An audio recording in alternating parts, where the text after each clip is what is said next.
God just does his thing, doesn't it? It's like, oh, you think you know what you're doing. You think you know what you're doing. Oh, continue. So my mom, again, I must say, she was very supportive. She never said no. She never said, all she said was, don't disgrace me. Okay. Like a typical Nigerian mom. Yeah. Don't disgrace me, but do your thing. My dad, not so much. He was more traditional. And, I understand. At the time, it was hard. I was like, he doesn't want to let me do what I want to do. So that's what I want to ask you now. Now, compare your brother is into acting now. Yeah. Compare that when you got it and when your brother got it. Look, I did all the heavy lifting, okay? Timothy is chilling right now because they've seen that I've done it and I was able to make a sustainable life out of it and a successful career. So, of course, they're like, oh, by all means, go for it. So, but I'm first, he's last. So there's like almost 10 years between us. So the time, difference has obviously, worked in his favor, and I'm happy for that. That's why we're firstborns. That's why we're supposed to just make way. Make way. Yeah, so that's kind of all right. We need to take a quick break. Right after this break, the conversation will continue. Stay with us.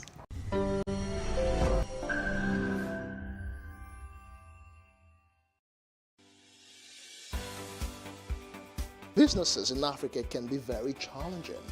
In Nigeria, it is particularly intimidating, and successful builders have learned how to navigate a hostile environment to unlock opportunities. But one major challenge businesses face is how to filter through the noise and identify where their ideal customers exist. Get insight and practical steps from industry players and captains of industries. Hear success stories to help you make informed decisions as you scale your business in Nigeria. Watch Business Insights at this time on PlusTvAfrica.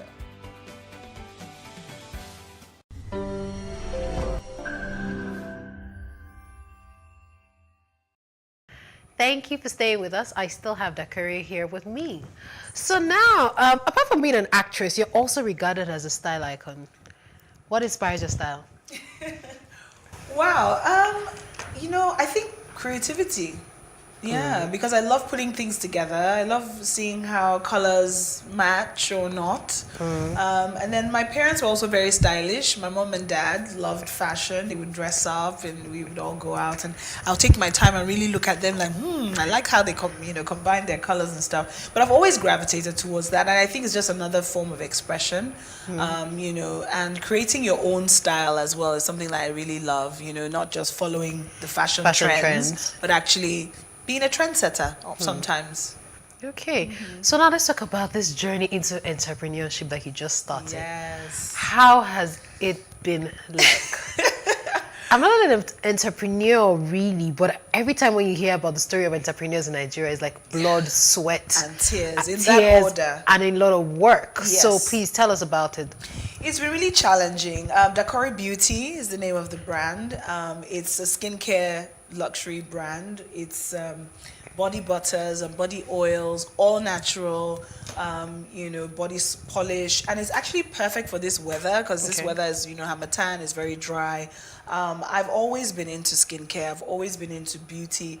This is the job that we do, as actors. We're in front of the camera. We always have to look great all the time. So I've always been fascinated by practices that would enhance my natural beauty.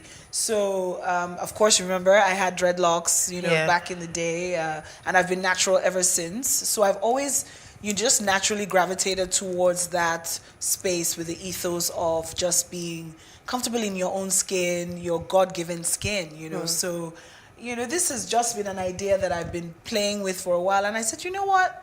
Now's the time, now's a good time. And I think also because I've been fortunate to be brand ambassador for several brands like MTN, Samsung, of course, Too Sure, Amstel Malta. So I've learned a lot about how to, market stuff and learned that people like what I do and what I say. So if I say a product is good, people tend to believe that. And because I also use the products and I've been working with these big companies for such a long time. So I figured, okay, might as well, create something that is really inherently me and, put it out there in the world. So that's what Dakari Beauty is about. For many people, they see influencers influencers, celebrities, like yourself, bring out this product and then they don't really, know anything about it. Just like someone has got to just package it for them and they just bring it to them to just put their name behind it because it will make some money.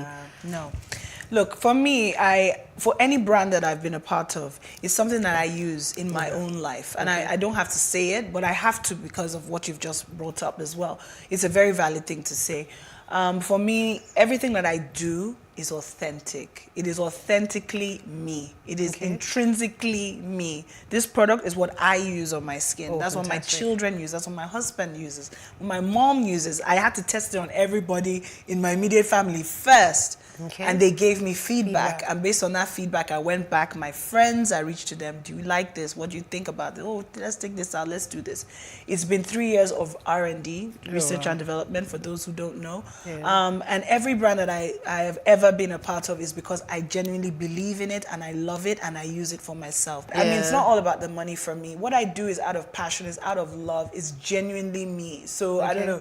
I just felt a little bit, No. I needed to ask. No, but you were honest. Yeah, but I need to ask because that's why. So especially now that, Dakare's Beauty, for example. Yeah. How do you sourcing of product? Is it locally? Do you have to bring in stuff? Because a lot of people are talking about how there's a lot of development for like real estate, but we're losing our forests, plants, products. So how are you sourcing for some of those products locally? Everything for the product is sourced here in Nigeria. Oh, okay. All locally. Everything from the box to the bottles to the shea butter to the jasmine oil to everything is all within Nigeria. I source it. I don't go to China. I mean, I understand people who do because of bigger volumes, but for now, it's a small business. I'm making it in small batches with lots of love, handmade.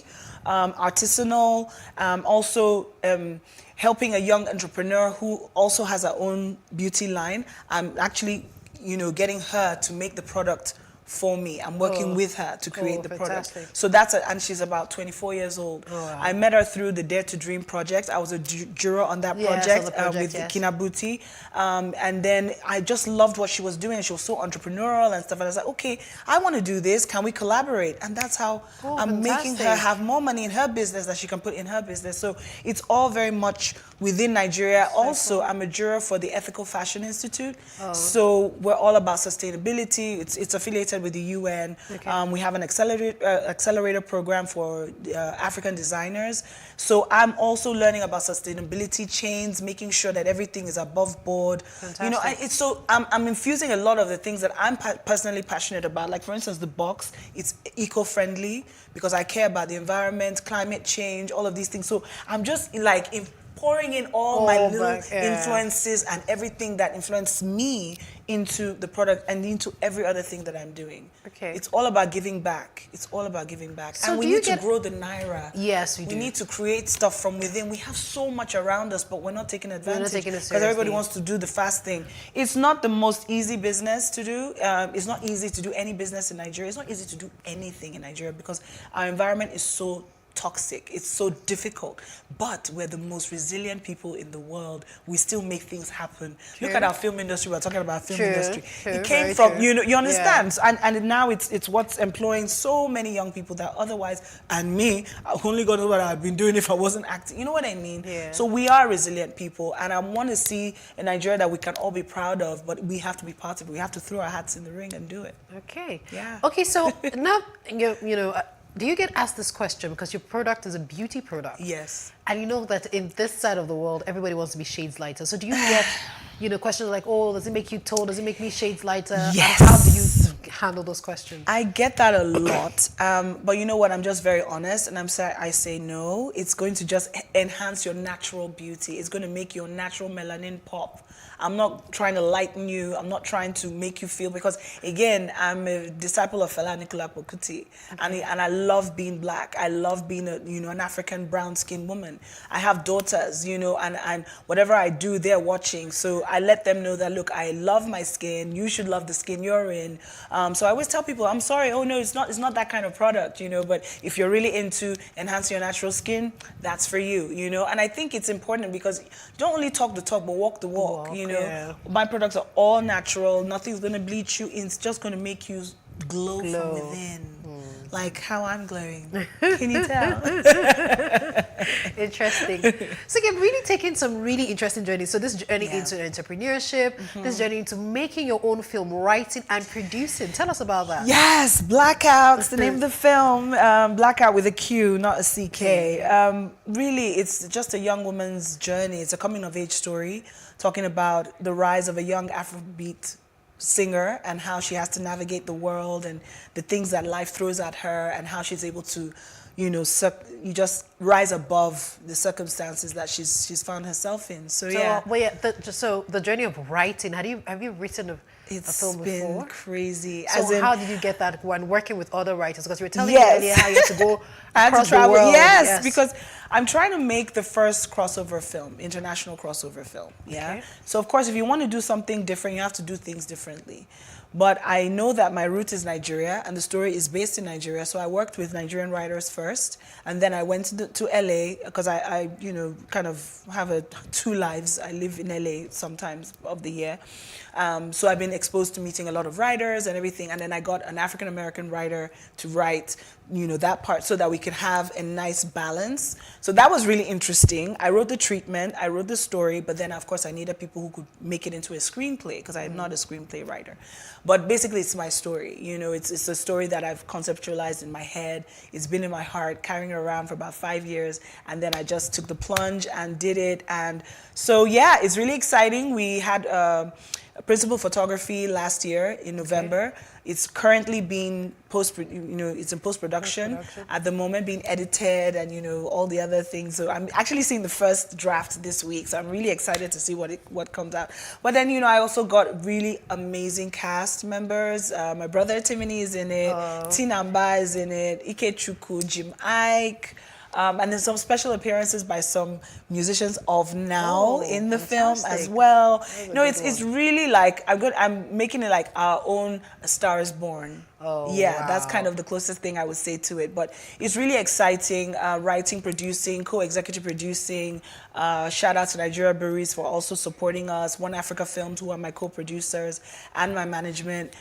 So yeah, it took a lot of blood, sweat, and tears again, because making a film in Nigeria is really difficult. But we love what we do. I love what I do, and I wanted to just, you know, just ascend a little bit. You know, after a while you do the same thing, and then you start, okay, what's next? What's next for me? But I didn't want to do it because everybody else is doing it.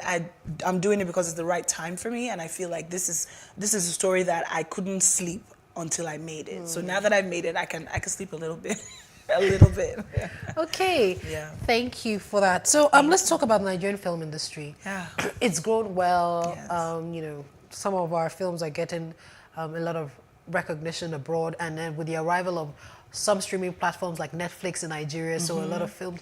But what do you think we need to focus? What are some of the areas that still need a lot of work in Nollywood? Okay, we don't lack for talent. Talent is, you know, we have that in abundance. Resilient nature, which we have in abundance as well. But I think we need to really look at the structure. We don't have enough structure. We need to have working bodies that are not just bodies in name, but actually do the work that they're meant to do. Artist welfare, making sure that artists are well taken care of, you know, royalties, all of these things. These are things that obtain in every other film industry in the world except Standard, for, yeah. and it's standard. Even South Africa, they have a standard in terms of like overtime, all of these things. We don't have that here. So it's pretty much, and it's also kind of like an all-comers affair. Which is also something that I think we need to start to try to figure out how to regulate. And not regulate in the sense of not letting people in, but just making sure that those people who are in are real practitioners and really want to do it for the love of the film industry. I think also the streaming platforms have been great. They've really helped us because for a long time we were kind of just relegated to the mom and pop shops, you know, in the diaspora, you know, where just outskirts, not quite mainstream. We're not quite mainstream yet, but with Netflix, with Amazon, with Google Plus, all of these things, they are now bringing us more mainstream. People are having more of an opportunity to check out what we're about. Standards have increased and improved in terms of our output, the films, the quality of the films. So I'm really, really encouraged, because I started in the industry when it wasn't cool to be a Nollywood actor, you know, where we were laughed at, you know, that was the VCD era, Asaba, and all of that. But I've really loved being part of the evolution and also watching it as well, you know, like from like an outsider, and seeing that we have really done a lot. We've grown, and I think we have to encourage ourselves that we have grown. But at the same time, let's not rest on our oars. Let's keep on pushing.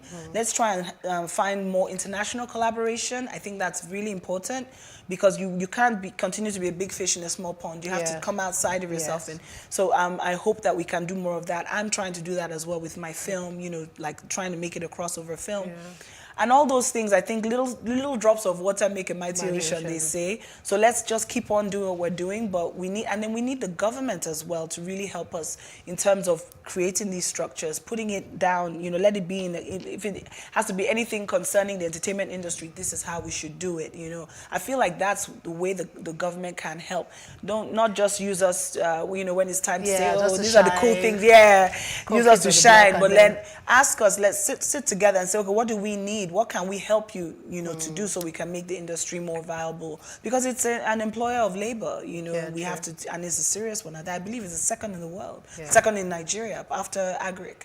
So that's crazy, you know. You can't continue to ignore that, because a lot of young people are being, you know, being employed because we have a film industry and music as well. Music has been great. Music has gone global. So I'm waiting for our films to also go global in that way. But music is a little easier because, you know, the channels are a little bit, you know, more fluid than film. I feel like there's, you know, let me not go into my conspiracy theories, but it's harder for film, and you know, and generally it's just harder for anything that comes out of Africa. They just assume that it's low class or is inferior or whatever. But we need to just keep on having faith. I think we will eventually. But like you said, if we get our structures right and we just keep pushing, eventually we'll you know, we'll break through it. And then it's not even about Western validation. Exactly, because we always wait for them to, you know, validate us to just, and then we need to also own our own stories and tell more of our own stories without necessarily being in the forest and wearing leather skins and all of those stuff. Like Tarzan and Jane. Do you know some people actually think that that's how we live? Oh yes, till now. But so, I don't even get offended. I just educate. I'm like, oh no, actually we have skyscrapers. Oh, you know, they're like, really? I'm like, really? Oh wow. And then time is fast spent. Well, let me just ask you my last question. I really wish I had more time. How do you stay grounded? How do you stay grounded? Because you are, you know, a big superstar. You're a celebrity. You're making your own money. You've come into your own place, and you know, spent years in the industry. How have you remained grounded? What keeps you grounded? God keeps me grounded, because God reminds me that, you know, you've come from a long way, you know, I've brought you through a lot. I can't even begin to tell you what I've been through, you know, in my life. So, and I think my parents as well, I have to keep on, you know, and I think it's really important. It goes back to how you're raised. I was raised to have compassion. I was raised to not lord myself over anyone. We're all human. We're all having the same experience. I stay grounded because I want to be grounded. I don't want to believe my own hype, because I feel when you start to believe your own hype, that's when you start to lose reality. And I have children. I have 2 beautiful daughters that I know I have to be a role model for. And I want them to see through me how I treat others, how to treat others. My mom raised me to be very humble. She's like, oh, humble yourself in the sight of the Lord and he will lift you high. That is so it's ringing in my ear. And then again, I'm very mindful. I meditate, I pray. So that helps me to just stay grounded. And because I know the job that I'm here to do is not for me, it's to shine light. It's to shine light on the things that are ugly, the things people don't like to talk about. So I don't know. And I think that's just me personally. That's just who I am. And I'm grateful for that, because I see a lot of my colleagues and friends and people, you know, everywhere else, and they're losing it. And I'm just like, damn girl, you know, damn boy, you know, could you just bring it down a notch? And I don't want to lose reality. I don't want to lose touch with my people. And at the end of the day, I'm only who I am because the people let me. they love what I do. So that's why whenever I see people and they stop me and they say hi and they want to take a picture, I do it with them. Even if I'm You're not in even the if I'm mood not in all the the mood, time, no, yeah. no. Do you know what? It brings me out of my bad mood because Oh, it reminds me wow. that you're not here for yourself. Come on, come on, Yeah. come on. So I'm grateful, and I think grateful. And I wrote today, gratitude, where grace meets gratitude, greatness follows. Oh, wow. Yeah, Wow. that came to me this morning. So yeah, that's where I want to leave it. Yeah. Oh, wow, that's a good note to leave it. Thank you so much. I wish you Thank all you, the best Destiny. with your beauty line and also with you. your new film coming out. Looking forward to seeing you. that on Thank you. Netflix. It's come out on Netflix, so we look Netflix, forward to seeing that. yeah. Thank you very much for your time. Thank you. God bless. Yes, and that's all we can take for one-on-one today. I know, I really wish we had more time, just spend like the entire day with her, but we'll have her back again. Yeah. Thank you, and until the next episode, my name is Fumi Onuajefe. See you soon.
Hey, what's up, guys? You're welcome to another edition of Plus Event, and I remain your host, Ifeoluwa Oshukeye. Your absence isn't an excuse anymore, as Plus Events is all you need, as we bring you the glitz, the glamour, and loads of fun. Oh, definitely. Like, no question. He's a living legend.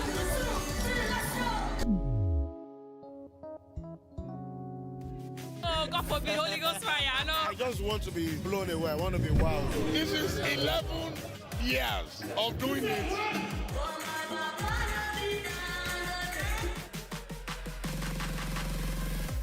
I'm surrounded by so much positivity. No, it's okay. Yo, what's up, my people? It's your boy Starboy Terry. You're watching Plus Event on Plus TV. Stay glued to Plus TV Africa every Saturday and Sunday, 4:30 p.m. West African time. Increase the reach of your events or business services. To advertise on Plus TV Africa, please call 0906 000 5719 or 0909 040 8408, or send an email to marketing@plustvafrica.com. Plus TV Africa. Big stories live here.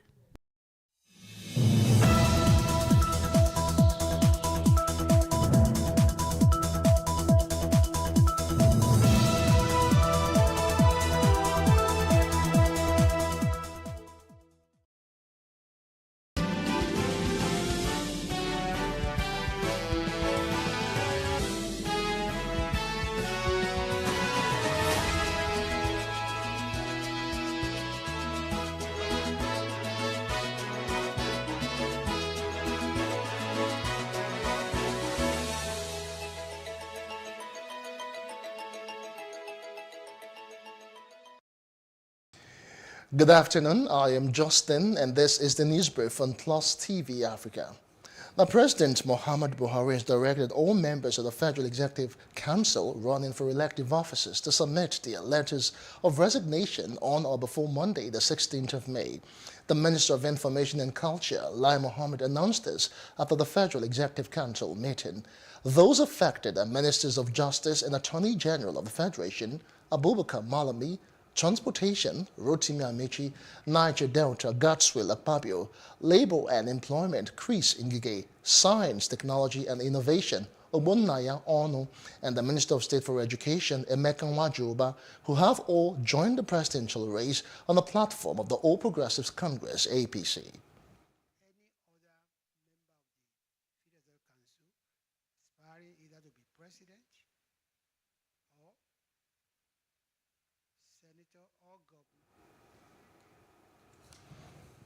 Now, Mohammed stressed that this mandate excludes the Vice President, Professor Yemi Osinbajo, because he is an elected member of the cabinet. We apologize for that slight audio hitch. Moving on now, the Secretary to the Government of the Federation, Boss Mustafa, has directed ambassadors, heads of agencies and other government appointees with political ambition to step down. This directive, which came in a circular, followed President Muhammadu Buhari's order to members of the cabinet who are seeking offices in next year's poll to resign. Now, the SGF noted that those affected should hand over to the most senior persons next to them. Now, the Minister of the Niger Delta Affairs, Gatswil Akpabio, has resigned from the cabinet of the presidency. This is as the media aide to the Minister of Justice and Attorney General of the Federation, Jibrilu Gwandu, kept mum on the resignation plans of his principal, Abubakar Malami Essayan, who has picked up the governorship form for Kebbi State under the ruling All Progressives Congress. President Buhari had directed that all members of his cabinet and appointees vying for electoral offices resign on or before Monday. The presidential bid of Vice President Professor Yemi Osinbajo has received major boost in Gombe State as Governor Muhammadu Inuwa Yahaya committed the state APC delegates to his ambition. The governor, who assured Osinbajo of the state support at the palace of the Emir of Gombe, Abubakar Shehu, during the VP's courtesy call on him, said that no candidate is as credible as the VP. Speaking in the same vein, the Emir commended Osinbajo for his loyalty to the president and his role as the head of the Economic Advisory Council. Addressing his host, the VP recalled that he declared his presidential interest after serving for 7 years under a transparent leader, President Muhammadu Buhari, who exposed him to real governance. The National Executive Council of the People's Democratic Party, PDP, has opted to throw the contest for its presidential ticket open rather than zone it to a particular region of the country. National Publicity Secretary of the party, Debo Olugwagba, announced this decision while briefing reporters at the party's secretariat in Abuja, the Federal Capital Territory, after the NEC meeting. He said that the decision was part of the resolutions reached at the end of the 96th PDP NEC meeting, which was well attended by various party leaders. Now, the House of Representatives has amended Section 84, subsection 8A of the Electoral Act 2022 to enable statutory delegates to participate in political parties, congresses, and conventions. The current Electoral Act prevents statutory delegates from taking part in party primaries. Emmanuel Ehigine's report is presented from our studios. The Senate had on Tuesday amended the same section to allow statutory delegates eligible for voting in political parties, congresses, and conventions. The amendment followed the consideration and passage of a bill for an act to amend the Electoral Act No. 13, 2022, and related matters, House Bill 1984. It's as presented by the House Leader, Al-Hassan Adodogua, at an emergency plenary session summoned by the House. According to Dogua, the amendment will allow statutory delegates, in addition to the delegates elected by various political parties, vote during congresses and conventions to elect candidates for various political offices. I urge my respected colleagues to move in the same line, on same direction, and it is nothing other than a simple insertion in section 84, 8A, where it involves an inclusion of this phrase, that in addition to statutory delegates already prescribed in the constitution of our party. The Deputy Speaker thanked lawmakers for responding promptly to the emergency plenary session to pass the bill. The House has determined a number of issues, and I think it will not be too much if it cannot be resolved within a very short period of time for us again, either for the leadership to intervene, if there is no much progress. I pray there will be a very excellent progress moving ahead. In his reaction, spokesman of the House, Honorable Benjamin Kalu, said the House must be commended for its quick action to correct the mistake. We have found out that there is a missing link in Section 84.8 if left to be as it is. It will defranchise people who are ordinarily supposed to be automatic. He also reacted to the judgment of the appeal court ruling, which set aside the ruling of the High Court that nullified the controversial Section 84, subsection 12 of the Electoral Act 2022. Kalu said the spirit and letters of Section 84, subsection 14 are still alive. For the advancement of democracy, the doctrine of separation of power must not be suffocated. In all, whatever we do must be to preserve our democracy. And now to education matters. Another setback looms in the nation's education sector as members of the Academic Staff Union of Polytechnics, ASUP, prepare to embark on a warning strike. ASUP President Anderson Ezibe made the announcement 2 days after the Academic Staff Union of Universities extended its ongoing strike, which began in mid-February, by another 12 weeks. Ezibe, who stated that the Polytechnic lecturers would withdraw their service in a 2-week industrial action with effect from Monday next week, explained that the decision was reached at the emergency meeting of the union's National Executive Council to review the response of the federal government to its ultimatum. Now, the Chief of Staff to the President, Professor Ibrahim Gambari, alongside the Minister of Labour and Employment, Chris Ngige, will be hosting a meeting between the government and ASU as well as all other registered trade unions in Nigerian universities today. Others to be present at the meeting are identified interest groups and civil societies. Gambari will be chairing the meeting.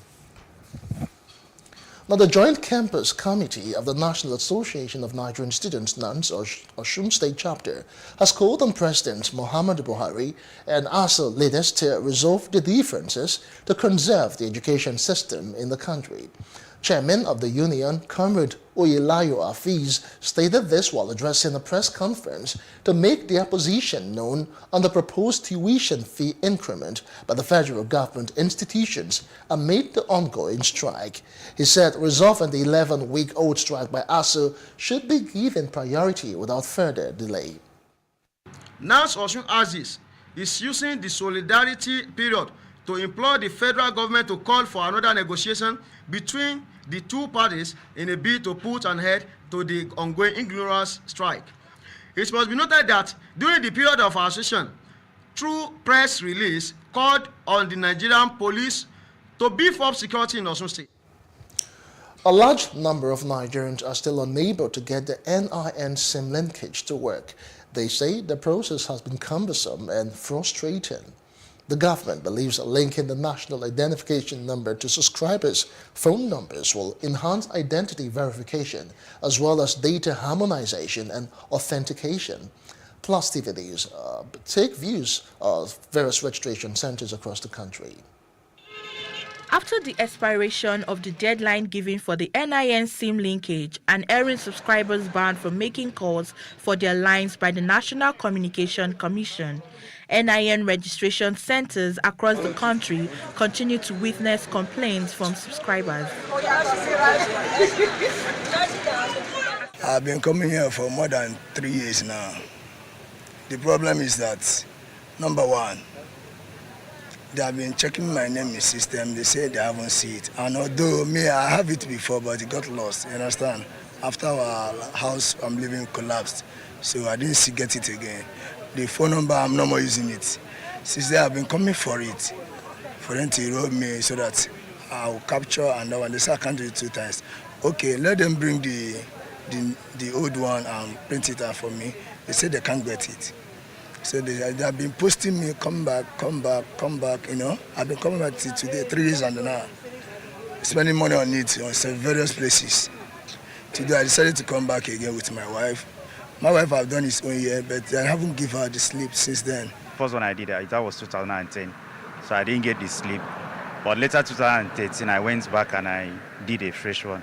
I think that's what I'm still using up to today. It doesn't have any problem. But I've not gotten the plastic one, but we are still using the slip. At the Alausa Center in Lagos, affected subscribers disclosed that the process of getting the national identification number has been rigorous and frustrating.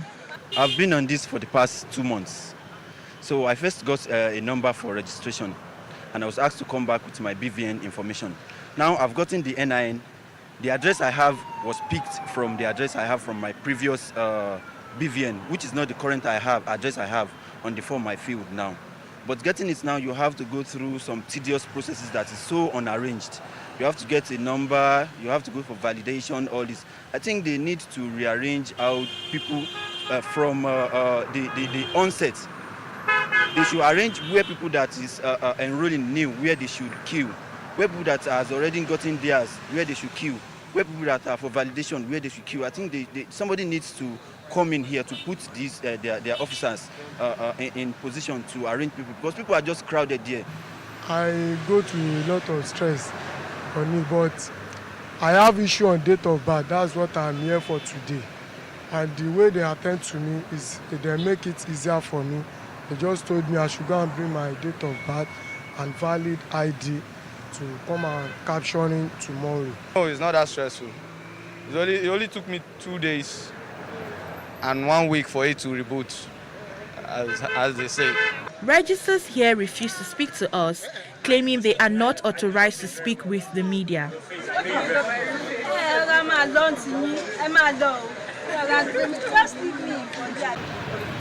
In Imo State, Southeast Nigeria, subscribers accuse these NIN registering officials of demanding money from them before registration, among other issues. Now, and I'm going out again. I'll still have to come back here.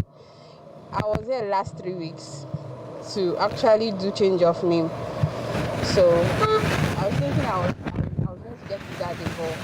They asked me to come back 3 weeks, and I'm back here again, and they're asking me to pay some amount of money to be able to validate it.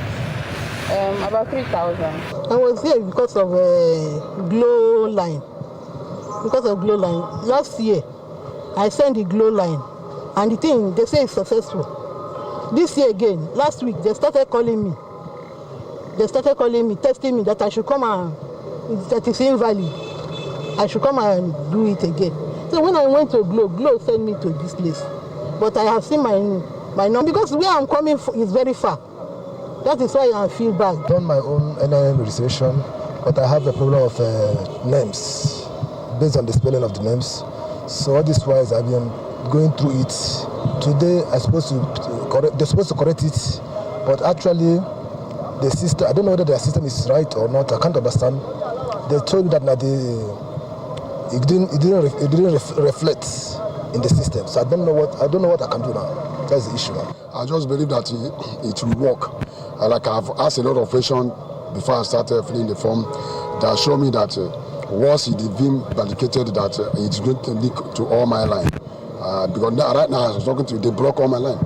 I didn't make call. So that's why I'm here. I've spent about 1 month now. 1 month? Yes. Just after disclosure.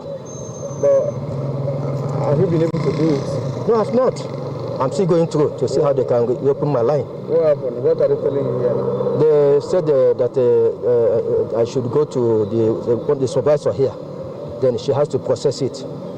Then they will open it in the next 3 months. The NIN said they are going to open it, and when they open it, they are going to inform me through SMS message. For the past 1 month, and nothing is done. Subscribers in Kano State could not hide their frustration, as some say they have abandoned their old mobile line in order to have a smooth registration process. I came here I've linked my NIN with my MTN SIM card, but still it's not yet to work. So I decided to buy another SIM card for me to continue with another. That's what brought me here today. Mr. Lawayaya is the regional director of the NIMC Kano. He is aware of the issues and complaints by subscribers, but says it goes beyond just registering at a center. There are two different things: providing your NIN to the telecom operators then telecom operators will verify the NIN through national identification number, and that verification is only done in Abuja. That is our headquarters. They will send the collected NINs from their various clients or customers, as the case may be, to our headquarters in Abuja for verification. After that verification is done, that is only when they can be able to allow you to continue to enjoy their services. It is, however, worrisome that some who succeeded in linking their SIM with NIN are still barred from making calls with their lines. This leaves many doubting the authenticity of the registration. And now to other parts of Africa. We start from Guinea. The National Council of the Rally for Development, CNRD, has announced a transition period to civilian rule of 3 years or 36 months. The decision places the country at odds with the regional partners and the UN, who have both called for a much shorter transition period. The head of the military junta, Colonel Mamadi Doumbouya, had previously set the transition period at 39 months when he overthrew Alpha Condé in September last year and has since proclaimed himself as head of state. The Supreme Military Court in the DRC has sentenced Police Colonel Christian Kenga to death for the killing of 2 human rights activists, Floribert Chebaye and Fidel Bazana. The court named Colonel Kenga commander of the Simba Battalion as the coordinator of the operation that took place on the 1st of June 2010. According to the verdict in the appeal trial, Deputy Commissioner Jacques Mugabo was also sentenced to 12 years behind bars. And outside of the continent now, the United Nations Human Rights Chief Michelle Bachelet said that 1,000 bodies have been recovered in the area of the Ukrainian capital, Kyiv, in recent weeks, adding that many of the violations it is verifying since the Russian invasion may amount to war crimes. Now, Bachelet told the Geneva-based Human Rights Council via a video address that the scale of unlawful killings, including in this year of summary executions or indices of summary execution in areas to the north of Kyiv, is shocking. The Human Rights Council is to decide whether to task investigators with an official probe into the events that occurred in Kyiv and other regions in February and March. The scale of unlawful killings, including indicia of summary executions in areas to the north of Kyiv, is shocking. While we have information about 300 such killings, the figures will continue to increase as new evidence becomes available. Over 1,000 civilian bodies have been recovered in the Kyiv region alone. Some of these people were killed in hostilities, others appear to have been summarily executed. Others still have died because of stress to their health caused by hostilities and the lack of medical aid. They have spent weeks in basements being threatened by Russian soldiers with abuse or death if they tried to leave. And now to Finland, where Foreign Minister Pekka Haavisto has told the EU lawmakers that the country's accession to NATO would strengthen security in the Baltic Sea region, referring to a region seen as NATO's weakest flank. Russia's invasion of Ukraine has altered the European and Finnish security environment. However, Finland is not facing an immediate military threat. Should Finland decide to apply, the accession of Finland would strengthen the security and stability of the Baltic Sea region and Northern Europe.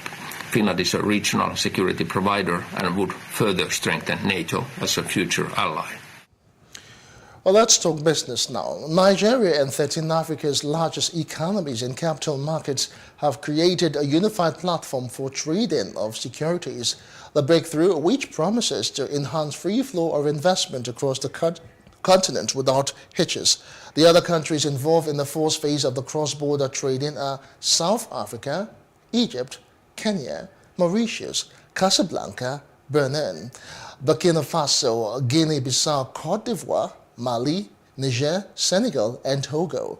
The exchanges in the first phase of the cross-border trading include the Nigerian exchange NGX, Bourse Regional de Valeurs Mobiliers BRVM, which serves 8 West African countries, the Casablanca Stock Exchange CSE, the Egyptian Exchange EGX, Johannesburg Stock Exchange JSE, Nairobi Securities Exchange NSE, and Stock Exchange of Mauritius SEM. In entertainment news now, Nigeria's hit movie Blood Sisters ranked number 9 on the Netflix top 10 most watched movies for the week of May the 2nd to 8th this year. The movie was released barely a week ago and has gathered positive reviews from movie buffs, propelling the Netflix film to global acclaim. According to the latest Netflix ranking of most watched movies, Blood Sisters has attracted about over 11 million hours of viewing, starring heavyweight actors like Dima Okoje, Nancy Isime, Kate Henshaw-Nortel, Deyemi Okonlawon, Uche Jumbo, among others. In sports news, now Nigeria's under-20 national team has played out a thrilling 2-2 draw against Burkina Faso to seal passage to the semi-finals of the 2022 WAFU B Championship in the Republic of Niger. The Ladan Bosso tutored Eagles defeated Ghana 2-0 in their opening Group B match and knew a win over the young Stallions would see them advance to the tournament's next phase. And a win they almost got thanks to Ibrahim Mohamed's bizarre 24th-minute goal and Ibrahim Yahaya's second-half spot kick. But twice the Burkinabe lads pegged them back as both teams eventually settled for a share of the spoils. And that's the news brief. For more stories, please follow us on our Facebook, Twitter, and Instagram pages, and do subscribe to our YouTube channel at PlusTvAfrica and PlusTvAfrica Lifestyle. I am Justin Akadonye. Many thanks for watching.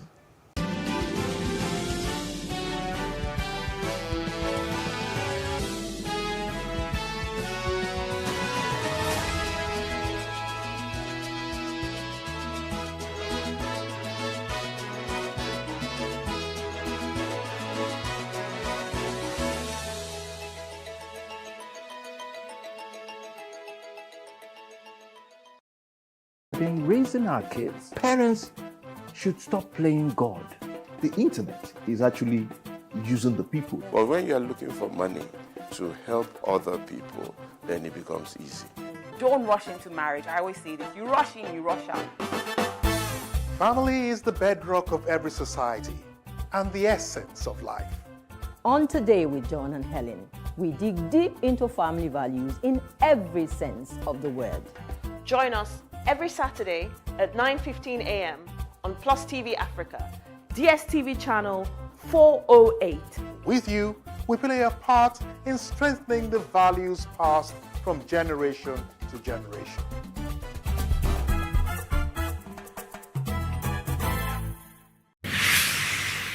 So what are the top decisions that the United States considers necessary that Nigeria must take? I like to think of my interactions as conversations, not interviews. And that's why I say asking questions is both an art and a science. Everyone says in Islam, you are allowed to have 4 wives. Is it mandatory? The right question enables answers that educate, inform, clarify, and help you, the viewer, to better understand the issue before making up your mind. Our goal is to reduce from 10 to 2 days the time it takes to register businesses in Nigeria. Join me every week on this station, PlusTvAfrica, and gain exclusive access to my conversations. I'm Angela Ajetumobi.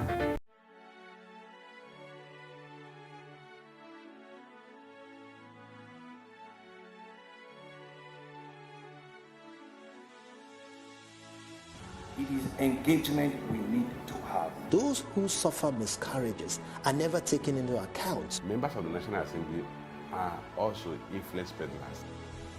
You are sitting on Nigerians' money. From the barbing, I pay my rent. I'm about to send my children to school. A consultative engagement. No any tangible notification before they ban us. It's one thing for people to be at your back and the heat of the moment, and another thing for them to still be with you when push comes to shove. I will do everything to take Lagos out of the national grid.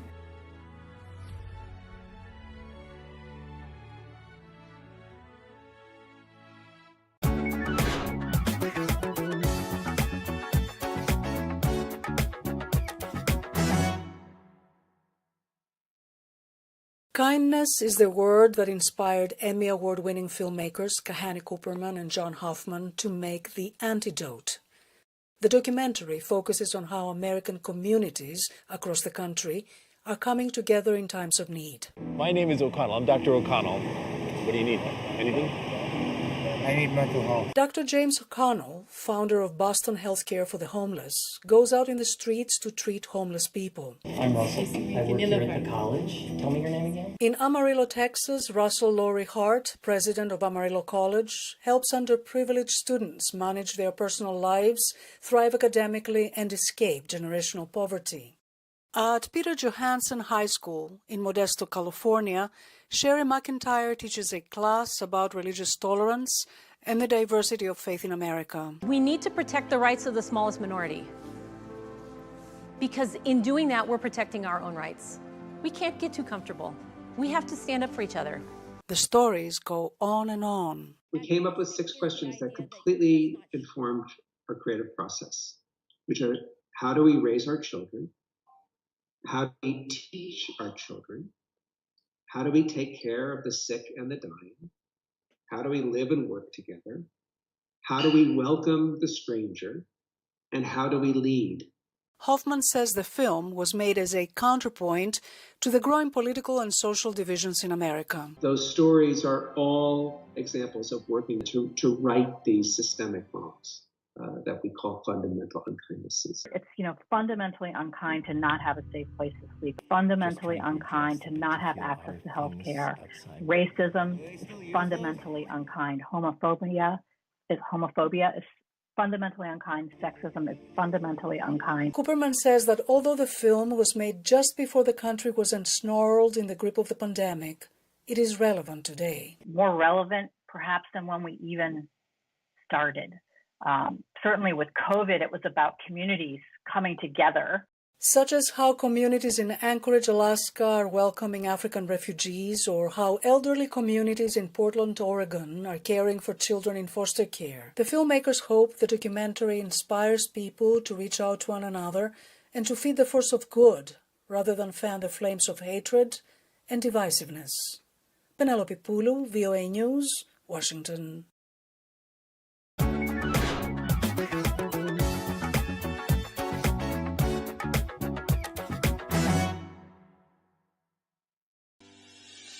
Increase the reach of your events or business services.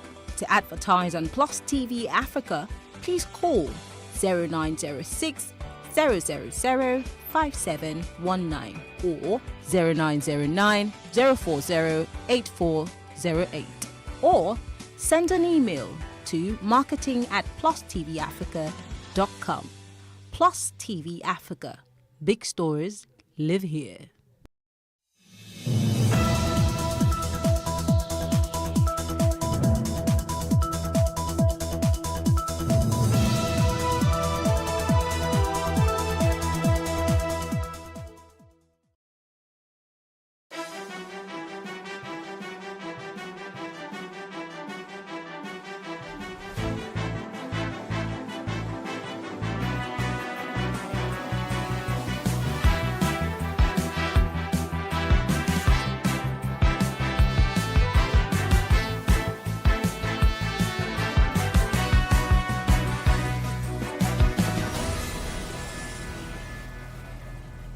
Hello and welcome to What Are You Saying? #Ways, where we talk about topics in the news as it affects us all. I am Usaiwa Miss Saleh. Although it's not our ladies' night out, but all the ladies are here. Let me start with you, Isi. How are you? How was your day? Fine, thank you. How's the week been for you? Hectic. School is back in session, and the story continues from there. You know how it is. How was Ibadan? Oh, it was interesting. It was fun all the way. And I'm happy to be back, though. I love Lagos life. As much as it was important to put that out there. Absolutely. As much as I've complained about the traffic, I love my life here. It's fun. Lagos is a good place. So I don't know if I can live in any other part in Nigeria other than Lagos. I can live in Lagos and Benin. No, I can't even live in Benin. I can't deny my hometown. I am not denying them, but I just cannot live in Benin. Yeah, we can visit. Not live. Yeah, we can visit. Do you know what it means to live in Benin? I mean, I lived there. So well, I have never lived there, so I don't know. Oh. Even where I grew up, I don't think. There's really no place that you can't live in if you make up your mind. Auntie, don't come with that. so it's a function of when you go to other parts of the country, you just see some level of backwardness. It's sad. Yes. But that's the reality. Yes, I remember when I was in Ilorin, at 9 a.m. shops are still closed. Yes, what are you talking about? Sometimes at 3 p.m. they've closed. Yeah, 12. You're rushing to go and photocopy something. They are not like, open. What's wrong with you? I saw his skits. I saw his skits on Instagram. I saw a skit on Instagram of a lady. She put out an audio. It was funny, but it's reality that in Benin they only have 2 universities. They have how many hospitals? Then they have like 50,000 shrines, 200,000 clubhouses, and that's the reality. Sure. So come Churches, on, I don't. Modern school. We have to do better. Yeah, we do. They'll be all right. Alera, how are you doing? I love your shirt. Really Thank colorful. Absolutely. Very, very colorful. I love it. It's from LB Fashion, so if you want to. Yeah, so did LB pay us money? LB Fashion. Norma, how are you? How was your day? We dragged you in. Namaste. Namaste. All right, so today we're discussing mental health. I don't know, maybe it's the mental health that is doing me, but I had to take a very long nap before we started the show. Yeah. And I found this quote quite interesting. It says, anything that's human is mentionable, and anything that is mentionable can be more manageable. See, when we talk about our feelings, they become less overwhelming, less upsetting, less scary. I thought this quote was really apt for what we're talking about. Right, earlier this week, it was observed that the popular Nollywood actress Genevieve Inaji had deleted all the pictures on her Instagram page and unfollowed everyone. So a write-up later surfaced, I think about last night, affiliating this act to mental health challenges being experienced by Genevieve. Right, so today Norma, Isi, Alera and I are discussing some struggles, right? The struggles people face when they're dealing with an unstable mental health. We'll do that, but first, let's take a break to see what we found in the news.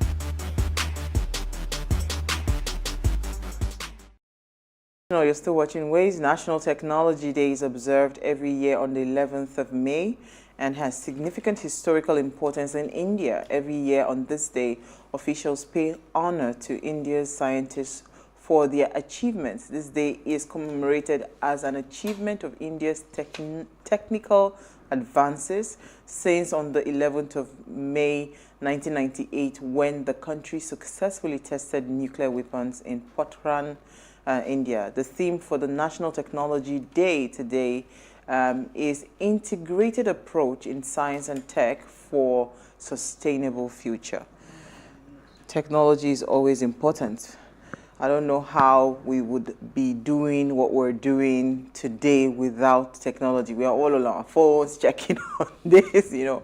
There used to be a time where I would write letters to my grandfather. Now, if he were to be alive, probably we'll be doing FaceTime. My mom is doing FaceTime with her grandchildren. You know, so technology can, I mean, it's made life really beautiful. At the same time, it's also revealed a lot of things because, again, I mean, if we want to go back to what we're going to talk about later on today, right? Technology and the advancement of the internet and all of that has also opened a new, a whole new problem where people didn't even know they had. Yeah.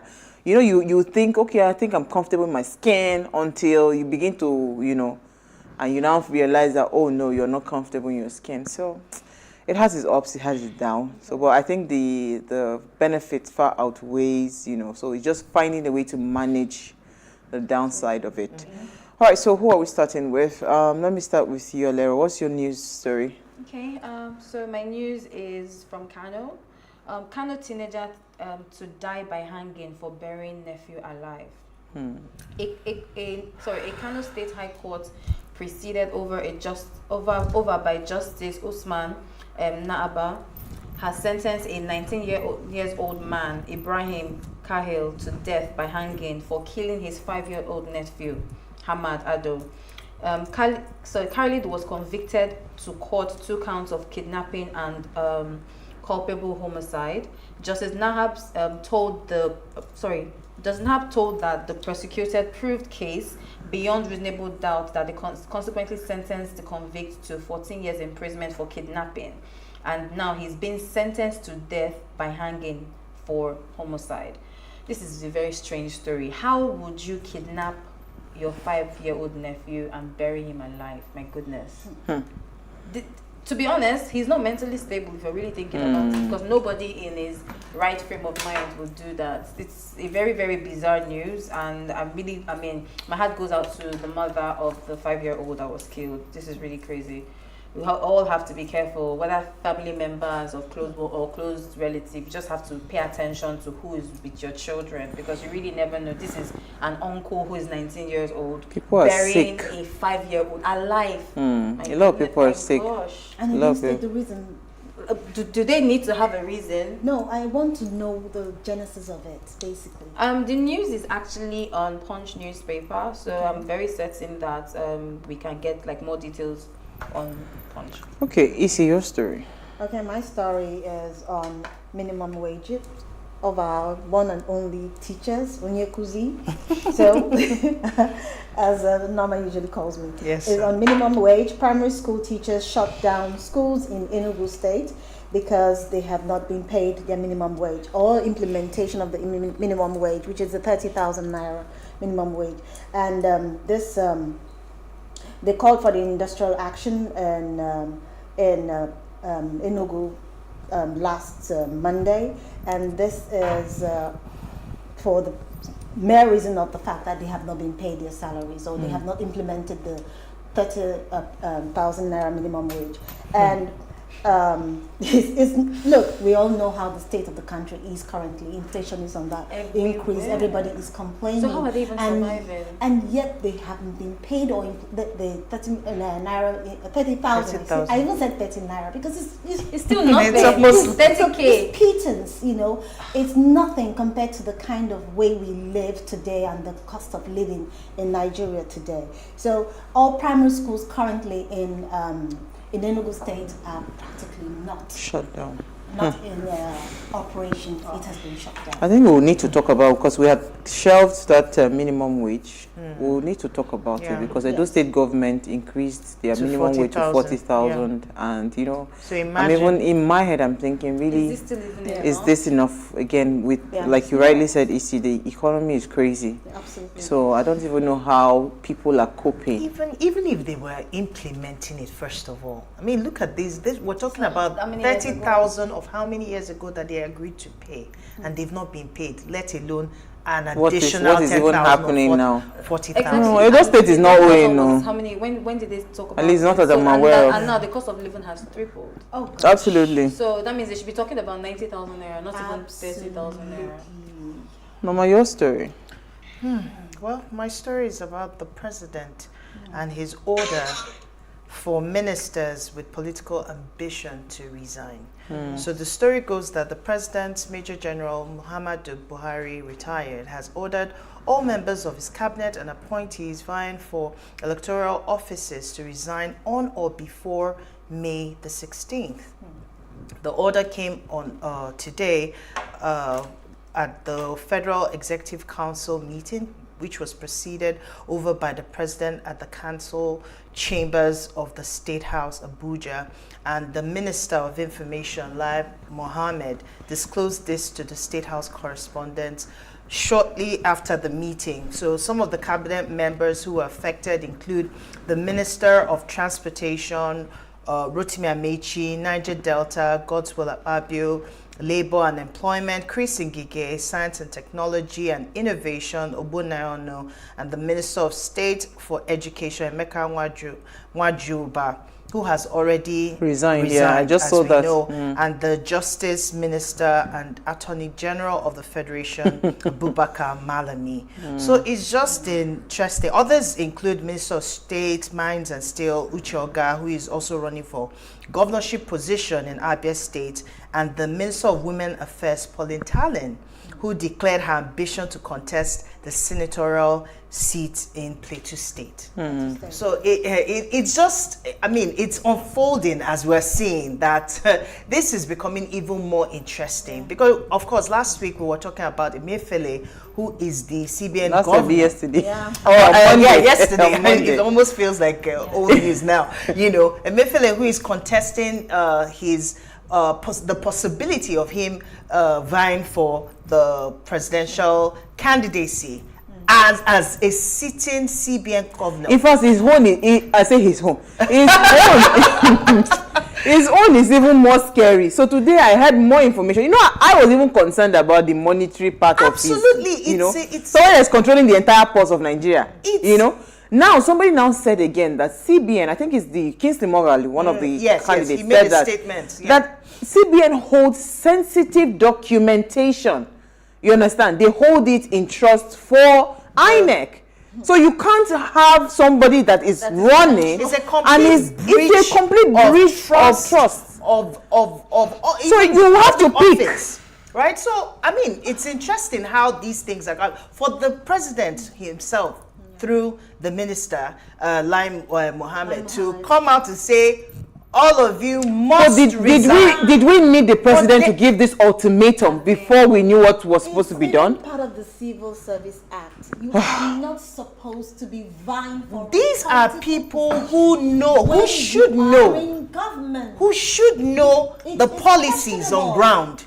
I mean, it's really interesting, and I'm really hoping that Nigerians are paying attention to what is going on. So when you want to vote, when you can only imagine the kind of people that are coming out to represent you, whether it's for their own selfish interests or they really have public service at heart. So we're looking at it, it's unfolding. My story is linked to what we're talking about today. Tonto Dike sends love note to Genevieve. She says that since the day you treated me like a younger sister and not a fan, nor a junior colleague, I knew I would love you forever. To know you is to deeply love you, Mama. So this was a message that Tonto Dike had penned down when after this news came out that she was battling mental health condition, and she shared the video. You know, that's the video she shared this morning. I don't know if you can see that small hashtag at the top left corner of the video. It says mindfulness. And I think this is a very strong message. All right, so we're going to take a break now. When we come back from the break, we're going to be discussing mental health. It would really be nice if I could hear, you know, some of the people, whatever it is, and how you're dealing with it. Stay with us. We'll be right back.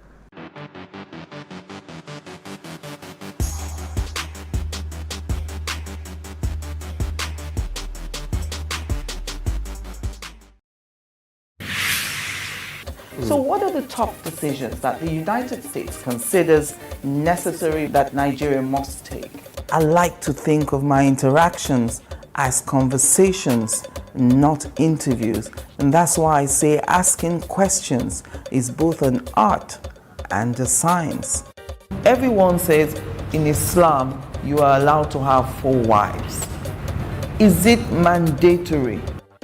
The right question enables answers that educate, inform, clarify, and help you, the viewer, to better understand the issue before making up your mind. Our goal is to reduce from 10 to 2 days the time it takes to register businesses in Nigeria.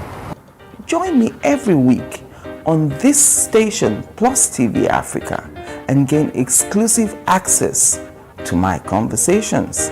I'm Angela Ajetumobi. How can we have peace without justice? Plus Politics. It's not just another political conversation, it's about keeping you in the know. The relevant interviews, asking the tough questions to those that matter. Get the answers you need. Does it mean that the people who were injured, people who were shot at, those who were involved in that stampede are not going to get justice? It is unfortunate, it is sad that we have a government of deaf and dumb. Analysis from top experts. The last election was not really an election. We feel that Obasanjo has a very special place in his heart for hating Ijaw people. I think it really boils down to 2 things. 1, trust and accountability. Plus Politics, every weeknight at 7 p.m. on Plus TV Africa.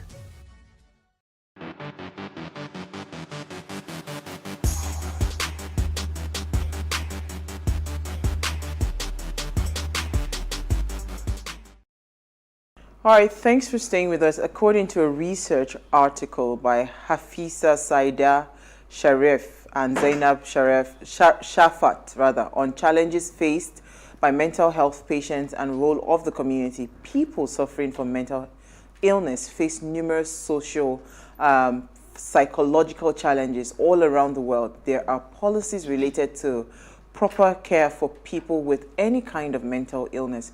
Improving the quality of care would positively affect behavior and intellectual abilities of patients with mental disabilities.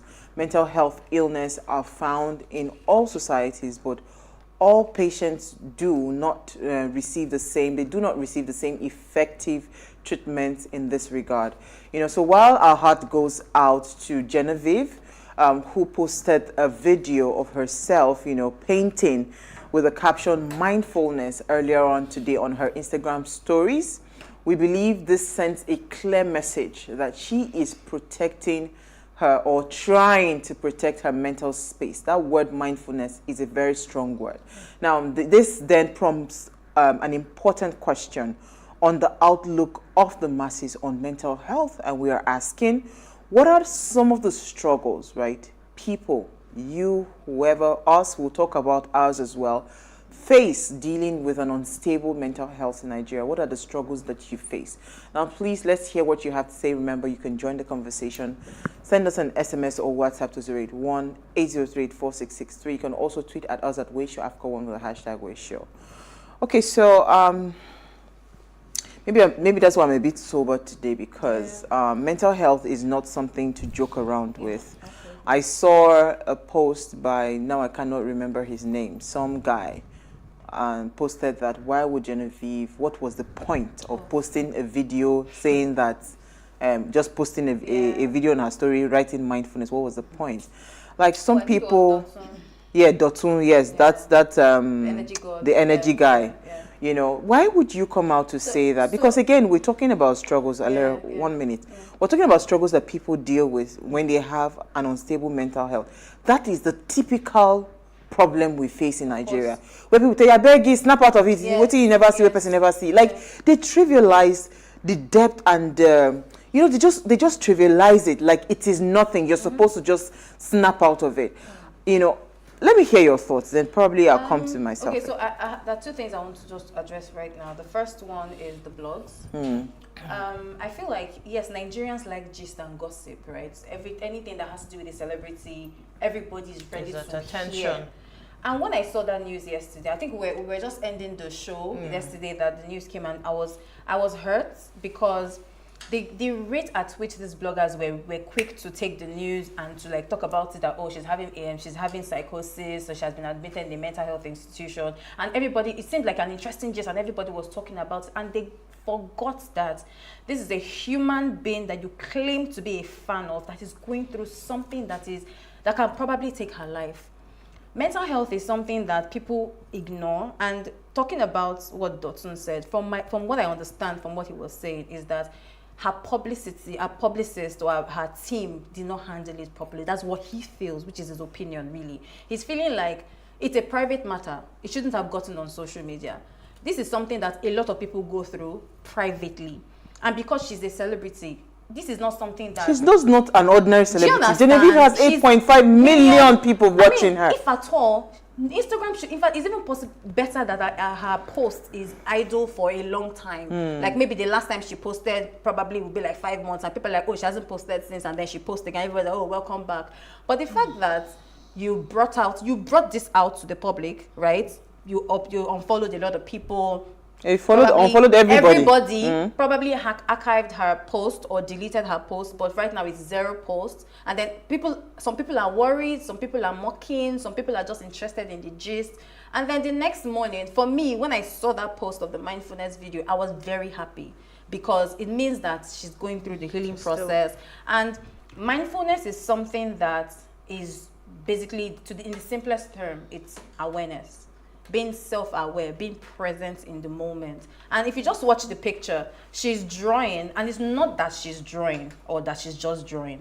She's being present, probably appreciating the color, probably appreciating the art, probably appreciating the environment. And this is distracting her from whatever it is the main reason of the problem, because problems doesn't go away. And most of the problems is something that you don't have the power to control, to handle. And the best thing is to practice mindfulness, which is something that we'll talk about before the end of the show. But I mean, I feel like Nigerians need to be empathetic in every aspect, because this is not a fun conversation. Yeah. This is a very depressing and sad conversation, because the thought of it is really sad to me. Really, really sad. I took out time to check the word psychosis, because I'm not so familiar with mental health terminologies. And, when it says a mental disorder characterized by a disconnection from reality, psychosis may occur as a result of a psychiatric illness such as schizophrenia. In other instances, it may also be caused by health conditions, medication, or drug use. So psychosis is not something that you should just come out and just talk about, right? When we say that someone is dealing, right, with, an unstable health, you should not complicate the struggles as people. We shouldn't be part of the people further complicating the situation. True. And like you rightly said, a lot of us, we are taking it like it's gist. So what comes to my mind was that, remember, Genevieve celebrated her birthday. In fact, I was saying it to myself that, how come all of a sudden, this was someone that if it's her birthday, you will see it everywhere. It was so quiet that I was wondering, what was going on? It was her birthday. Thank you. I didn't even know until I can't remember who it was. Somebody said happy belated birthday. Very few people posted her picture. This is somebody that is used to everybody, the world celebrating her. Yeah. So when they're saying that, you're disconnected from reality, maybe this is her reality now. People don't, because there's no new movie, there's nothing. She's almost like, everybody has just kept her in, because that Nigerians were like that. Yeah. Somebody only cares about you because they see your face on TV. True. I can tell you how many people will call you to say, how are you doing, because they see your face. It is a natural thing. So that's why even for people that are popular, that their faces are out there, it is most important that for every single time you are very selfish with your space, with your circle, with whatever it is that your small circle, you must always guard it jealously. Let me hear your thoughts, Issy. I think you actually hit the nail on the head when you talked about protecting your space and protecting your circle. And for me, I believe in that saying in the Bible that says, protect your heart, guard your heart with all diligence. Because out of it flows the issues of life, And because of that, I have taken it to heart to protect myself from anything that will cause me lack of sleep. If anything gives me unrest, it makes me unhappy, it distresses me, or it depresses me, or causes some sort of anxiety for me, I try to avoid it as much as possible. Now, for some people, they might not have the tenacity to actually do it. And for some reason, some people might not even be able to avoid it because it's always in their faces. True. Okay? So when you see someone who has to be in that position, and like someone like Genevieve, for example, which is what we are discussing today, you will have to look at it from the perspective of what must have triggered this thing in the first place. I'm always all about root causes and reactions or responses, because you can't keep looking at this woman, you think she has it all together, but something must have triggered this thing, and you do not, thrive on somebody's misfortune. It's crazy. You do not know what must have caused this in the first place. You do not have the background. Yes, she's going through this. Did it occur to you that she didn't need it to be public in the first place? And I'm sure that is why they had to even come up with this video, because there were so many allegations. She's hospitalized, she's on drugs, so there's so many things. So she had to come out. I was going to say, because you made a very strong, and I want to throw that to Norma, because again, people just feel like you're a strong person. Yes, right? You should be strong. You should be strong automatically. Why do people always feel like that? It's not everybody that has the capacity or the tenacity, like you said, to absorb a lot of things, right? Yes. I used to think I was strong until I said, because I didn't know how emotionally damaged I had gotten to, until I had to slow down and tell myself, wow, you are not. You understand? I took a break. Because again, people just come up with all sorts of things because they feel like you can handle it. And they're pretending because they have their own drama and their own issues that they are not even acknowledging, or they don't even know exist. Totally. I was quiet, literally listening to everybody, because this is a very sensitive conversation to have.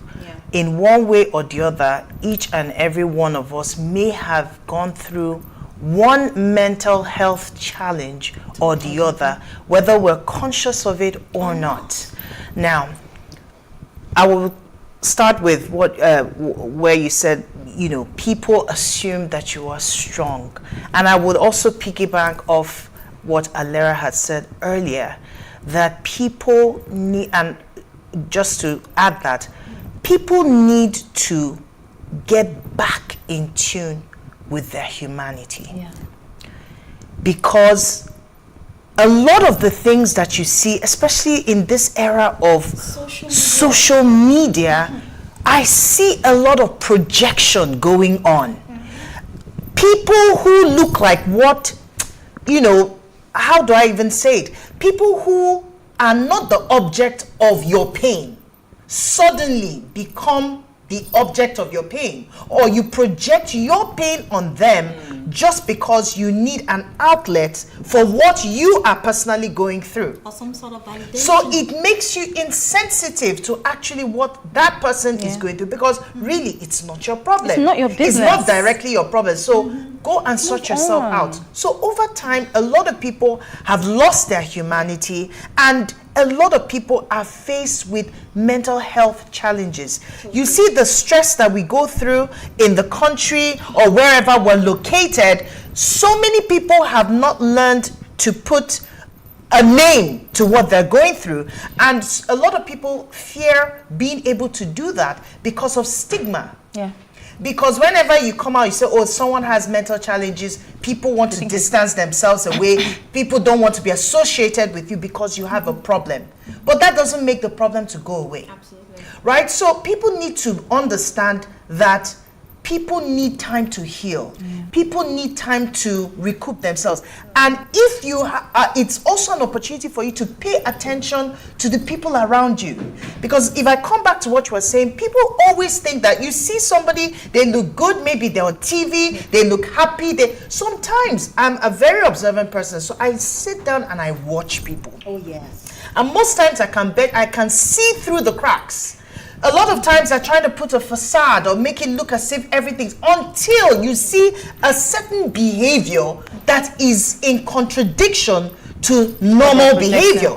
And then you know that, oh, this is a this is not a trait, this is a symptom to an actual problem that somebody might be dealing with. So if I had any message for anybody as in struggle, because we're talking about struggles people face dealing with unstable mental health, part of the struggle is the fact that people will not allow you to go through the process.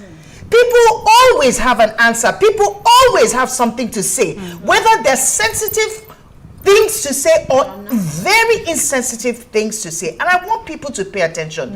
There are a lot of people that we have lost to suicide. We have a lot of people who we have lost to depression. We have a lot of people who could have gotten help if somebody was just paying attention to their pain or to the abnormal behavior that would have been a pointer to tell you that something is not right with this person. So imagine that for her, I don't know what exactly she is going through. We don't know. The best we can do is to speculate. But the moment I heard that news about her, the first thing that came to my mind, oh my goodness, my heart goes out to this woman. I don't know what she's going through, but I can only imagine, because of the position, because of the status, so to speak, there's a whole lot of pressure, and it will take a lot of grace for you to be able to do what is good for you now. You know, just addressing people, it is really sad.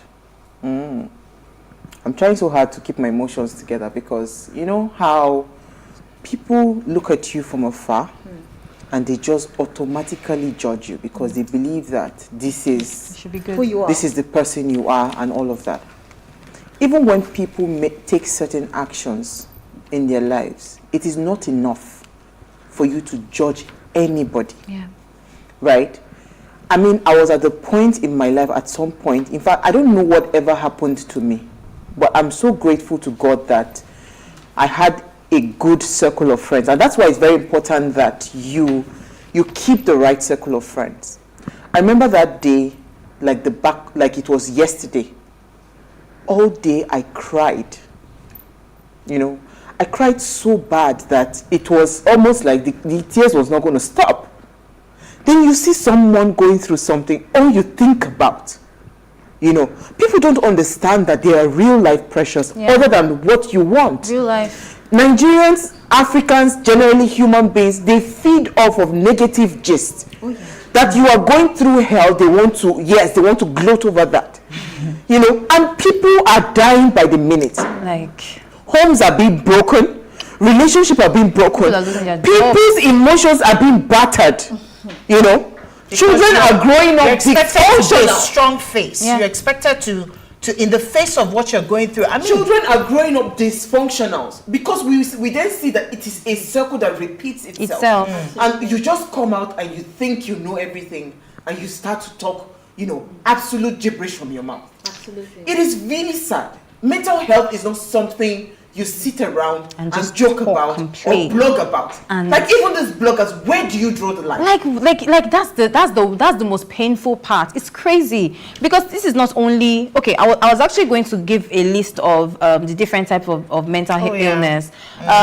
There's anxiety disorder, and anxiety disorder can be caused by anybody. A trigger, a tiny thing can just trigger something in you that will just make you break down entirely.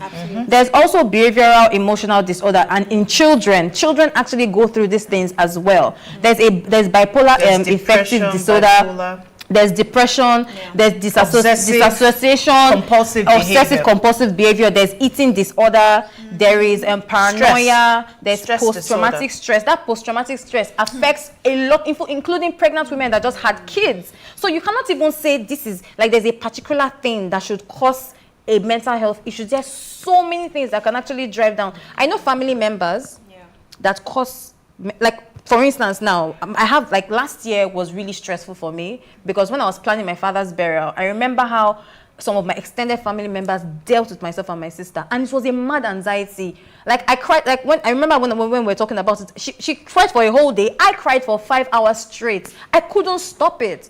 And if somebody should ask me what's wrong with you, I was going through some kind of stress that I couldn't even explain. I have a friend that is going through some type of emotional stress with relationship, and it has triggered anxiety. And if you see the way she is now, you'll be wondering, is it a man that is causing this thing? But you guys have no idea. Sometimes your job can cause your depression. It's like I don't know if it's possible for any type of regulation. I don't care if there's a table I'm breaking. Honestly, I don't really care. But there should be a regulation against bloggers for certain type of things. You can gossip and talk about people's sexual life or whatever they're doing, which is none of your business anyway. But mental health, let's draw the line there. Let us draw the line there. Let's take a break. When we come back from the break, we'll continue the conversation. Stay with us.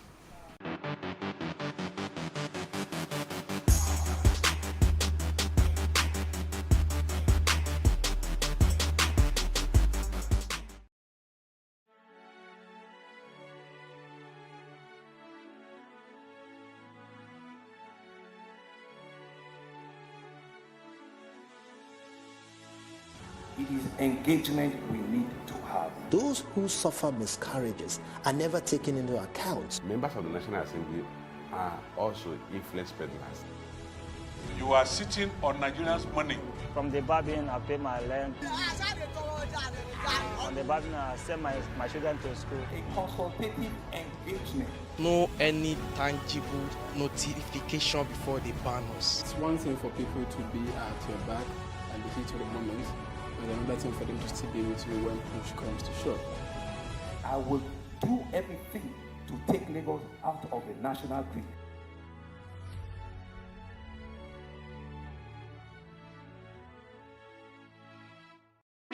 Hey, what's up, guys? You're welcome to another edition of Plus Event, and I remain your host, Ifeoluwa Oshukeye. Your absence isn't an excuse anymore, as Plus Events is all you need, as we bring you the glitz, the glamour, and loads of fun. Oh, definitely. No question. He's a living legend.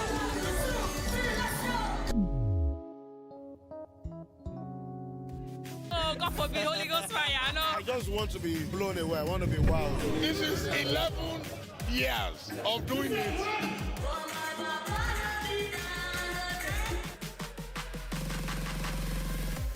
I'm surrounded by so much positivity. No, it's okay. Yo, what's up, my people? It's your boy Starboy Terry. You're watching Plus Event on Plus TV. Stay glued to Plus TV Africa every Saturday and Sunday, 4:30 p.m. West African time.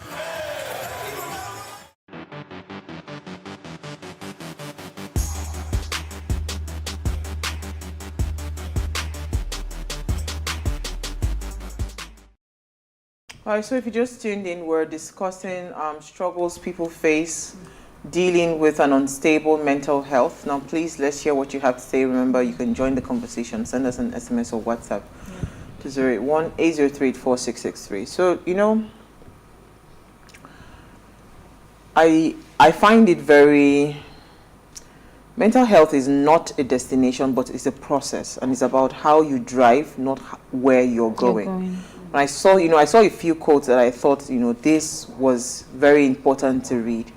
Someone else, that was from Naomi Shamshire or something. Then Glenn Close says, what mental health needs is more sunlight, more candor, more unashamed conversations, right? You can't, and again, this is even to Genevieve. There's nothing wrong coming out to say, you know what, this is what I am dealing with.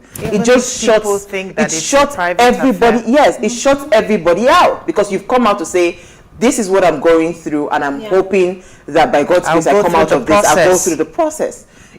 Because we try to make it like a backdoor conversation. It gives room for people to blog all kinds of sorts speculations, of crappy things about it, right? When it was said, I actually thought maybe she was just taking a break.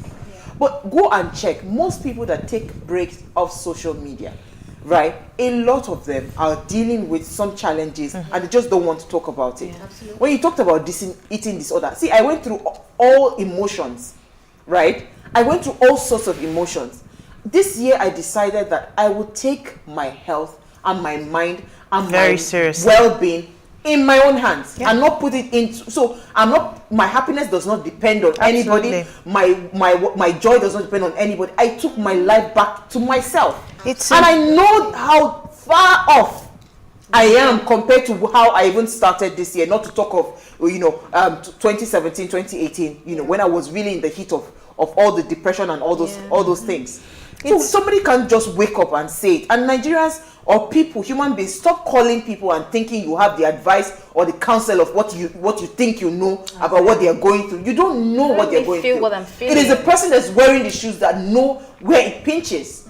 A lot of times, if I may come in very quickly, a lot of times people do not know that sometimes just knowing that you are there for someone, even if I don't have all the answers, but I know I'm here for you and I will be here for you. I can hold your hand, I can be calm and just be that shoulder that if you want to cry, whatever it is, don't be in a hurry to start giving people medication that you are not a tested psychologist or therapist in any way to understand. Even therapists sometimes know that until the person is ready to open up, you can't solicit any information or anything from them. So it takes a lot of understanding. It takes a lot of patience. It takes a lot of humanity for you to know that, you know what, you are not alone in this journey that you're going through. And it's high time that people know that mental health is as important as physical health. A lot of people sometimes pay so much attention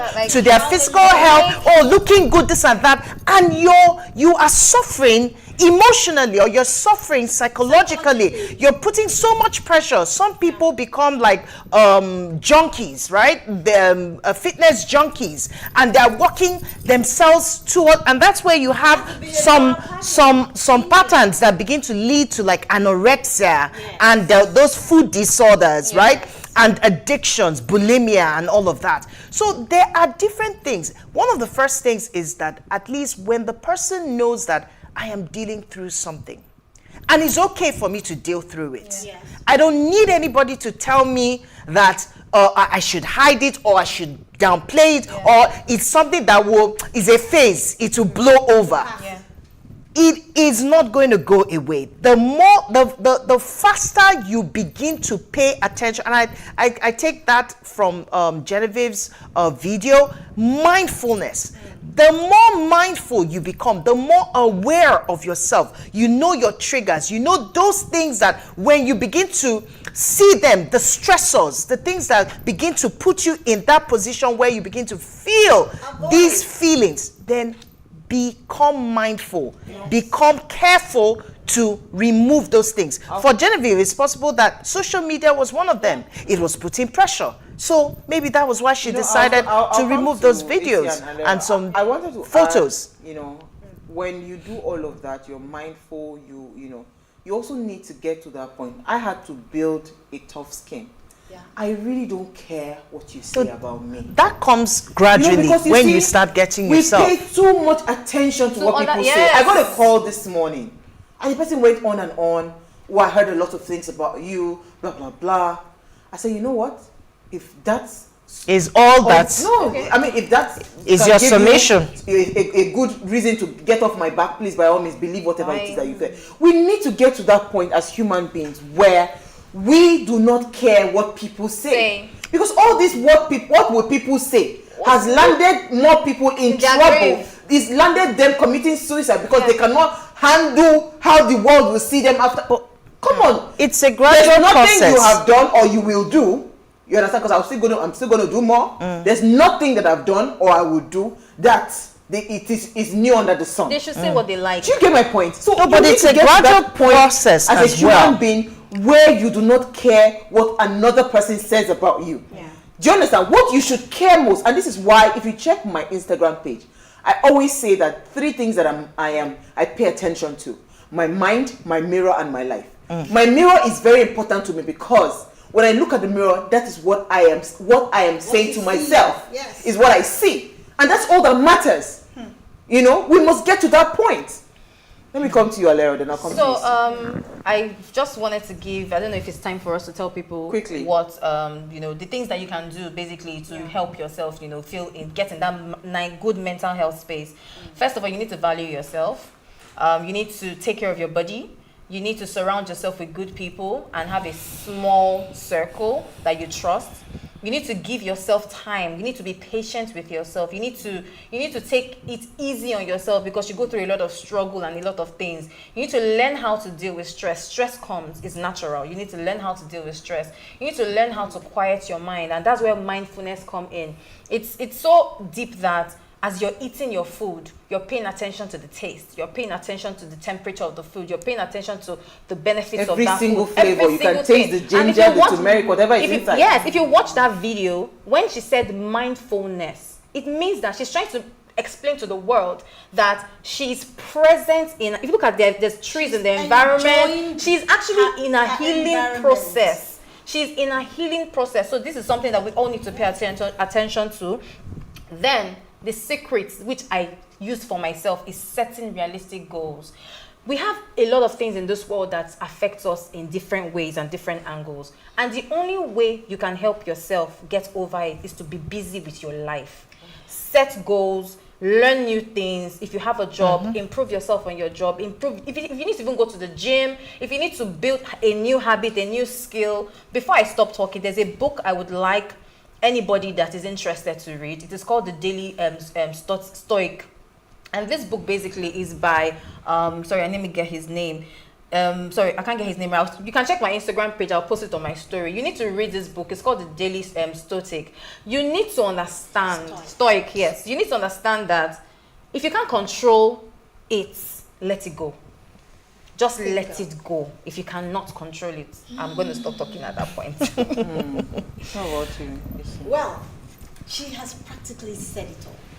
But my take is this. Steve Harvey said something. If you're going through hell, do what? Keep going. Why would you stop in hell? Just keep going till you get out of it. Mental health, everybody goes through it in one way or the other. The stress currently in Nigeria, all over the world, the bad news everywhere, we are all mentally stressed out. And we are all mentally going through one challenge or the other.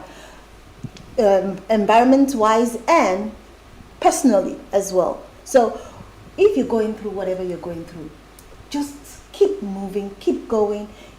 That too shall pass. That's one thing. And Alera said that her secret was get a job, get busy, get things done, and keep yourself busy. My deal is this. First things first, value yourself.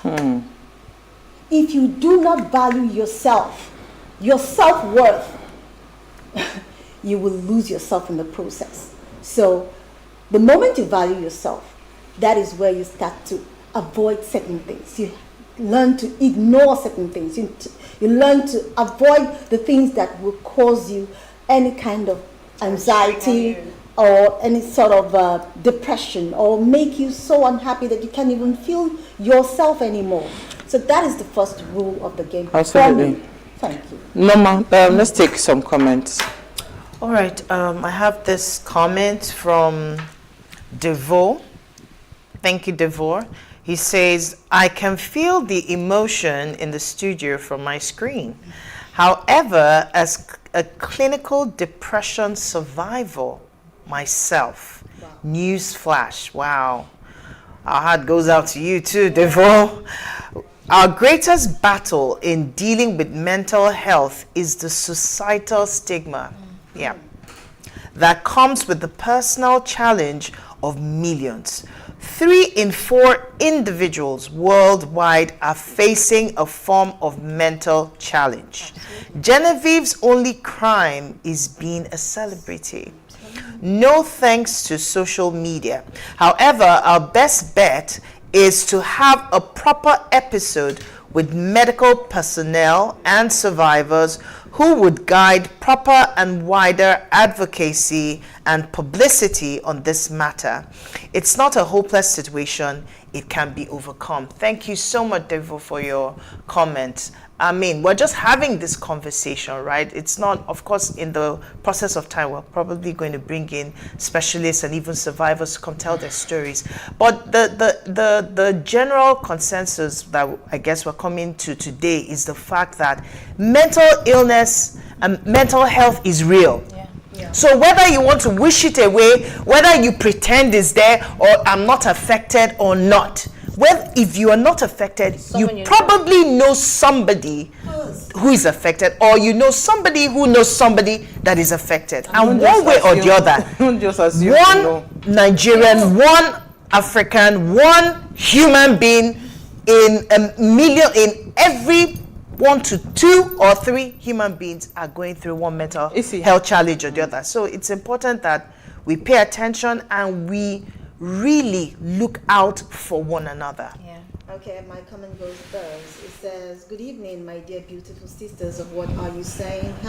#ways. I want to touch 2 of your topics discussed tonight. Concerning Genevieve Najee's predicament, it is so sad, and I really don't know what really happened. When I first heard about this case, my heart bled, and I really feel for her, even till now. Thank you for feeling for her. A beautiful lady that has millions of followers all around. She's not only a Nollywood actress, but a celebrity with a difference. She needs love, care, and serious prayers. God will help her to overcome this mental illness and disorder. Now, to the next one. He says, concerning the president asking for the resignation of ministers that are coming out for positions in office, someone should tell me, is it wrong? Is it that it is wrong for them to come out, or they are not ripe and qualified enough? Someone should tell me and enlighten me. Sister Isi, Sister Isi, you are welcome back. My name is Daniel Illo. Thank you, Regular Ways fans. Thank you, Daniel. Thank you so much. Yeah, but in response to Daniel, okay. Sorry, let me just quickly read my comment. So this is from Austin from Delta State. You don't have to break down. You have said it all. Yeah. The best antidote to depression that sometimes results in mental illness is to avoid the triggers. Surround yourself with good people, positive minds, positive-minded people. I mean, persons that will give you solace and commending you. Don't forget about the Bible too. Gloating over mental health is inhumane, and is the truth. Really, it's really crazy that people were just seeing it as gist. No, it's a lack of love. It's a lack of compassion, empathy. Which I'm sure that if you sit these people down, if you hear their own story, you too, you'll be like, No, but they're only projecting, because people who don't, there are people who have pain. All they can give is pain. Yeah. You can't give what you don't have. And people also do the best with what they know. So we must understand that. But thank you again. You know, I think it was important for us to have this conversation, even though it was not our ladies' night out. You know, when we saw that post yesterday, it felt so wrong in all spheres. You know, we're praying and we're hoping that, you know, Genevieve will be able to rise above this. It's not easy. For where she's gotten through, I don't think people sit down to think about it. Somebody called me, when the person called me this morning, was saying that you are a celebrity, and I said, where? you know, they say all sorts of things that it's like the celebrity thing is getting into your head. I was really mad this morning. But you see, I understand, because that is people have to be comfortable with what they say about you. Yeah. They have to give a reason as to why certain things are happening in a certain way. So if they cannot find a reasonable reason, they would invent one. But I'm just grateful that, you know, we are talking, and we're not afraid to talk about it. But you see, what I really would wish for Genevieve to do is to come out and say it as it is. You don't have to.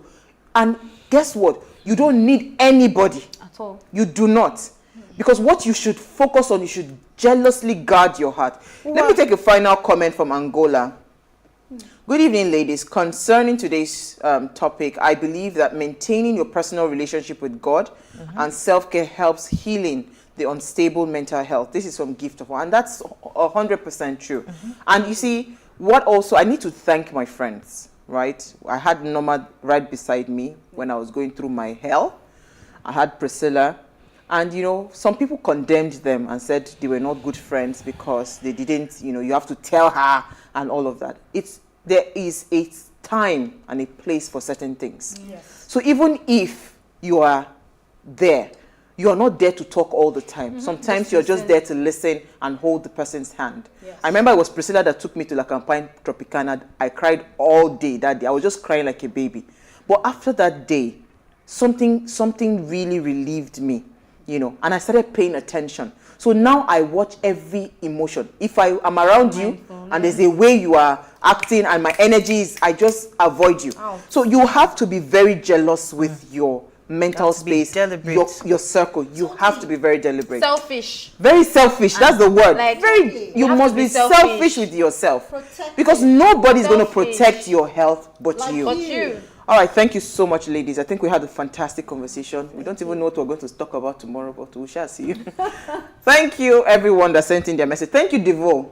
Thank you, Devo. He knows what he did. Thank you, Daniel. All right, so before we go, do ensure you follow us on Instagram at PlusTvAfrica. You can drop a comment. More importantly, follow all our engagements on social media. Like, share, invite your families and friends to watch and follow the conversation. Now, if you missed today's quote, here it is again. Anything that's human is mentionable, and anything that is mentionable can be more manageable. So when we can talk about our feelings, they become less overwhelming, less upsetting, and less scary. And this quote, I'm hoping, would reach Genevieve's ears.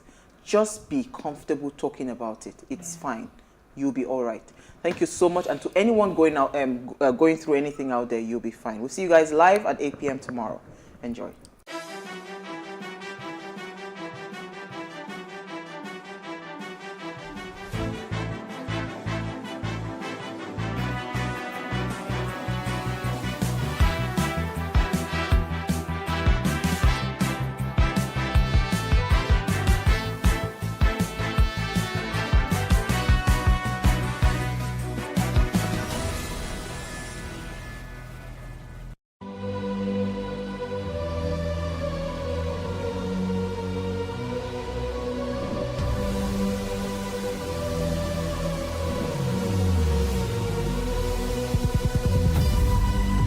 What we do not understand, we will stigmatize.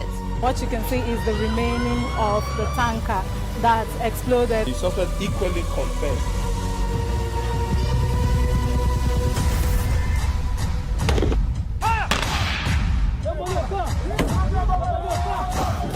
A 500 naira they collect them. If you no talk, they go beat you. Now 2,500 and they pay.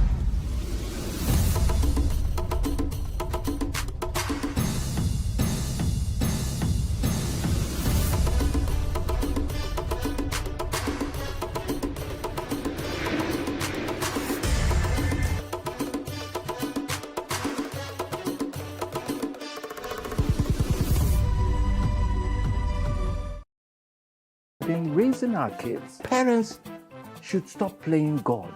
The internet is actually using the people. But when you are looking for money to help other people, then it becomes easy.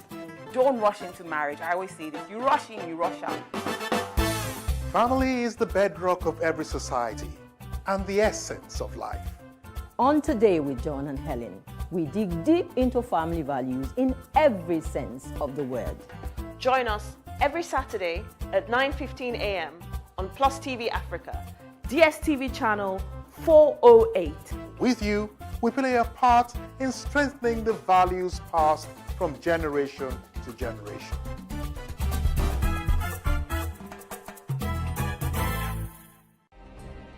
Nigeria's Niger Delta region, from where the black gold fuels Africa's largest economy, where the lines between wealth and poverty has never been thinner. Conflicts, poverty, insecurity, and environmental challenges daily confront the region.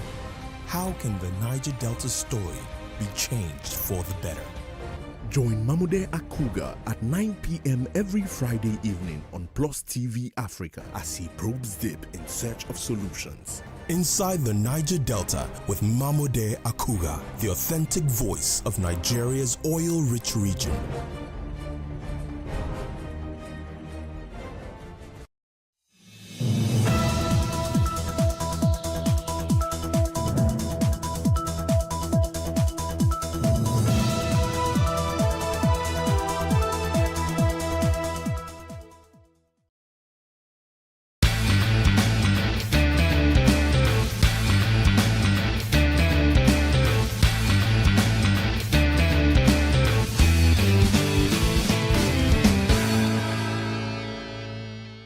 It's another interesting episode of Space and Style, a television show designed to provide realistic solutions for all your real estate needs by providing you with trends, tips, and also the engaging experts to discuss topical issues affecting the industry.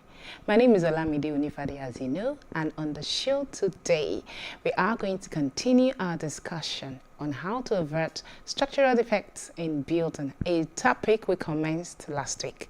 Also on the show, we are also going to share some interior design tips to keep you abreast of various trends in the interior design space.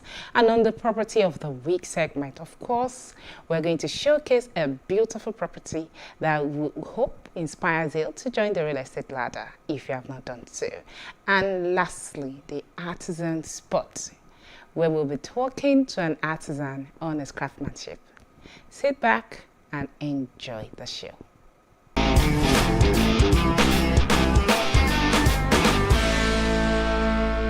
Now, welcome to the Expert Insight, and I have with me again this week Engineer Adewale Adeyemo to continue the discussion on averting structural failures in buildings.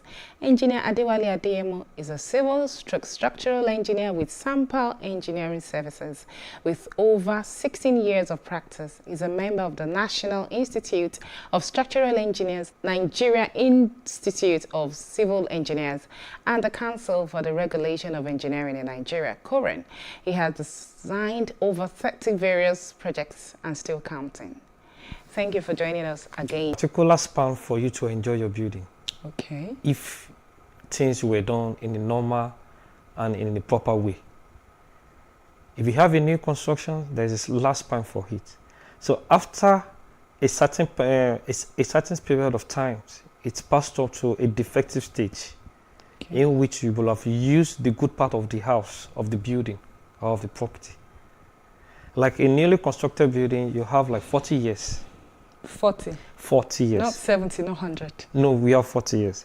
But the reason why it's 1700, it depends on the material.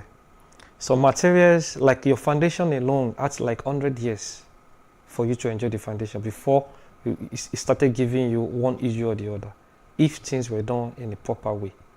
But if things were not done in a proper way, within the next 2.5 years or 5 years, you started noticing some defects. But if things were done in a proper way, at least you have like 40 years span of a building. Okay, I went to a particular building and I looked up, actually my family house, my family friend's house, and I looked up and I saw that the ceiling was coming down. I could see the steel passing that passes through the building, the ceiling. I could see it. So is that a major or a minor defect? For you to see the ceiling you're talking about, that is suspended ceiling. Yes. So what's the component of the ceiling? Is it plastic? No, it's brick. Okay, it's brick. Cement, yes. If we were to be brick, we can still categorize this as a minor. Okay. Because it's more or less is an aesthetics. Okay. It's not a major structural element. Structural engineers deal with structural elements. The elements are the foundations, the columns, the beams, and the slab. So we can still take that one as a minor defect, in which can be rectified, whether occupants are occupying the building or occupants are not occupying the building. So I'll take it as a minor defect. Okay. So, you know, there are some times that you abandon a property. Yes. Maybe intentionally, non-intentionally. There will probably some people who are not in the country, the property is locked up. Why is it that it deteriorates on time? What's responsible for that? Well, actually, Let me answer the question in a normal scientific or in normal civilized environment, as a structural engineer. What we understand is, when you have your building, there is inflow and outflow. The inflow and outflow in the sense that there is occupants, there is living things, and there is non-living things. Living things in the sense that there is occupants using the building. Non-living things in the sense that there is air, ventilations mixing together, blowing here and there. So when there's no occupants in the building, what simply deteriorates the building when not in use is humidity. Okay. It's humidity. Because there's no ventilation, no carbon dioxide going in from human beings, no oxygen. So it's more or less as humidity comes into play. So the humidity affects the finishings of the building, in which you started noticing dampiness. When you started noticing dampiness, the whole building started becoming weakening. And when they are weakening, you are signaling to defects. And when there's nobody occupying the building and the building are weakening, definitely that is building collapse. So scientifically, we say humidity. It's humidity. Humidity in the sense that there is no free flow of oxygen, from the living things and the non-living things. Okay. Yeah, that was because I would have thought that when a house is occupied, it should extend the lifespan. Yeah, of course, in a normal lane time, because nobody is using it. Yes. So there's no load, there's no movable. But so far you are there, the non-living things and the living things communicate together. That's why we have cross ventilation inside the house. You breathe in, you breathe out. That's what makes up the living component of an human being. Okay. So the building itself is a living thing. So wow. I'll simply say it's humidity. We do not have enough time. I was going to take this topic, this question of the biggest issues you have in construction. Yes. However, we'll go for the break. Okay. When we come back, thank you so much. We'll take on that. You're welcome. Thank you for staying with us. We'll do for a break at the moment. Please stay with us.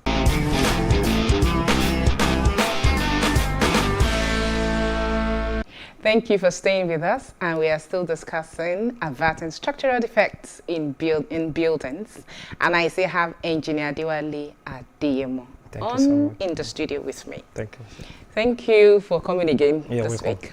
So before we went for the break, I was talking about the biggest issues you have in construction in Nigeria. So can you take us through some? Wow. It's a big question.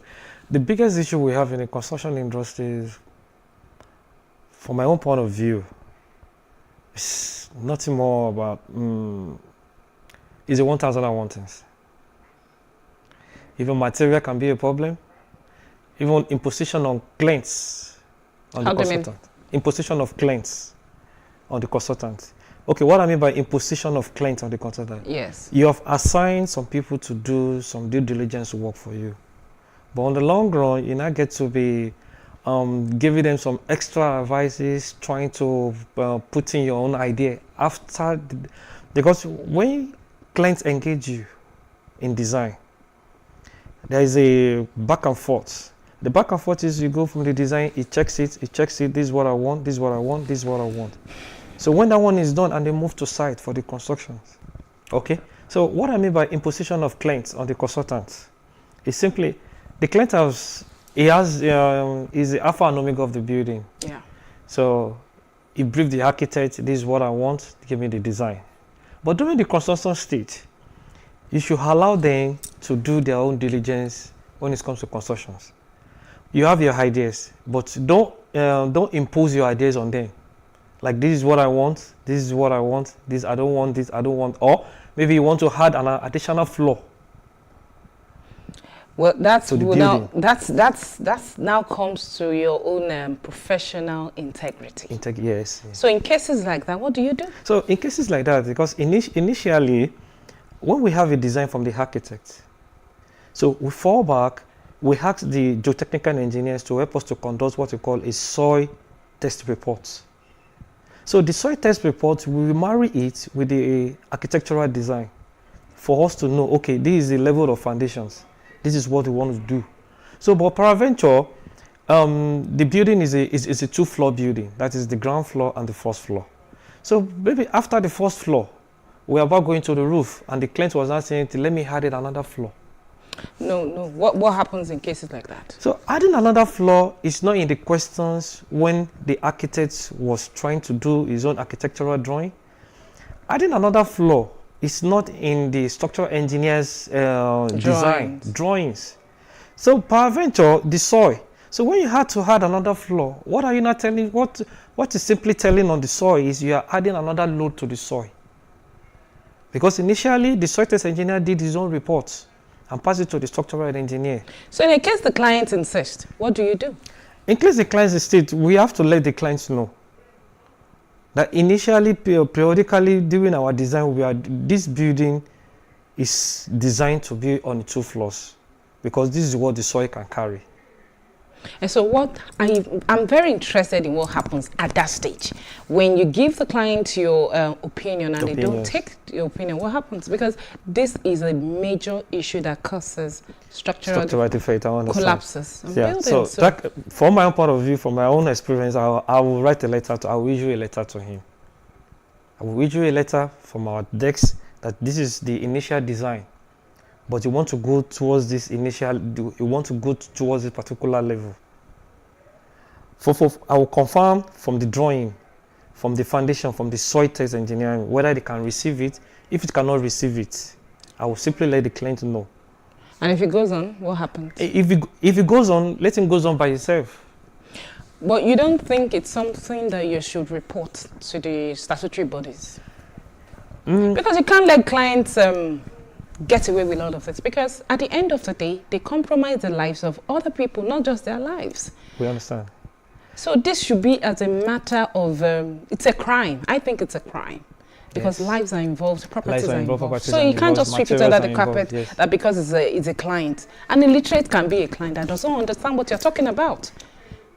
Because initially, right from day one, we have the people, we have this parastatal we call the Lagos State Physical Planning Authority. Yes. So the Physical Planning Authority, you submit all your documents to them, your drawings to them, they will look at your drawings. So once they look at your drawings, definitely they have already marked up your building that, okay, it's a 2-floor, it's ground floor and first floor. So your documentation is based ground floor and first floor. So if you want to add another floor to it, there's another body now comes in, we call it Lagos State Building Control Agency. But since you have already signed a document for ground floor and first floor, and they want to impose to put another floor to it, definitely there should be our regulatory bodies should be monitoring. There should be proper monitoring, because proper monitoring of the regulatory bodies. So you're saying that they are also complicit in this? Yes, there is. But when we have a proper monitoring system going here and there, checking what is existence with what we have in your documents. This is another issue. This is another defect when it comes to structural defects. So these are part of what causes... These are part of what causes. That was my next line of question now. Yes. Apart from this, what are other things that can cause structural defects? Workmanship. Workmanship in the sense that you are giving your job to someone that doesn't have the A to Z of what he's doing. Like a plastering, maybe ceramic tile laying work. Even the design. It might be catching when it comes to the paperwork, because paper buildings don't collapse. It is existing buildings that collapse. So the design too is another causes of structural defects. Even your your materials too. So this problem of materials, yes, substandard materials, substandard products. How can we navigate this in this country? How can we navigate the use of poor substandard products? Yes. Number one, there should be a regulatory bodies that we call the Quality Control and Assurance. What's the work of Standard Organization of Nigeria? SAN. SAN. Yes, fine. So every constructional materials, be it the water, be it your rebar, your reinforcement, be it your sand, be it your cement, there should be a document from the vendor. If a client wants to go and purchase any sand, let him ask for a document that back of, okay, this is the quality of the cement you are buying from me. Because in the due diligences on the construction site, the consultants have some tests on their own side to certify the materials. Like the ions, there's a test we call a tensile strength to test the quality of the ions against what the structural engineer has designed. And during the course of the project, the concreting work, there's what we call a slump test, just to check the quality of the concrete. Because quality of the concrete helps in making the building to undergo its lifespan. But if you are using a poorly rated quality control, as a poorly rated concrete, it helps, it's a defect on its own. So it's the 1001 things. We have 1001 defects. Thank you very much. You're we welcome. barely have enough time, but just to conclude. Yes. No and I mean, I would want it to be short, your okay, response. No problem. What's the relationship between architects and structural engineers? I've heard there are always issues on site. Who has security? Who's responsible for the whole project? Who has the full autonomy? Yes. In a building site, is an architect. Okay. Because he's the initiator of the building. He has the aesthetics. But a civil engineer is the skeleton of the aesthetics of the building. What I mean by that is the civil engineer understands, like our physical body, it's the skeleton that is picking the body. You understand? So in a building site, I will go with an architect because they are the initiator. Okay, so they are your bosses on site. They are the bosses on site. But when it comes to the stability, when it comes to the integrity of the building, when it comes to the integrity, is a civil engineer. Okay. But all right. So Thank you so very much, Engineer Adewale Adeyemo. Are you a prince? Actually, I'm a prince. I'm from Ogumosho. Okay. Yeah. Thank you so much for coming, and I hope you come again. Thank you so much. I really had an insight into what structural defect and all that is. You're welcome. Thank you so much. Thank you so much. You're welcome. Thank you. Thank you. We've come to the end of the segment, and I hope you enjoyed the discussion. Watch out for next week. We're also going to have huge and beautiful conversations again. Next is the design tip of the week.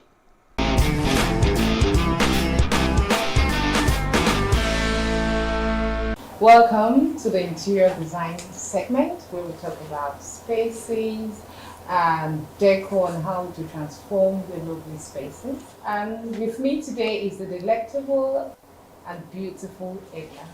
Thank you, Edna, for coming again. Thank you so much. Okay, I love today's topic. It's talking about home decor trend 2021. I very much love this topic because I love trends, and there are a lot of things that are trending this 2021. Even due to the COVID, a lot has changed. Oh, really? Yes, a lot of things have changed.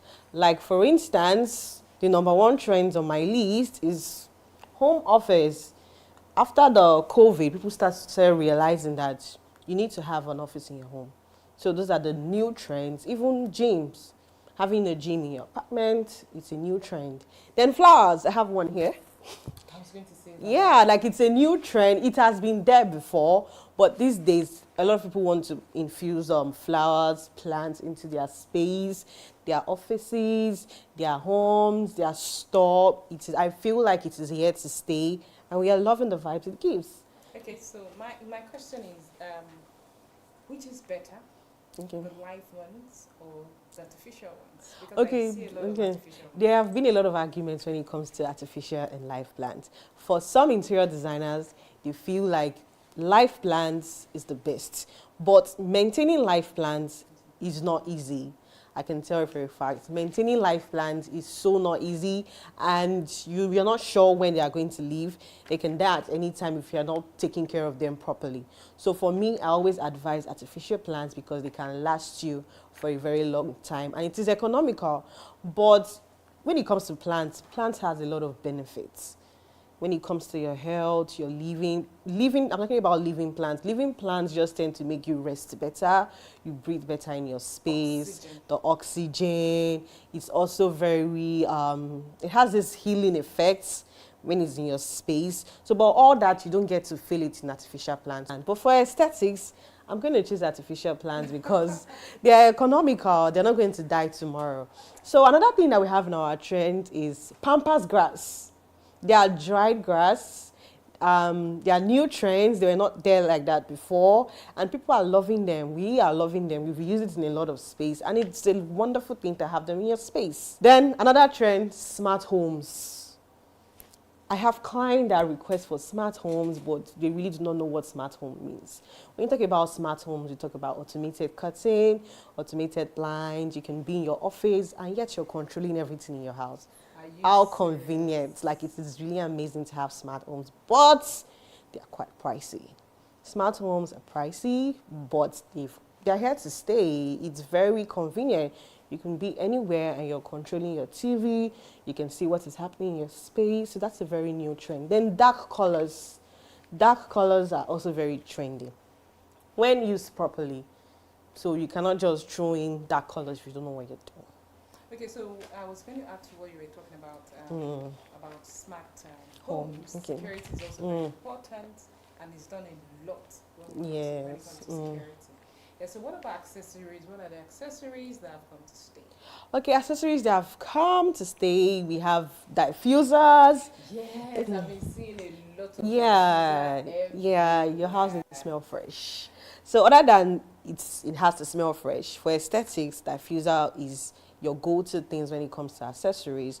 We also have like books, even though we're not reading them, they're like artificial books. Yeah. But for the aesthetics part of it, they're really very nice when you have them. I also mentioned pampas grass. We also need vets for all these grasses and plants. So these are new trends that I feel like they are here to stay because they are very lovely and they are very affordable too. Even flowers. Not plants is different from flowers. Talk about flowers, especially in some stores these days, you have lots of flowers, the rose, you name it, there are lots of flowers that are very trendy. I, for one, thought that they were going to leave 2020, but they are here and they are going nowhere. So those are the trends that I have. And that thing that is trending is the blush pink. You know, we spoke about blush pink in that segment. It's really welcoming color. People are embracing it. It has nothing to do with being a male or a female. Even, yes, like anybody can use blush pink. It's kind of like nude, but you need to know the difference. Like, it's really a very trendy color, and it is really very yummy and cute. Yummy. Yeah. Thank you so much for Thank you too. coming around. Thank you so Thank much. you very much. All right, thanks. Space and Style. Thank you for staying with us. On the last segment of the show today is the favorite artisan spot, where we are talking to another fantastic artisan to take us through his craftsmanship.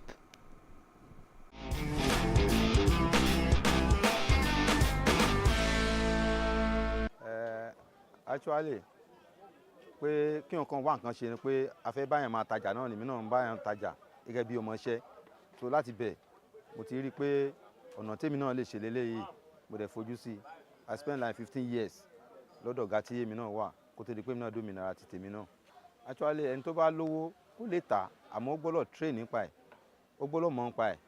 Torí pé bí situation Nàìjíríà ṣe rí nsìn, tí o bá ní o kówó lórí ọjà kan tó mọ̀ nípa ẹ̀, bóyá kíní ẹ̀ ti fall nínú market nsìn ò mọ̀, tí wọ́n kàn lọ rà, tí wọ́n bá fẹ́ ta tiẹ̀ nsìn, wàá tà ní bad price ni, àfi kó mọ̀ nípa ẹ̀. So bó ṣe ń lọ, wàá mọ̀ quality, wàá mọ̀ quantity, pé tí n bá rà tó báyìí, iye báyìí náà lè dí mi lórí ẹ̀. Tó o bá ti mọ̀ nípa ẹ̀ o lè ṣe, àfi kó train nípa ẹ̀. It's all imported. Local wa náà wà, but kò tí ì pọ̀ ń ta bí imported. The same thing, even tá bá ní ká tún fojú wo nsìn, ní local one títí wa gan, ó yìí fẹ́ stand ju foreign lọ, but kò ń ṣe nǹkan tí tó wà famous táwọn èèyàn ti mọ̀ lọ́pọ̀lọpọ̀. Àwọn èèyàn ń fi ojú pé local títí wa náà fi ń wò. Tó bá ká wo how long durability rẹ̀ bó ṣe long sí, tí wa gan sì tún ní àlàáfíà ju ti foreign one lọ. Fún àwọn táǹtà ń sìn, àti wádìí lọ́wọ́ àwọn tó ń lò, wọ́n ti sọ fún wa. Even ẹlòmíì tó mọ̀ ọ́nù wọn máa ń request ẹ̀ pé nírú eléyìí o, nǹkan báyìí ni kò bá mi wá. Thickness ẹ̀ ó ju ti foreign lọ. Torí ní foreign yẹn, àwọn náà máa fún wọn ní measurement nǹkan táwọn fẹ́ látọ̀hún yẹn wá. But ti local títí wa ń sìn, size tí a ti ń lò láti pẹ́tipẹ́, làwọn yẹn sì ń ṣe àwọn náà kọ́ lè dídí ẹ̀ kú ń bẹ̀ so quality yẹn sì wà ń bẹ̀ bóyá heavy bóyá yìí strong sí. Challenge tá à ń dorúkọ ló ń bẹ̀ ń sìn ni pé bí situation countries rí ń sìn torí pé tí a bá ra ọjà pé à ń tajà yìí ní 10,000 naira for instance ń sìn ká tó ta ọjà tán ká tó dé ọjà wọ́n lè ní price ti increase àwa dẹ̀ ti ta ní rate tí táwa rà so ó máa ń jẹ́ ìṣòro fún wa láti pé nǹkan tá a ti tà ní low price a dẹ̀ dé market a tún bá ní high price always ni ọjà ń wọ́n nítorí pé ó dẹ̀ ń fún wa nírọ̀wọ̀ ẹ̀sìn ọkàn lórí ẹ̀ tó yẹ pé owó tá a ní lọ́wọ́ gan kò fẹ́ ká agbára iṣẹ́ tá à ń ṣe gangan mọ́ ń sìn àwọn pé bí technology ṣe wà ń sìn ifun bó ṣe jẹ́ pé bí irú àwọn tó mo pè ní baby color tí yàn wá rí color yẹn àwọn tó jẹ́ àwọn expert nínú dí àwọn furniture yìí wọ́n lè ra bí off white ń sìn wọ́n gbé kalẹ̀ kán sọ fún àwọn tó ń fẹ́ bá wọn spray pé nǹkan tá a fẹ́ gbé kíkiní ìgbéjáde nìyẹn ó máa gbé jáde mi fún bí irú plain color nìyẹn o kò lè wọn lè rú àwọn tó jẹ́ design color ṣe kò ń ṣe pé mi ì ṣe pẹ̀lú ṣeréṣeré ní tí mo ń ṣe pẹ̀lú life mi tí mo fi ń tọ́ ìyàwó àtàwọn ọmọ mi tí wọ́n fi graduate tó wà ní university sí wà ń bẹ̀ nísìnyí so ní tí mo lè fi sọ́mọ lọ́wọ́ ni. Space and style. We have come to the end of the show this week and we have to wrap up, and we hope you have enjoyed yourself as I have and also learned a thing or two about averting major structural defects in buildings. So join us next week for another interesting edition of Space and Style at the same time on the same channel. Bye for now.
What we do not understand, we will stigmatize.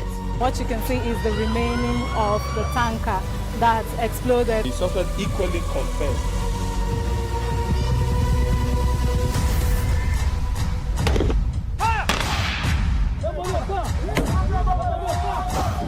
A 500 naira they collect am. If you no talk, dem go beat you. Na 2,500 they pay.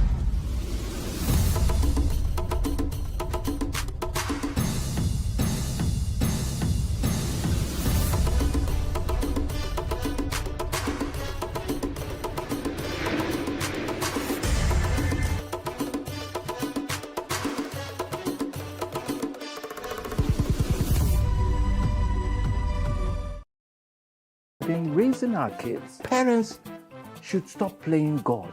The internet is actually using the people. But when you are looking for money to help other people, then it becomes easy.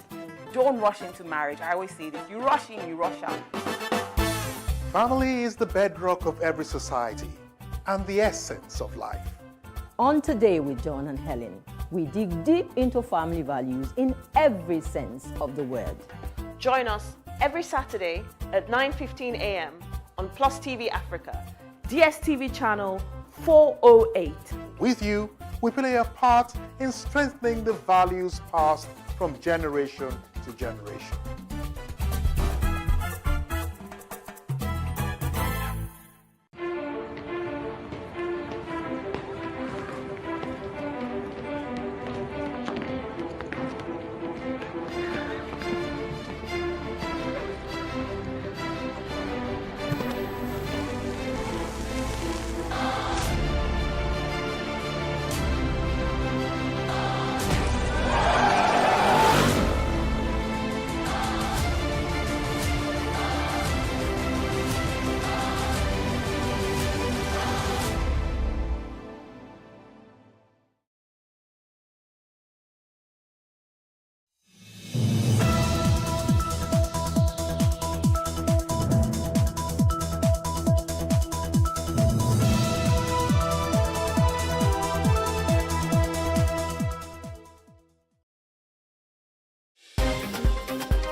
Good afternoon. I am Khadijat Balogu, and this is the news update. President Muhammadu Buhari has appealed to the Academic Staff Union of Universities, ASU, to consider the plight of students and call off the ongoing strike. The president at the 19th National Productivity Day and the conferment of the National Productivity Order of Merit Award equally urged students in public tertiary institutions to exercise patience as the federal government strives to address the nagging issues in the nation's university system within the ambit of available resources. During the event, President Buhari conferred the 2019-2020 awards on 37 individuals and 11 organizations at the State House. Youth in the southwest region of the country have berated the Senate President Ahmed Lawan over his position on the lingering crisis between Academic Staff Union of Universities, ASU, and the federal government. The youth under the aegis of Oodua Youth Coalition, OYC, described as faulty the statement credited to Lawan that the 2009 agreement between ASU and federal government was unrealistic and vowed to barricade federal roads across southwest state if the government refused to yield to the demands of ASU within 7 days. Speaking during a press briefing in Akure, the Ondo State capital, the national president of the group, Tayo Oluyi Akintade, who was flanked by the group's national publicity secretary, Gbenga Ajongbolo, stated that the Senate was a member of the National Assembly when the agreement was reached. The refusal of the federal government to accede to this request has impacted negatively on tertiary education and future of Nigeria. We use this medium to inform the federal government that Yoruba youths are tired of staying at home. We thereby give the Nigerian government 7 days to reach a compromise with ASU and return our students to campuses, or we shut down all federal roads in the West. We value education in Yoruba land, and we won't watch the effort of our heroes past go to waste. We have seen that for years, these people do not actually listen to dialogues. They do not actually listen to people that come to them to ask questions. I think they understand that when things are turned upside down, they respond. And I think this is the approach we are taking. And I'm very, very sure, I'm confident that after this, this our plan to block all the federal roads in the southwest, I think they will respond to our request. And still on educational matters, another setback looms in the nation's education sector as members of the Academic Staff Union of Polytechnic, ASU, prepare to embark on a warning strike. ASU President Anderson Ezeibe made the announcement 2 days after the Academic Staff Union of Universities extended its ongoing strike, which began in mid-February, by another 12 weeks. Ezeibe, who stated that the Polytechnic lecturers will withdraw their services in a 2-week industrial action with effect from Monday, explained that the decision was reached at the emergency meeting of the union's National Executive Council to review the response of the federal government to its ultimatum. The Secretary to the Government of the Federation, SGF Boss Mustafa, has directed ambassadors, heads of agencies, and other government appointees with political ambition to step down. This directive, which came in a circular, followed President Muhammadu Buhari's order to members of the cabinet who are seeking offices in next year's polls to resign. The SGF noted that those affected should hand over to the most senior persons next to them. The presidential bid of Vice President Yemi Osinbajo has received a major boost in Gombe State as Governor Muhammadu Inuwa Yahya committed the state APC delegates to his ambition. The governor who assured Osinbajo of the state's support at the palace of the Emir of Gombe, Abubakar Shehu, during the VP's courtesy call on him, said that no candidate is as credible as the VP. Speaking in the same vein, the Emir commended Osinbajo for his loyalty to the president and his role as the head of Economic Advisory Council. Addressing his host, Osinbajo recalled that he declared presidential interest after serving for 7 years under a transparent leader, President Muhammadu Buhari, who exposed him to real governance. It's another remarkable occasion because on so many occasions the vice president was coming as vice president and still is coming as a vice president. But this time around, he has come to interact with our delegates preparatory to the primaries of our ruling parties, the All Progressive Congress, and inshallah to the convention that will produce him by the grace of God as the next president of the Federal Republic of Nigeria. Attention in areas of economic policy, SME policy, ease of doing business, social investment, and many other areas have left lasting impact on our people. You have maintained a track record of excellent integrity as accomplished legal luminary, religious leader, and now a politician. It is attributes that endear you to many Nigerians across various ethnic and religious persuasions. We therefore pray for your continuous success in all your endeavors. Only to say that on April 11th, 2022, I formally declared my intention to run as President of the Federal Republic of Nigeria. And Your Royal Highness, I did so after serving as Vice President to our President Muhammadu Buhari, for the past 7 years. And we pray that by God's grace, I will do so for another year, up until May 29th, 2023. Your Royal Highness, in that period of 7 years, I had the honor of serving under a transparent leader, President Muhammadu Buhari, one who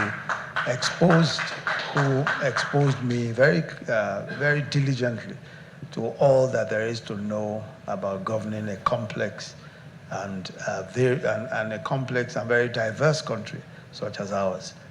So I believe that all of the experiences that God gave me during the period of that 7 years is important now, especially as our country now wishes to transit, to move from one administration to the other. And I believe that given the experience that God has given me, given the exposure that I've had, including being acting president on various occasions, I believe that all of this will be useful in God helping if God enables me to become president of the Federal Republic of Nigeria. I think it will be all I've learned will be extremely useful. The Chief of Staff, Governor House Gombe, the Honorable Commissioner. Still on 2023 election matters, the National Commissioner, Boy Scouts of Nigeria, Honorable Dave Padopaz Awuna, has said he would relate with other lawmakers if elected as senator in the forthcoming general election to put a stop to the persistent attacks on his zone through the use of peaceful means. Honorable Padopaz Awuna stated this to PlusTV correspondent Francis Ter in Makurdi shortly after presenting APC nomination form to contest for senatorial seat for Benue Northwest. He said that he would champion the cause of peace to enable farmers carry out their farming activities without security challenges. Well, my roadmap is quite simple. This is the hub of the nation in terms of food supply. And you know, food and water is life. So if that has to be, Makurdi and Boko being the epicenter of where the food basket of the nation is, we have been bedeviled for some time now by issues that have arisen from attacks from suspected herdsmen. We are thinking that we shall try to synergize with other Nigerians and see how we shall cohabit in the most peaceful manner. Also speaking, an elder of the APC in Goa West local government, Honorable Selwan Ogar, described Dave Padopazawuna as a young man who has the capacity to represent the zone at the Red Chamber, especially now that the zone is bedeviled by insecurity. This is a vibrant young man who will not be afraid to tell the government of the Federation the plight of his people. You can see the whole of Goa West is in Naka now because of insecurity. We have no people, we have no person to explain this to the federal government. By implication, what I'm telling you is that in the next 2 or 3 months, we will have no single food to eat in the Trashing people. That is Goa West. And he's the right person to tell the federal government the calamity that is taking place in that part of the world. And as Deltans prepare for the 2023 general elections in the state, the Resident Electoral Commissioner (REC) of the Independent National Electoral Commission in Delta State on Monday, Tom, has said that the commission has created over 60 centers across the 25 local government area of the state as a way to cover the registration process and awareness on campaign on the need for every Nigerian to register and get their PVC. Tom made this statement in a one-day special media CSO dialogue on deepening citizens' understanding of the amended Electoral Act 2022, put together by INEC and CMG in Asaba, Delta State Capital. Our Asaba correspondent, Apomidore Friday, reports that Tom said the centers are to enable them overcome the challenges and difficulties facing electoral processes in the state. We are almost staying at the 26 centers. We now have about 60-something centers in the state. Therefore, the difficult terrain, the creeks are being covered by our team who are devolving from one location to the other. So what we had initially, was only at the local government headquarters. It presented a lot of problems for you to travel to that place. But now that we're moving around, those problems have been... On their part, the coordinator of Transition Monitoring Group, TMG, Edewo Egedegbe, and other stakeholders called on the commission to fully put its house in order to give Nigerians the hope of a free and fair election in the states. 2022 Electoral Act, that has been cleared. Now, all votings must go through, electronic process. And it's only electronic process votes that will be recognized by law. So those are very clear innovatives that we have seen. And also, 1 year ahead of election, funds have been released to INEC, as it were. Unlike what it used to be, 2 months to election, INEC is still crying to see they've not gotten funds to do anything. Aside from nominating and presenting candidates for elections, it is the duty of political parties to conduct voters' education. INEC cannot do it alone. I'm happy the representatives of the 2 leading parties are here. It is not enough for us to be interested in election after election, appointing people to head boards and parasitas.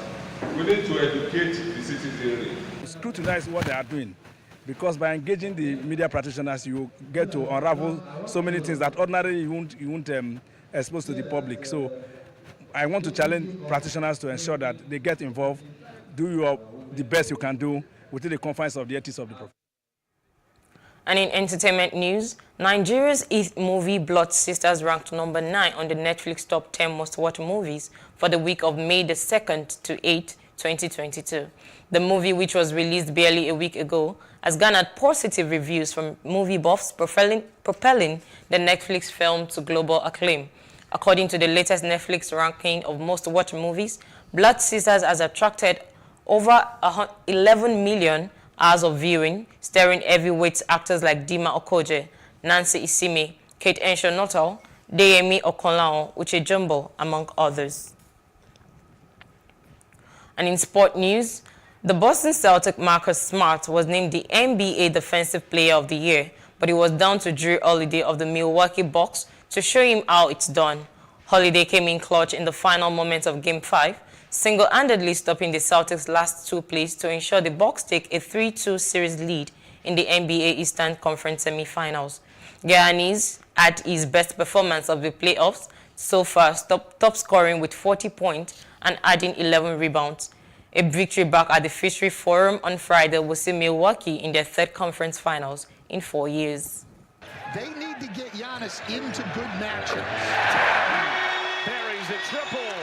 Here's Tatum now, gives it right back to him. Antetokounmpo on Jaylen Brown. Brown gets a step. Brown with the reverse.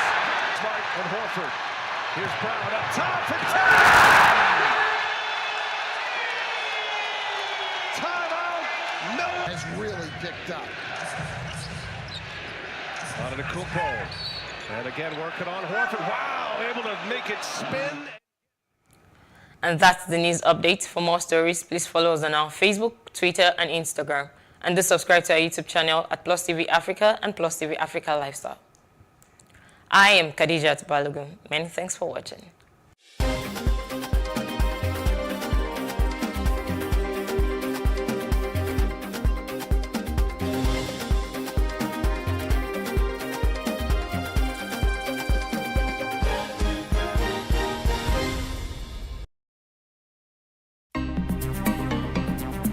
Life can be fun and rewarding, but it also comes with some risk. As in business, you win some, you lose some. And that's why you need to be wise in the choices you make. It's like placing a bet. Again, you need to be wise. Wise in choosing an innovative platform with the highest market options and highest odds ever.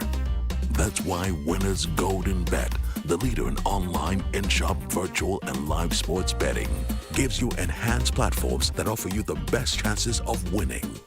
For betting on live soccer matches, live dog races, and virtual games. Winners Golden Bet is your best bet. Instant payment of winnings guaranteed. Play online or in any of our numerous shops nearest to you. Hey guys, be wise. Play on Winners Golden Bet. Winners Golden Bet, the wise choice. Nigeria's Niger Delta region, from where the black gold fuels Africa's largest economy, where the lines between wealth and poverty has never been thinner. Conflicts, poverty, insecurity, and environmental challenges daily confront the region. How can the Niger Delta story be changed for the better? Join Mamude Akuga at 9 p.m. every Friday evening on PlusTvAfrica as he probes deep in search of solutions. Inside the Niger Delta with Mamude Akuga, the authentic voice of Nigeria's oil-rich region. In raising our kids, parents should stop playing God. The internet is actually using the people. But when you are looking for money to help other people, then it becomes easy. Don't rush into marriage. I always say this. You rush in, you rush out. Family is the bedrock of every society and the essence of life. On Today with John and Helen, we dig deep into family values in every sense of the word. Join us every Saturday at 9:15 a.m. on PlusTvAfrica, DSTV channel 408. With you, we play a part in strengthening the values passed from generation to generation.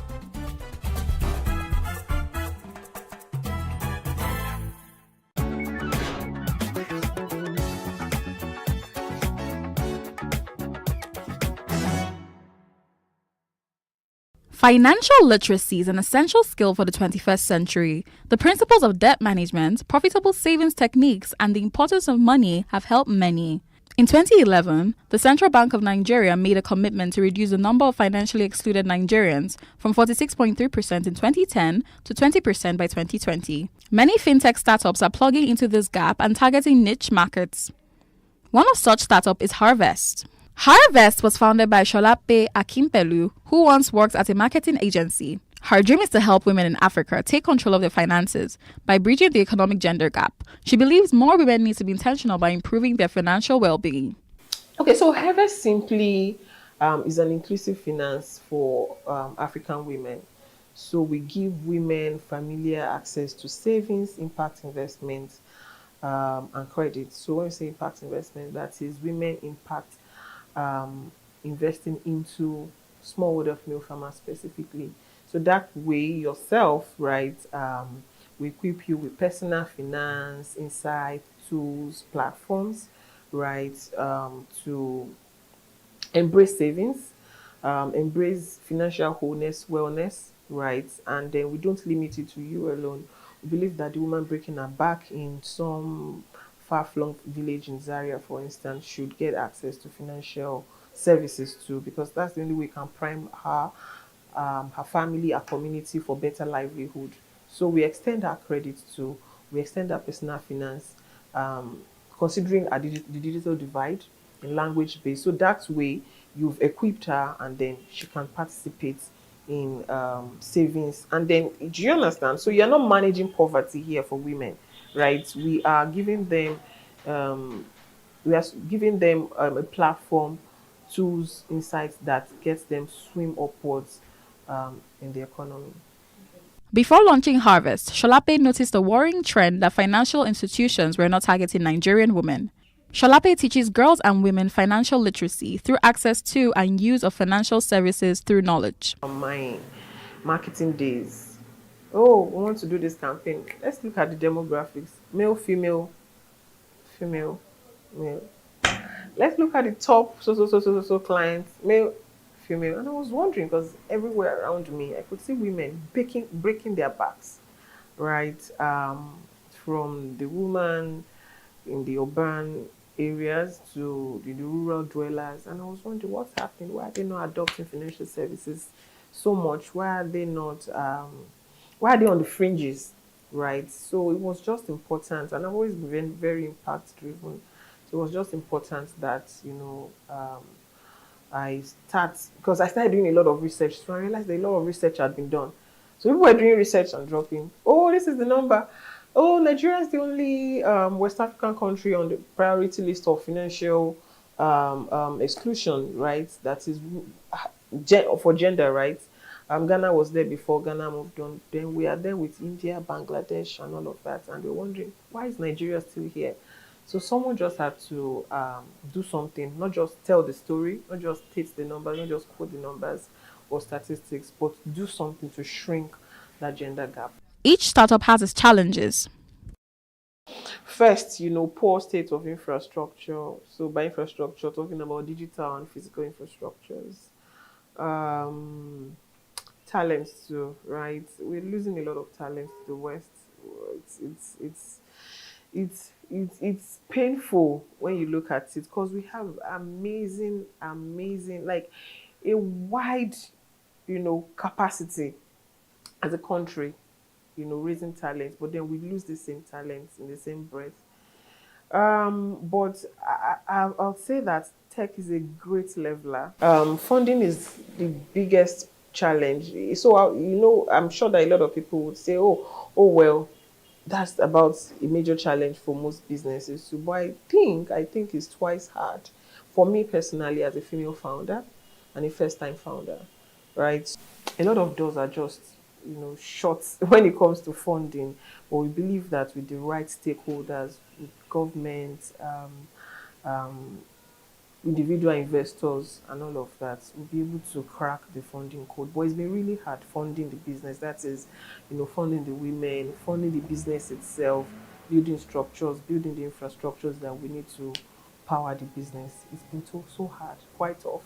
Sholape's goal in the next 5 years is to empower women in the Nigerian market. It's obvious that tech is hard, but with the right amount of resilience, women can achieve anything. Okay, so I'll just quickly add to that, our goal is that in the next 5 years, base case, right, would have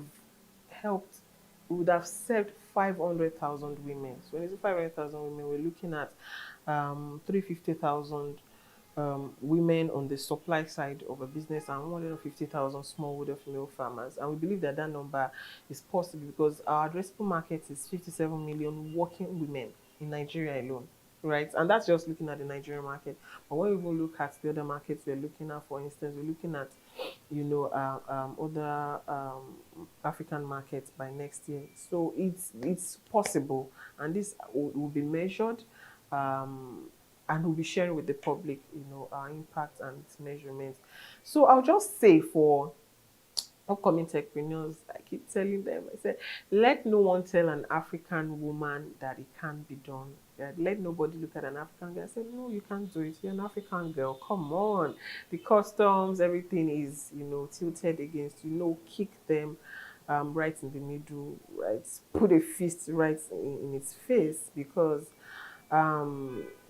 we grew up, a lot of us grew up resilient, right? We had to clear away the thorns and make way for ourselves. So it's hard. It's double hard. So tech is hard, right? It looks glam out there, but it's really hard. Trust me, because I say, especially the infrastructure. You're working with a string of codes. That's why I tell people, right? Something can break somewhere. It works now. Then we all drive cars. A car takes you somewhere, and then you want to go home. It isn't working again, and you're wondering what happened. So much more string of codes from one point to another. Something is not returning, and you have to fix it. So you just have to also immerse yourself in the problem. It's important to walk in the shoes of whatever problem you want to solve. It's very, very key. I would say secondly, you just have to, the starter pack, you have to come in very, very resilient. So many days. There are some days I still wake up and feel like, where do I draw the line here? So many days, you have that feeling, but you've got to keep going on. And then, thirdly, I would say that it's possible that you get to places where it looks as if, you're not wanted at the table. It's okay, but it's fine to create your own table, right? And but whatever you do, be less concerned about the glam, be less concerned about the glitz, but be more concerned about the problem you're solving for. Be driven, be mission driven, be impact driven, and the rest, will come with it. Nigerian women are believed to care more for their parents, and as such are in the best position to teach them financial literacy and retirement plan. Okay, so I would say that typically the Nigerian woman, of course, suffers from the black tax, more of that. I personally tagged it Ada syndrome, right? And that is, you see parents saying, I want more girls, because girls take care of their parents. Men, when they take a partner or something, they don't, but the girls, oh my, and it's a good thing. And those are the things that we keep having conversations about in our community. Talk to your parents about money. What are their retirement plans? Do they want to live in with you? Do they want to, what's their pension? All of those conversations. Otherwise, what about your siblings? What do you want to do for them? How do you measure? Where do you stop? Because you realize that you just continue giving. You are trapped in that cycle where you can't even sustain yourself, and then you become dependent on another one. So all of these things are generational challenges that has plagued the African child, but more the African girl, because you are the Ada, you are the girl, you are the one who's supposed to be very nurturing always. But hey, you can do all of this with the awareness of knowledge, and that's why we say be grounded with financial in personal finance and in financial knowledge yourself. What's your net worth? That's how you can talk to parents, talk to partners, talk to people around you, okay, on making better financial decisions for themselves, for yourself, so that nobody becomes, they don't look, you know what they say about this thing that say, lean on me, no be press me die. So they don't lean on you, and then want to suffocate you. So you've just got to be financially sound, and those are the things that we teach in our community. Get yourself a tribe, like Harvest, and like I say, even if you don't use the platform, the insights, the tools that you gain from being a community member of Harvest is is mind shifting, and every African girl, every African woman needs such to do better.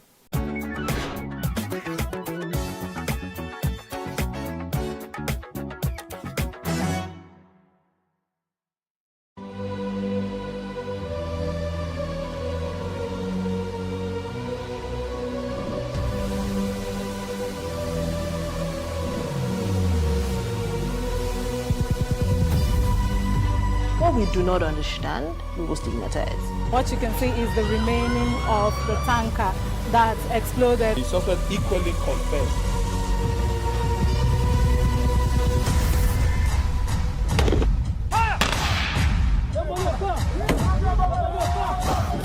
A 500 naira they collect them. If you no talk, they go beat you. Now 2,500 they pay.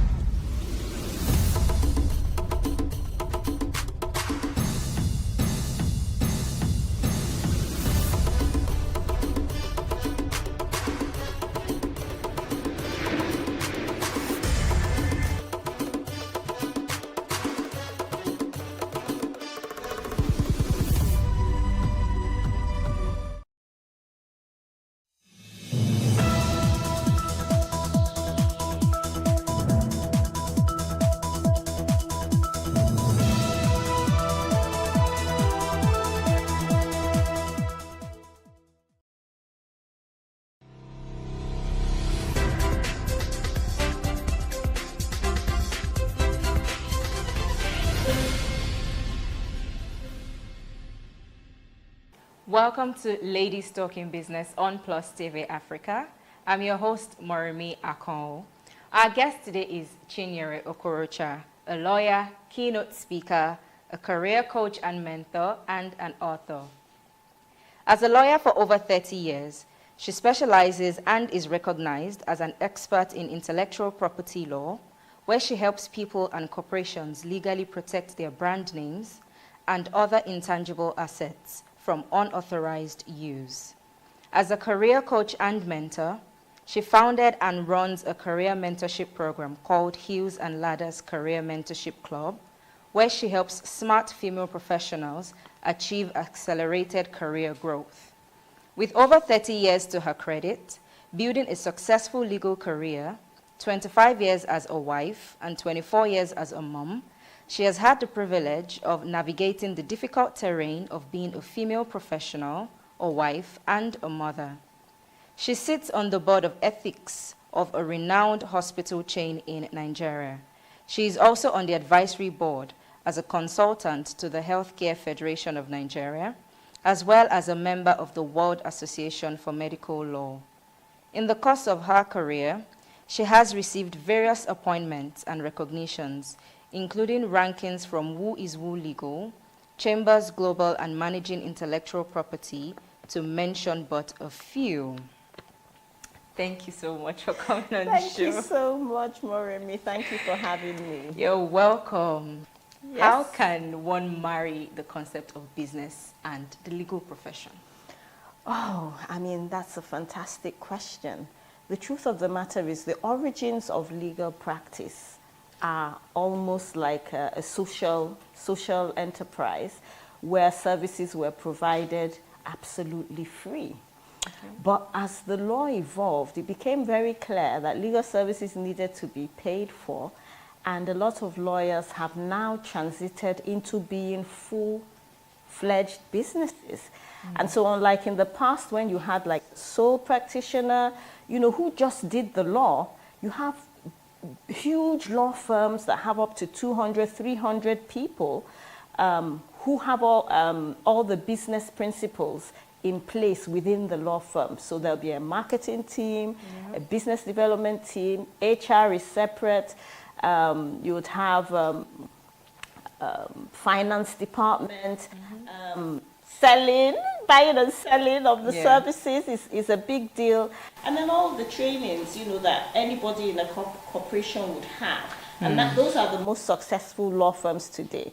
So I can tell you without any iota of doubt that law is indeed a business. And all those business principles apply to the big conglomerates, apply to the successful 21st century law firm. So would you think, or would you say that, or rather would you advise that some principles of business, I know in law there's business law and all that, but it doesn't really, you know, treat the business principles, how to run a business. So would you advise that that be included into a curriculum for lawyers? Absolutely. I mean, I am the vice chairperson of the Nigeria Bar Association Women's Forum. And one of the trainings we do for female lawyers is to introduce the business principles, you know, into the trainings that we do. And I dare say we actually intend to make a presentation to the Nigerian Law School to amend their curriculum to include these business principles in the curriculum at an early age. Because what happens is lawyers, you can open your own law firm from the minute you're called to the bar, but you have no business skills. So let's talk about running a profitable law firm. I know that in law, you're not allowed to advertise your services. Bearing that in mind, and the practice of law itself, how can I run a profitable law firm?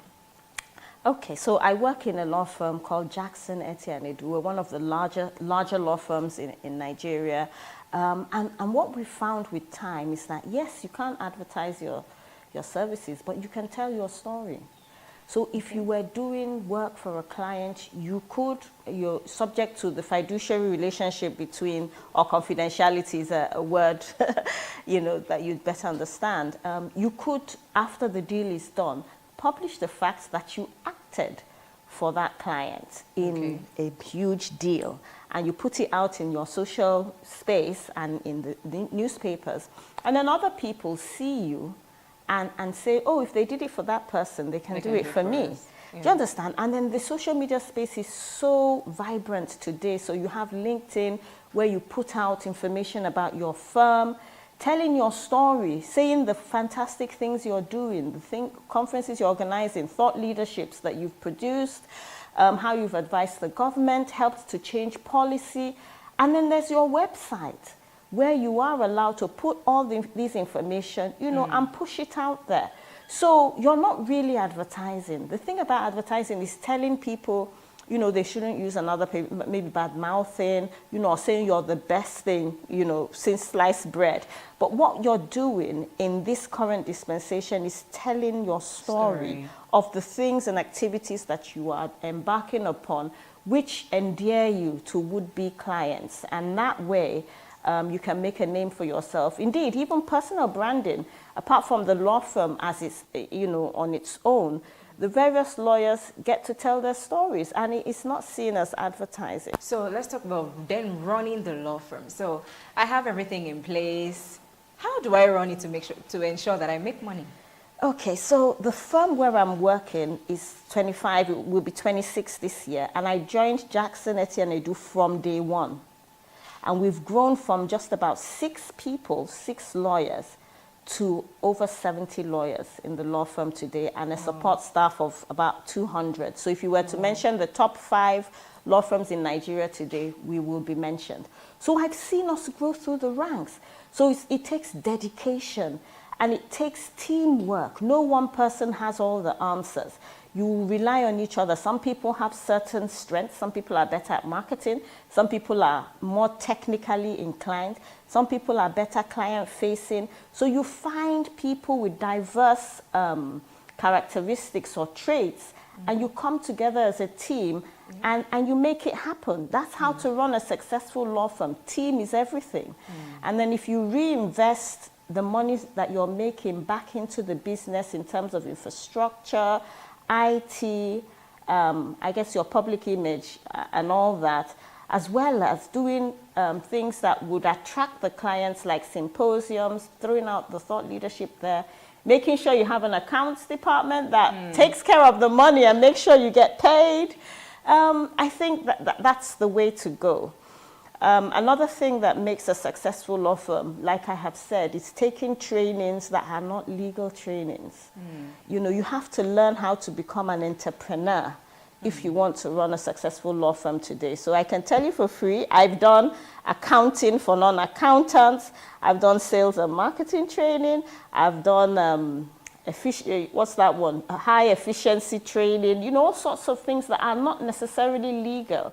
If you can do that, you invariably get those business skills that you need in order to run a successful business, increase your knowledge. Obviously, your knowledge of the law is taken for granted. And if you can do all that, I assure you, your practice will thrive. Then, yeah, because there's so many people in the world. You understand, Nigeria alone, over 200 million. Then you think of the international community. There are not enough lawyers to service everybody. So there's work. There's enough work for us all, I think. Okay, so let's still talk about legal talk.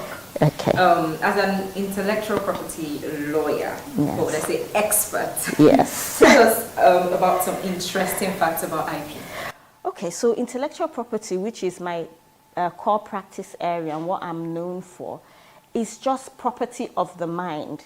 So it's anything you can use your human intellect to create. So it's about creativity. So there are two main headings for intellectual property. I'm breaking it down to the barest minimum. There's copyright on the one side that everybody knows about. So there you have the creative industry, musicians, broadcasters like you, like your Plus TV.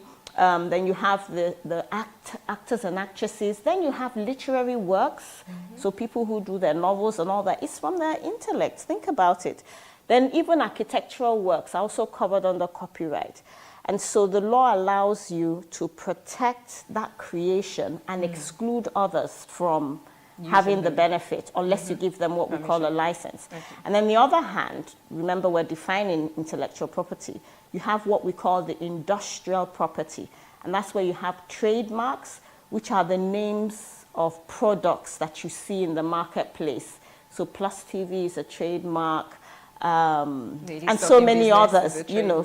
Yeah. Sorry? I said ladies talking business. Absolutely, you know. And then you have the patents. The patents are inventions that are methods of carrying out certain acts. It can be the formula in your medicine, the formula in the drinks we see around us, the engine of a car or a TV. All those are patents, the type of patents. Very difficult, but they must be new. They must be novel. You know, for you to get the protection, no one else should have done it, or an improvement on an existing one. And then you have the designs, which are the shapes of objects. I'm looking around me, looking for anything I can use an example. So it's a 2 or 3 dimensional shape. And then newer types of IP include the domain names. So you have the .ng.com, you know, and then more recently you have the artificial intelligence. You have IP issues around Bitcoin, you know, and cryptocurrency, you know, so it's really interesting. And I find IP so interesting because it's all around us. So I always like to use the analogy of someone in their house who wakes up from sleep. And when you wake up in the morning, you jump out of bed, head into the bathroom, you know, to shower. You use a shower gel that has a name. You use a which is IP. You use toothpaste, and then you might switch on the TV and say, I want to watch Plus TV today. You switch it on. Plus TV is a trademark. The broadcast coming in is IP. The TV set you're looking at is branded. Then you wear your clothes. Your clothes are made by a particular label. Your shoes, your bags, all branded. All these are types of intellectual property. Then you want to have your breakfast and you pick up your cereal, it's branded. Do you understand? Or anything you want to eat, if it's sausages or whatever. And then you enter your car. You haven't left your house. You can imagine how many IP, types of IP we've mentioned. If you have a headache, you take something for it. That's a patent. And then you get to your car. Your car is branded.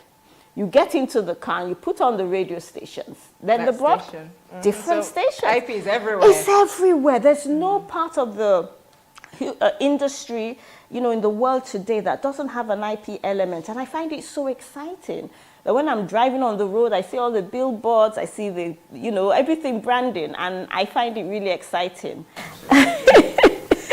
Amazing. We'll talk more about this shortly. Wonderful. We will go on a quick break now. Please stay with us.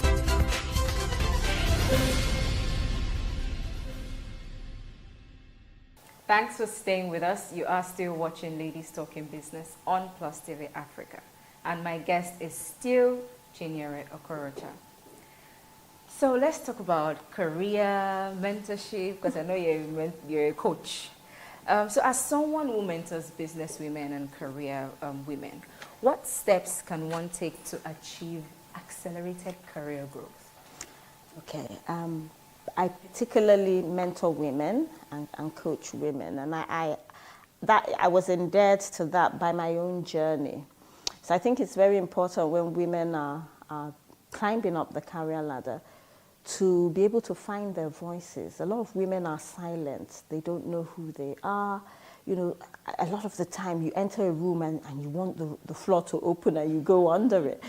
You know, so confidence is important when you're trying to go up the ladder. And confidence comes from knowledge. So if you're in a position where you can make a difference, but you don't speak, you have to find a way to infuse confidence in yourself. So that would be the first thing I would say. And confidence comes from knowing your stuff. If you know your stuff, you've done your training, you know you have what it takes to service, both within your organization and with the clients, as we as lawyers say, then you will grow. The second thing is to realize that you can't do it on your own. Especially, you know, when you're transitioning from being a young woman, then you get married, and then the kids start coming. The mistake a lot of us make is that we kind of think that we can do everything, you know, so you're struggling on the home front with the children and the husband, and you come to work and, you know, sometimes you just can't keep up the pace. And many women have had to drop out of the work environment just to take care of the home. But recognizing very early that you have to look for help, and that help, it doesn't necessarily mean you have to, pay someone. It can be a family member, it can be your mother, mother-in-law, a sister from the village. I remember when I had my first child, every day we pack the whole thing of the little girl and take her to my sister's house. She stays there during work, and then after work I go and pick her. Ideally, it's good to have a driver, a nanny, a cook, or whatever, but not everybody can afford that. So within your own means, recognize that there are resources around you that you can use, even fellow colleagues in the office that can step in for you, when you need to go to school for a child, for Parents' Giving Day or Sports Day or whatever it is, Another thing I also always tell women is that you should learn to delegate and learn how to say no. So a lot of the time we get overwhelmed with so much, you just don't want to say no because you think you're going to be victimized. But you have to set boundaries, even in the workplace. You have to be able to recognize that you can't do it all and use the resources around you to delegate to other people, We have that thing in us that if it's not me that does it, anybody else will make it, make a mistake. These are just a few tips. There's so many things women can do. Creating a career blueprint is also very important. So getting the clarity of where you want to go in your career and now creating a blueprint or a map, with time frame, with the things you need to do to get you from the point where you are now to point from A to B and filling in between, with either training or networking or personal branding. All these things come into place to make you stand out from the crowd and improve your chances of being recommended for promotion and accelerate you up the ladder faster. Amazing. So still talking about careers. Yes. At what point will you know it's time to switch careers? Oh my goodness. That's why I had to pause before asking. At what time will you know? So if you have gone through, say, my Heels and Ladders training. Heels and Ladders is the platform under which I mentor female professionals. We do something called clarity and identification of core values. So clarity is like just what the word says, being clear about your career path. And then core values are things that are of intrinsic importance to your well-being. So for some people, that core values can be flexibility, can be family, it can be spirituality, it can be excellence. These are just a few. So we do some exercises that make you understand. It's almost like discovering who you are. So when you discover who you are, you can now analyze yourself and your current role and see those things that are important to me in life. Am I getting them in the job where I am? Are my core values aligned with the circumstances of my current employment? Because if you don't align your your goals or your current circumstances with your core values, you begin to feel frustration. You understand? You're unhappy in the career. You're going nowhere. You go anywhere the wind blows you. The next shiny new toy, you want to have it. So it's important to do some type of introspection into who you are, what you really want, and then do the analysis with where you are currently, and then you'll be able to identify whether you've outgrown where you are, or whether you now know you've taken enough from where you are, in terms of maybe the training, the experience, the networking, and it's time to move on. But only you will know when that point is. Okay, so I now know it's time for me to move on. Oh my goodness. Okay. What is the best way to go about it? Knowledge. So I always tell people you must gather as much knowledge as you can before you take that step. So yes, you've decided you want to move, but where do you want to move to? That's the first question. What is it about where you are now that isn't fulfilling your goals for yourself? And then where can you get it?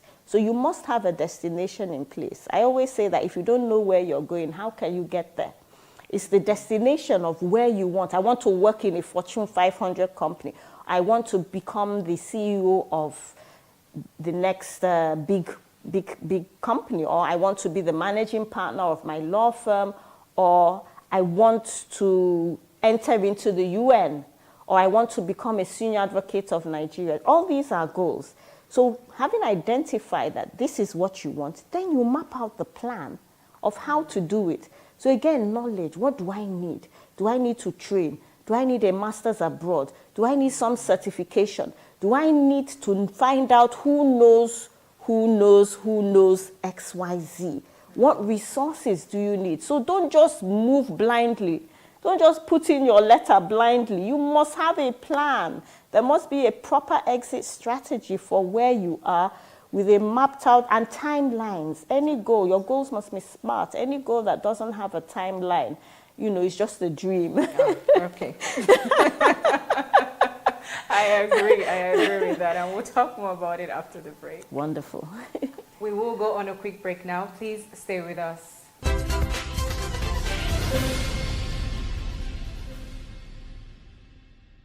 You are still watching Ladies Talking Business on PlusTvAfrica. And so far, we've been discussing business and career growth with our guest, Chinyere Okorocha.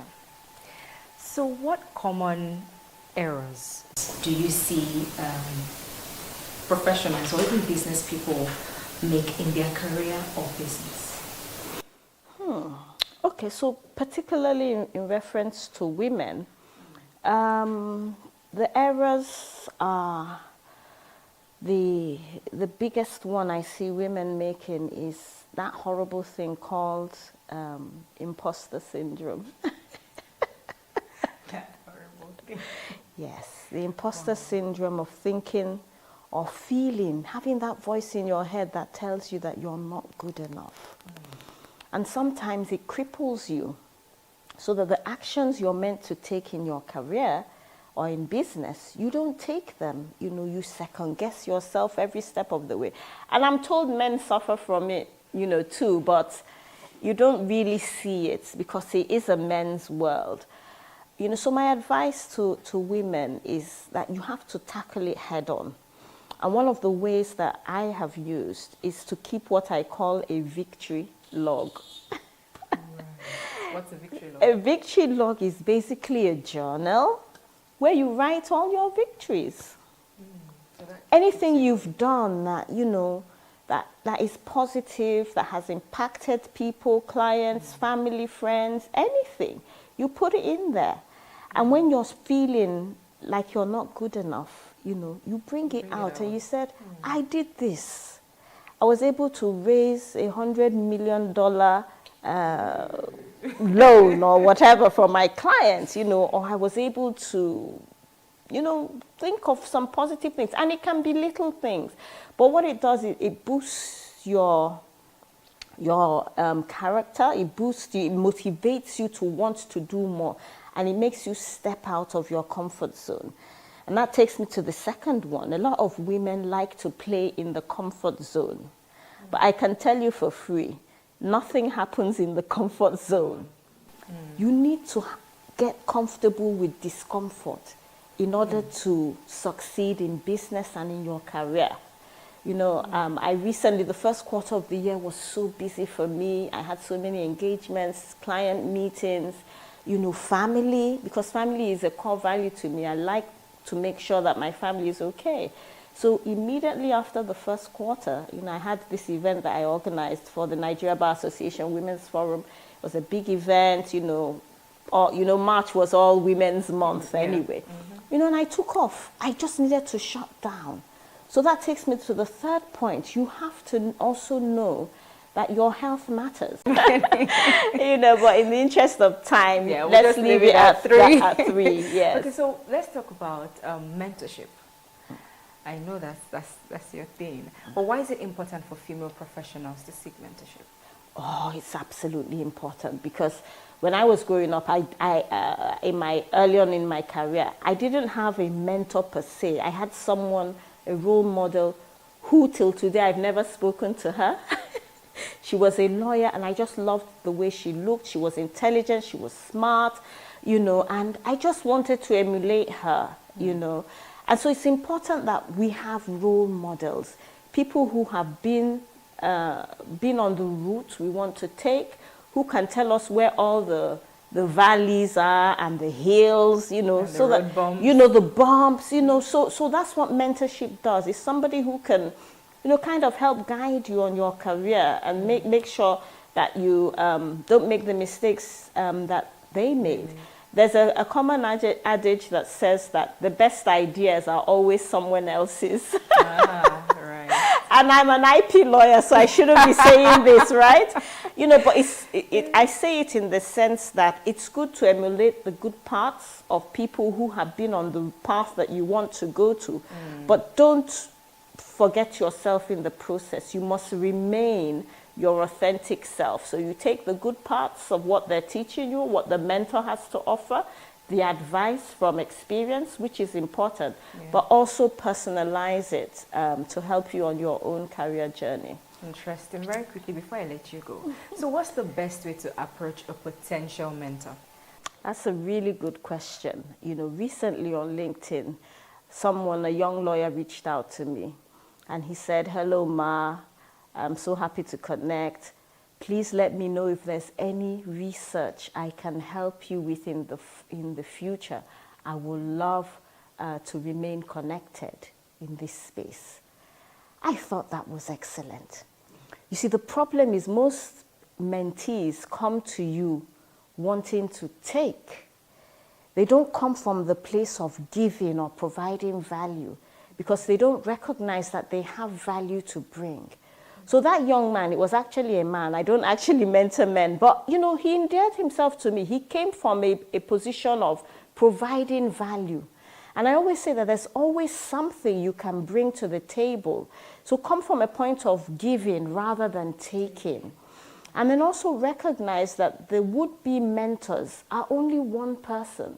That's even the reason why I started Hills and Ladders, because I got so many requests from so many women that wanted to be mentored. And I thought I needed to do it in a structured way that can cater for many people at the same time. Because at the end of the day, your mentor is only one person, and she has a life. She can only give you so much time in any one day. But if you could do it sort of in a group way, you can reach more people and impact more people. So the answer to your question is come from a place of providing value. And I'm sure you will endear yourself to a would-be mentor. I'm sure. Thank you so much for joining us on this episode. I've had a great time. Thank you so much for having me. You're welcome. This is how far we can go on this episode of Ladies Talking Business. Don't forget to follow us on PlusTvAfrica Lifestyle on YouTube to catch up with our programs. I am Morimi Akon. See you next time.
As Nigeria is getting ready for the 2023 presidential elections, former President Goodluck Jonathan says he's undecided and rejects the All Progressive Congress presidential form bought for him by a northern group. And a court has set aside judgment voiding Section 84, subsection 12 of the Electoral Act of 2022. And President Buhari has ordered ministers running for the office or any office to resign. This is Plus Politics, and I'm Mary Anna Cole.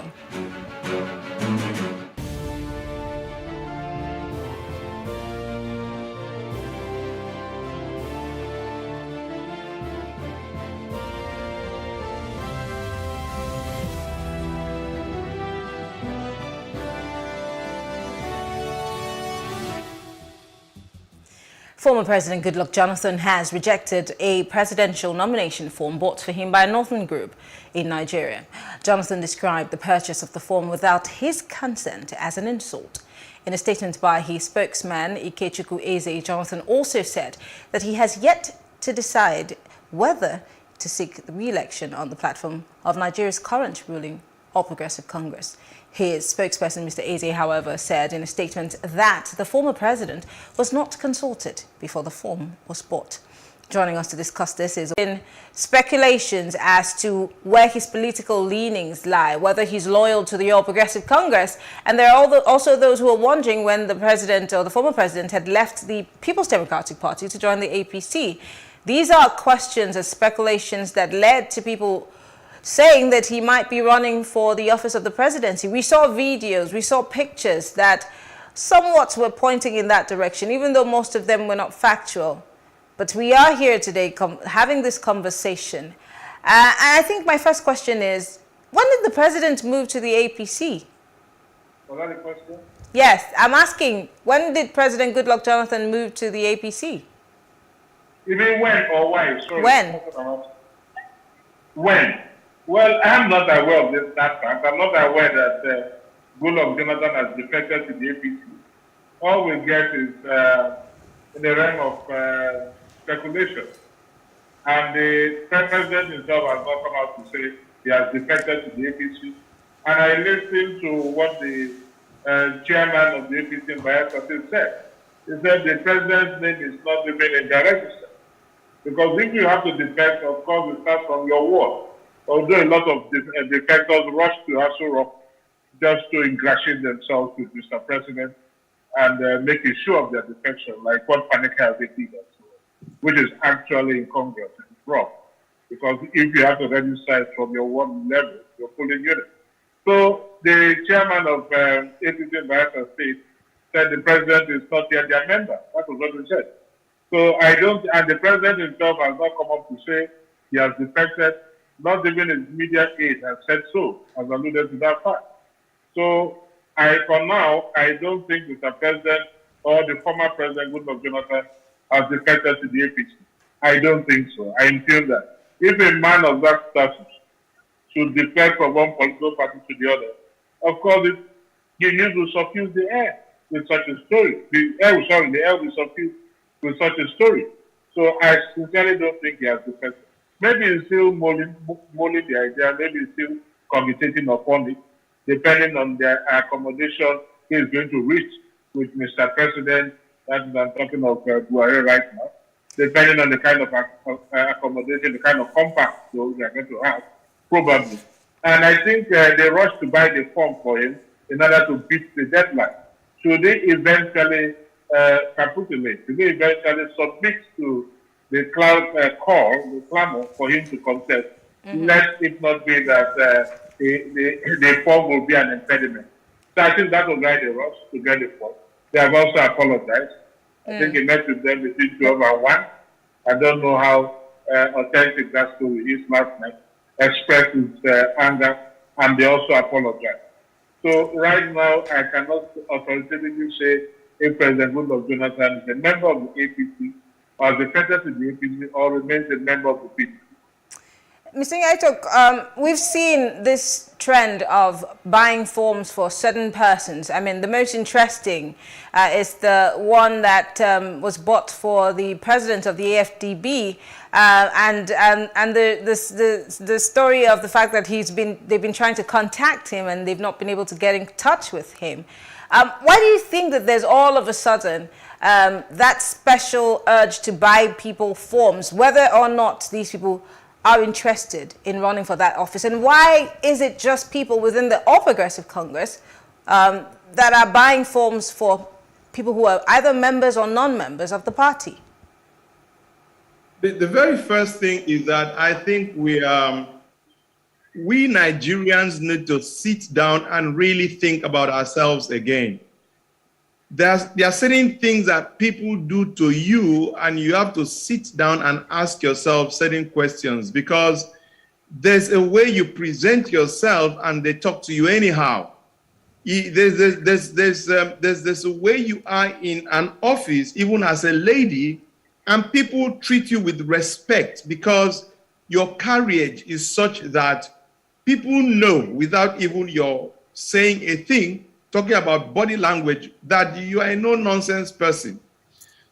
Nigerians, especially those of us that call ourselves professionals, that call ourselves the elite, that call ourselves the intellectuals, we really need to wonder why we are being treated the way that we are being treated by politicians. What am I saying in all these things? There are certain body language that have come to characterize, the political mien of the politicians. One of that is, my people want me to. It's a popular opinion. It means we really don't understand the fundamentals of leadership. Leadership in certain offices, like the office of the president, or office of the governor, or office of the local government chairman, which should be, but unfortunately is not.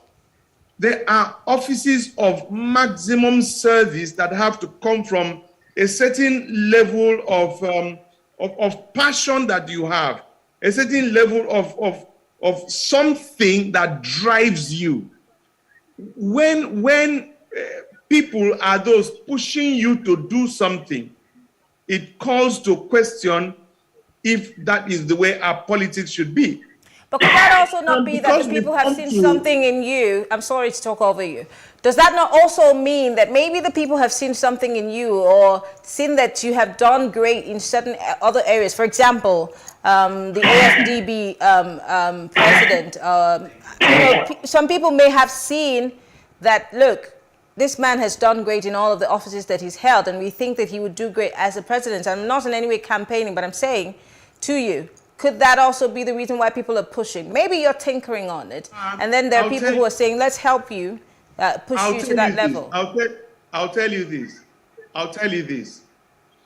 If you are a man of principles, nobody will go behind you to put certain responsibilities on you. What they will do is come to you. Lost you for a second. People. Now, look at the forms that most of these governors and the rest are saying, oh, they bought for me. I want you to do a profiling of the people that bought these forms, and let us see those who contributed to get it done. At the end of the day, is the money of the, it's just, for me, it's just the way that we play this game that doesn't make sense. Let's go to the people that bought the form for President Jonathan.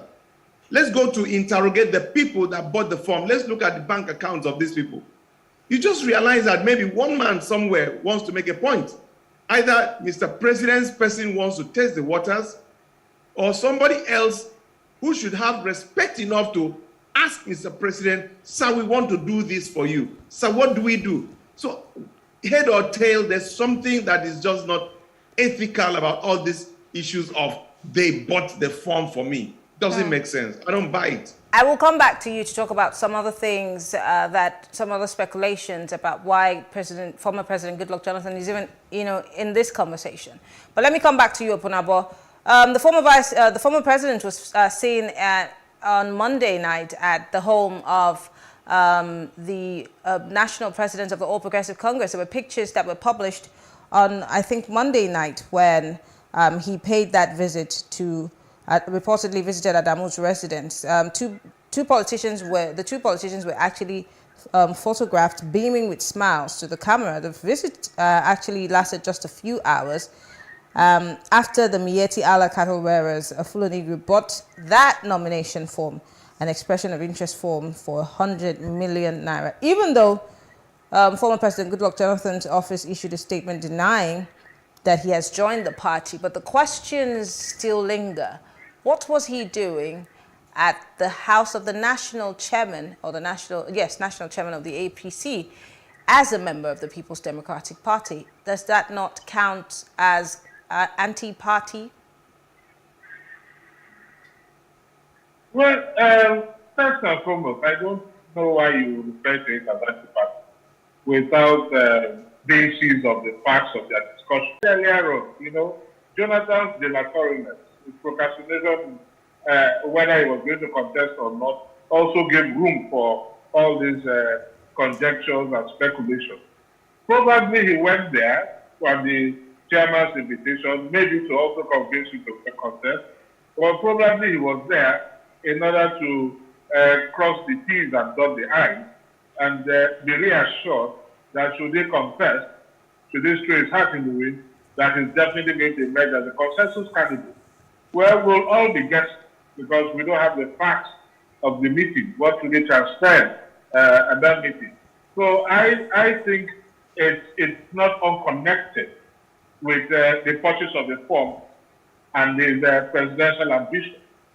I think it's not unconnected. I have a strong conviction that it has a nexus with it.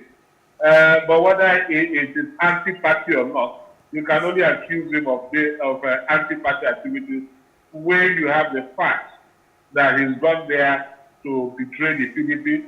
But when you say anti-party, again, if a man is defected from a political party to another political party, and that same person is negotiating his defection, I don't think that is anti-party, no. That's not anti-party. Anti-party could be like somebody that is a mole in a party. For example, we are discussing on how we are going to win Party A, and the man takes that discussion out to Party A for disclosure. Then you can say anti-party.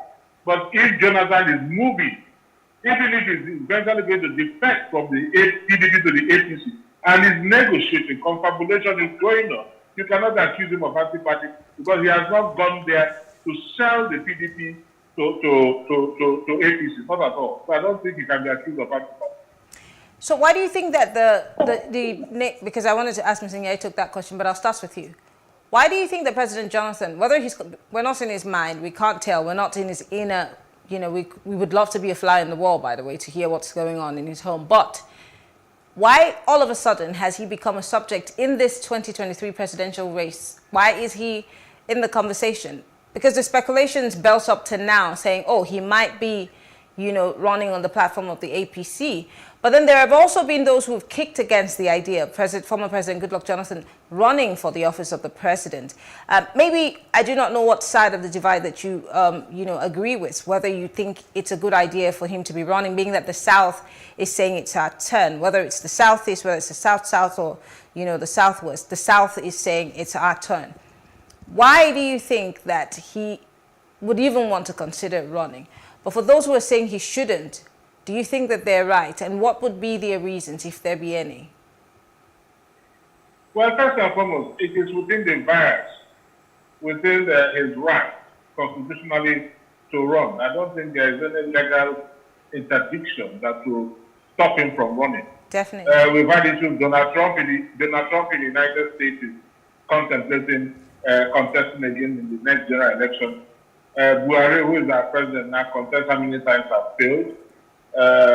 I think Azikiwe tried it, lost in his ward, and I think that was the end. And Obasanjo tried it as well and won. So I don't see anything wrong with President Goodluck Jonathan recontesting. Although a lot of people are saying it's going to diminish his personality and so on, considering his international clout, especially after he conceded to President Buhari, that placed him on a different pedestal, and it endeared a lot of people to him. But then, why some persons are saying he should not contest is because, take for example, the APC. If Jonathan is going to defect to the APC, then I can tell you that certain agreements have been reached. He will not want to go there and embarrass himself at the venue of the primary. I don't think he will want to do that.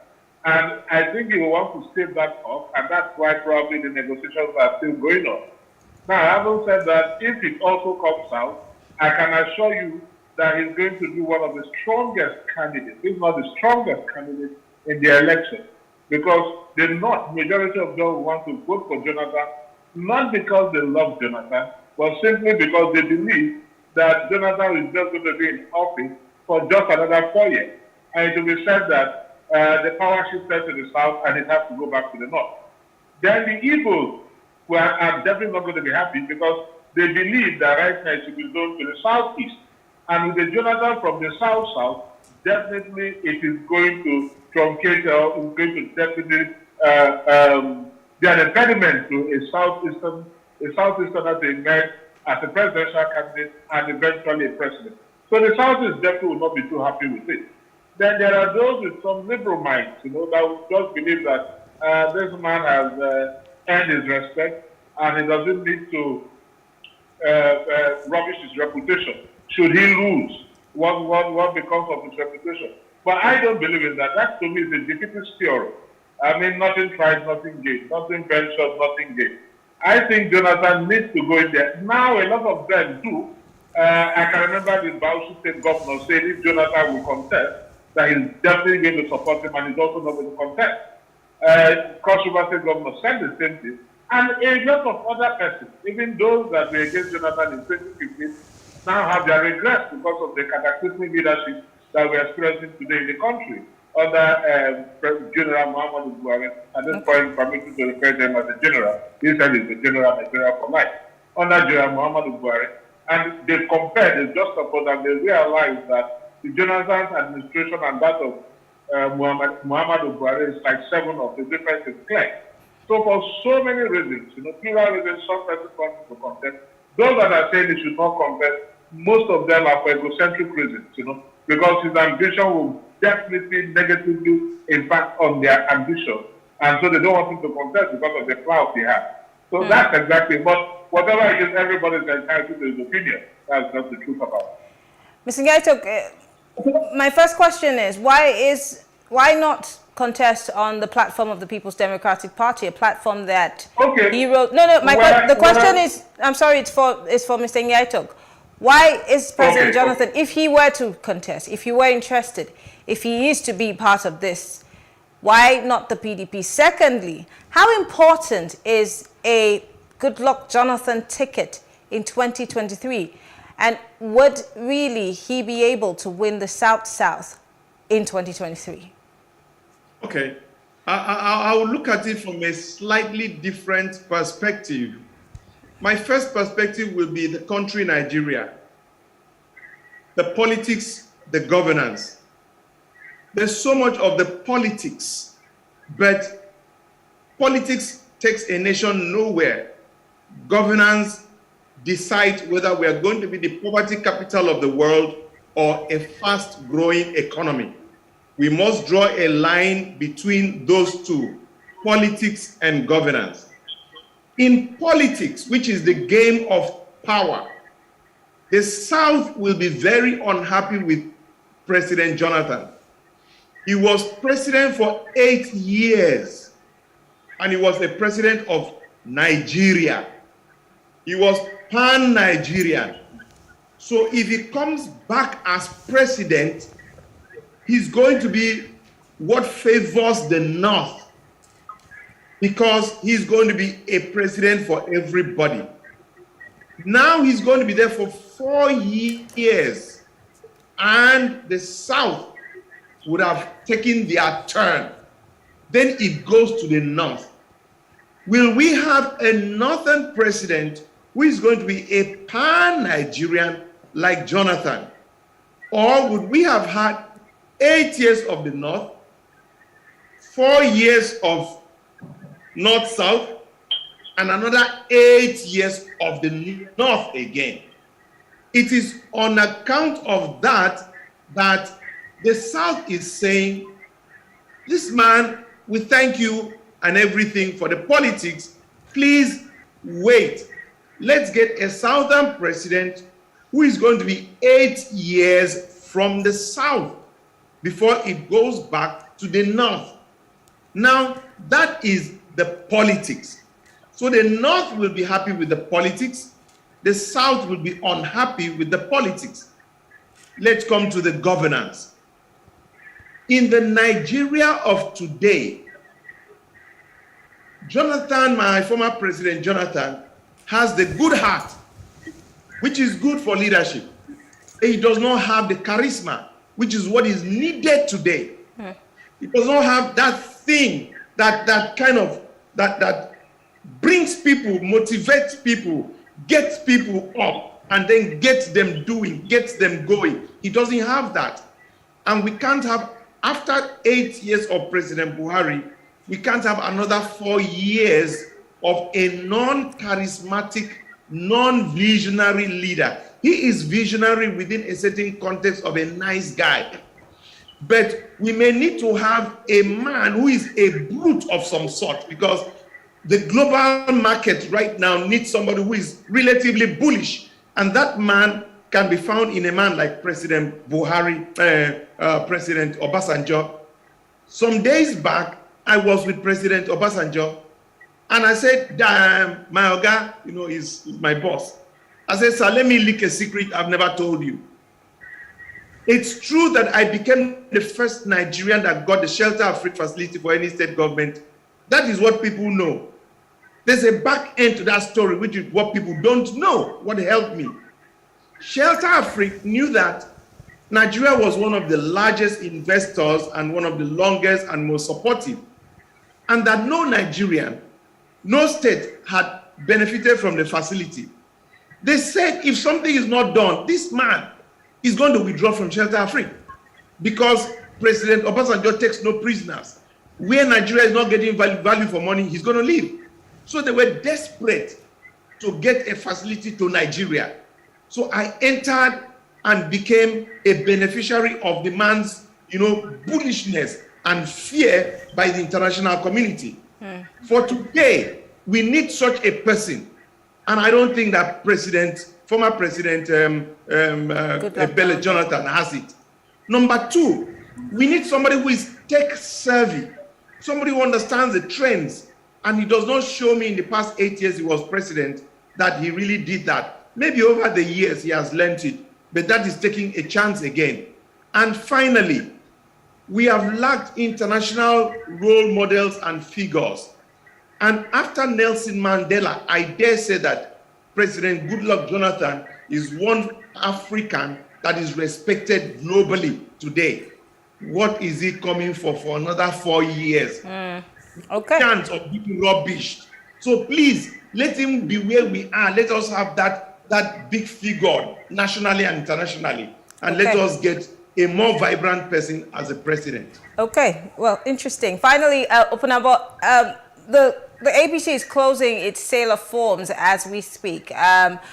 We've seen a lot more people rush to, buy and submit their forms as the time is running out. And we don't see, any green light coming from the area of former President Goodluck Jonathan. So now let's look at all that remains of those who are running for office. I mean, the president has today said all of these people need to, if you have declared to run for any office and you hold a public office, then you need to resign and go pursue your,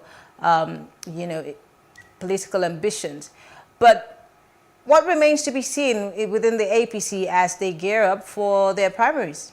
In closing. Sorry, I didn't get your question. I'm asking, now that the sale of forms is coming to a close, we haven't heard anything from President Goodluck Jonathan. It means that the party is left with all those who have submitted their forms so far. What remains to be seen as the party gears up for their primaries come the end of May?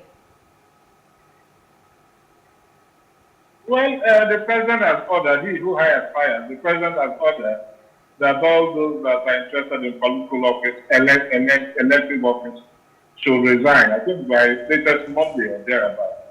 And they're all going to resign, not because they are legally bound to resign, because the Constitution says 30 days. If you remember on this very program, even the Electoral Act I told you will be voided because it's to a very large extent inconsistent with the provisions of the Constitution. They also have amended the Constitution first before amending the Electoral Act. That is what they would have done. Remember, I told you that a couple of people to voided it. Although it differed a little on technicalities, but it still voided it. It's an infringement on the rights of Nigeria. Having said this, what do you expect? Of course, the political hustling has started. What the politicians will do once they leave office right now, or once they resign, what they will do is to rev up the political engine. It's as simple as that. A lot of them were not going to be happy with it because when you consider the effects of the office, which they will be robbed of once they leave, the security probably between now, those who thought it was going to be for the 30 days to the election, between now and the 30 days are going to make more money, sign more contracts and so on. That's a lot of them, I think that we will definitely not be happy with it. But well, in life, you can't have all you want. So they'll just come and join the political play actively now and not just passively. Most of them will even relocate to their various states, those that are not in Abuja, to ensure that their parties also win the governorship elections in those states. So it's going to be an interesting, actually going to be an interesting period. Quite interesting, I can tell you that. Okay. Well, I want to say thank you very much, Opunabo Inko Tara, Ezekiel Nyaitok, Bolsa, political analyst. Thank you for being part of the conversation. We appreciate your thoughts. Thank you. All right. Well, thank you all for staying with us. We'll take a quick break, and when we return, we will discuss the appeal court setting aside a judgment voting, or rather voiding Section 84, subsection 12 of the Electoral Act of 2022, and, of course, President Buhari ordering during the Federal Executive Council that members of the council with political ambitions must resign on or before Monday next week. We'll be right back.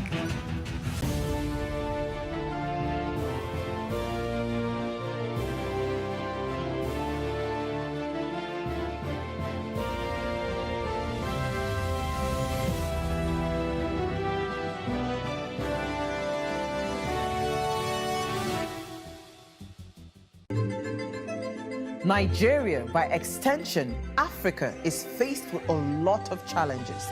The growing youth population with little engagement, that is a ticking time bomb. We are a blessed people with diverse culture and highly cerebral minds who have a lot to say. And yes, we are talking. It is important we drive the right conversation that informs, inspires, influences thoughts and action. If we say there's beauty in our diversity, then let us embrace our diverse culture. We must continue to courageously be the voice of transformation as we are the hope for the future. Yesterday's conversations shape today. What are you saying to shape your tomorrow? We know you have a lot to say, and we are here to hear you.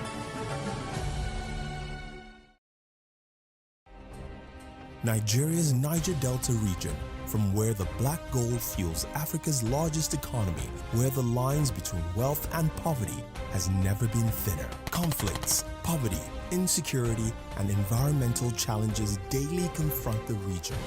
How can the Niger Delta story be changed for the better? Join Mamude Akuga at 9 p.m. every Friday evening on PlusTvAfrica as he probes deep in search of solutions. Inside the Niger Delta with Mamude Akuga, the authentic voice of Nigeria's oil-rich region.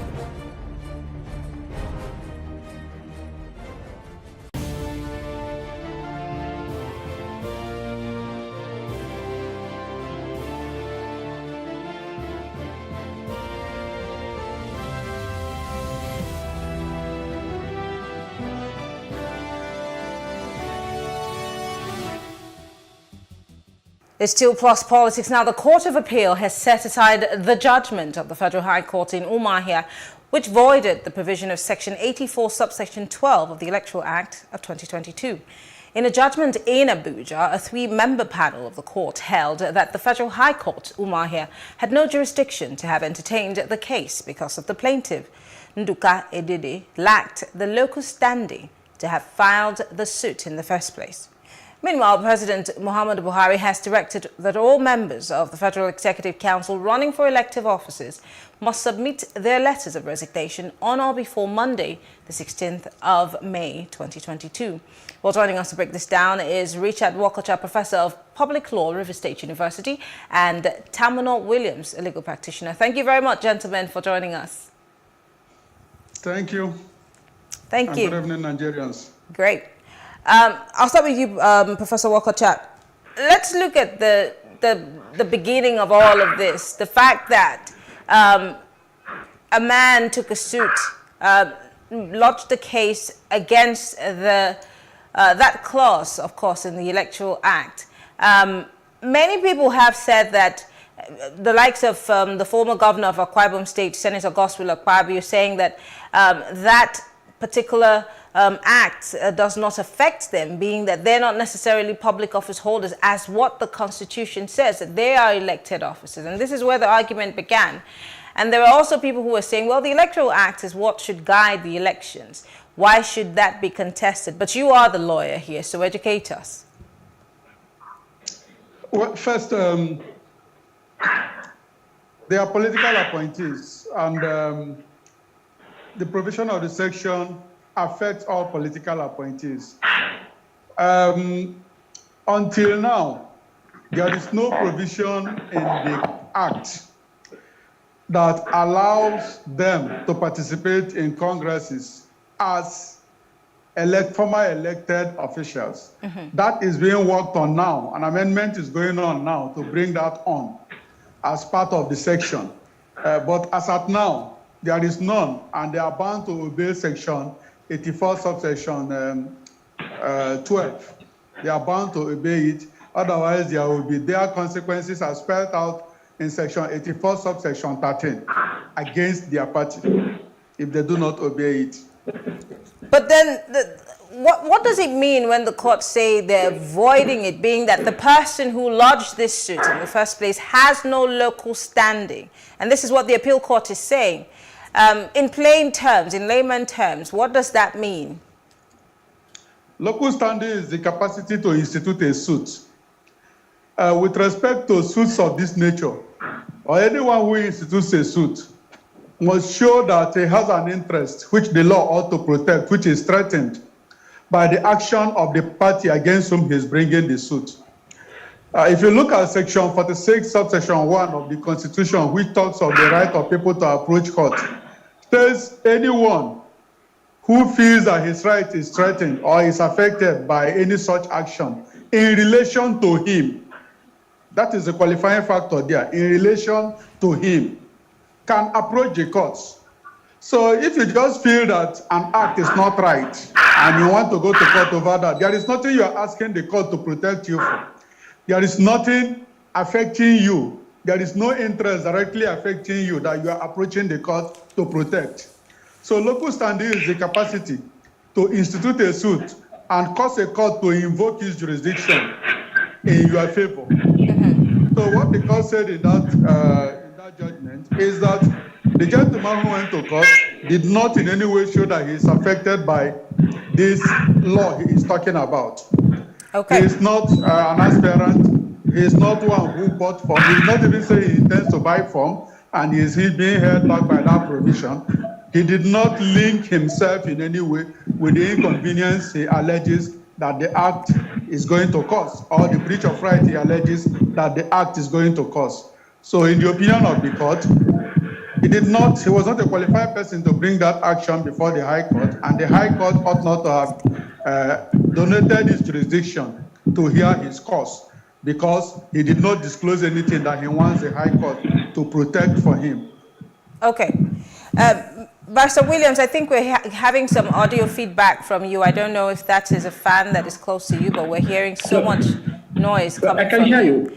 Yes, we can hear you, but there's some feedback we're getting from you. I don't know if your fan is on or something, but it's affecting the audio that's coming from you. Anyway, the People's Democratic Party had sued the President, the Attorney General of the Federation, the Senate President, the Speaker of the House of Representatives, and the Clerk of the National Assembly. They also sued the Senate Leader, the House of Representatives Leader, and the Independent National Electoral Commission as of the first to 8 defendants, respectively. Now, they are obviously also on this issue of why should political office holders continue to sit in their offices while they are running for several other offices. I mean, the list is endless. We have Chris Ngige, we have the Minister of Transportation, Rotimi Amechi. I mean, the list comes on. We have the AGF also, who's interested in running for governorship in his state. Now, if Mr. President had not come up with this statement to try to douse this imbroglio, what do you think would have been done, especially with former Governor Godswill Akpabio saying he's not going to resign?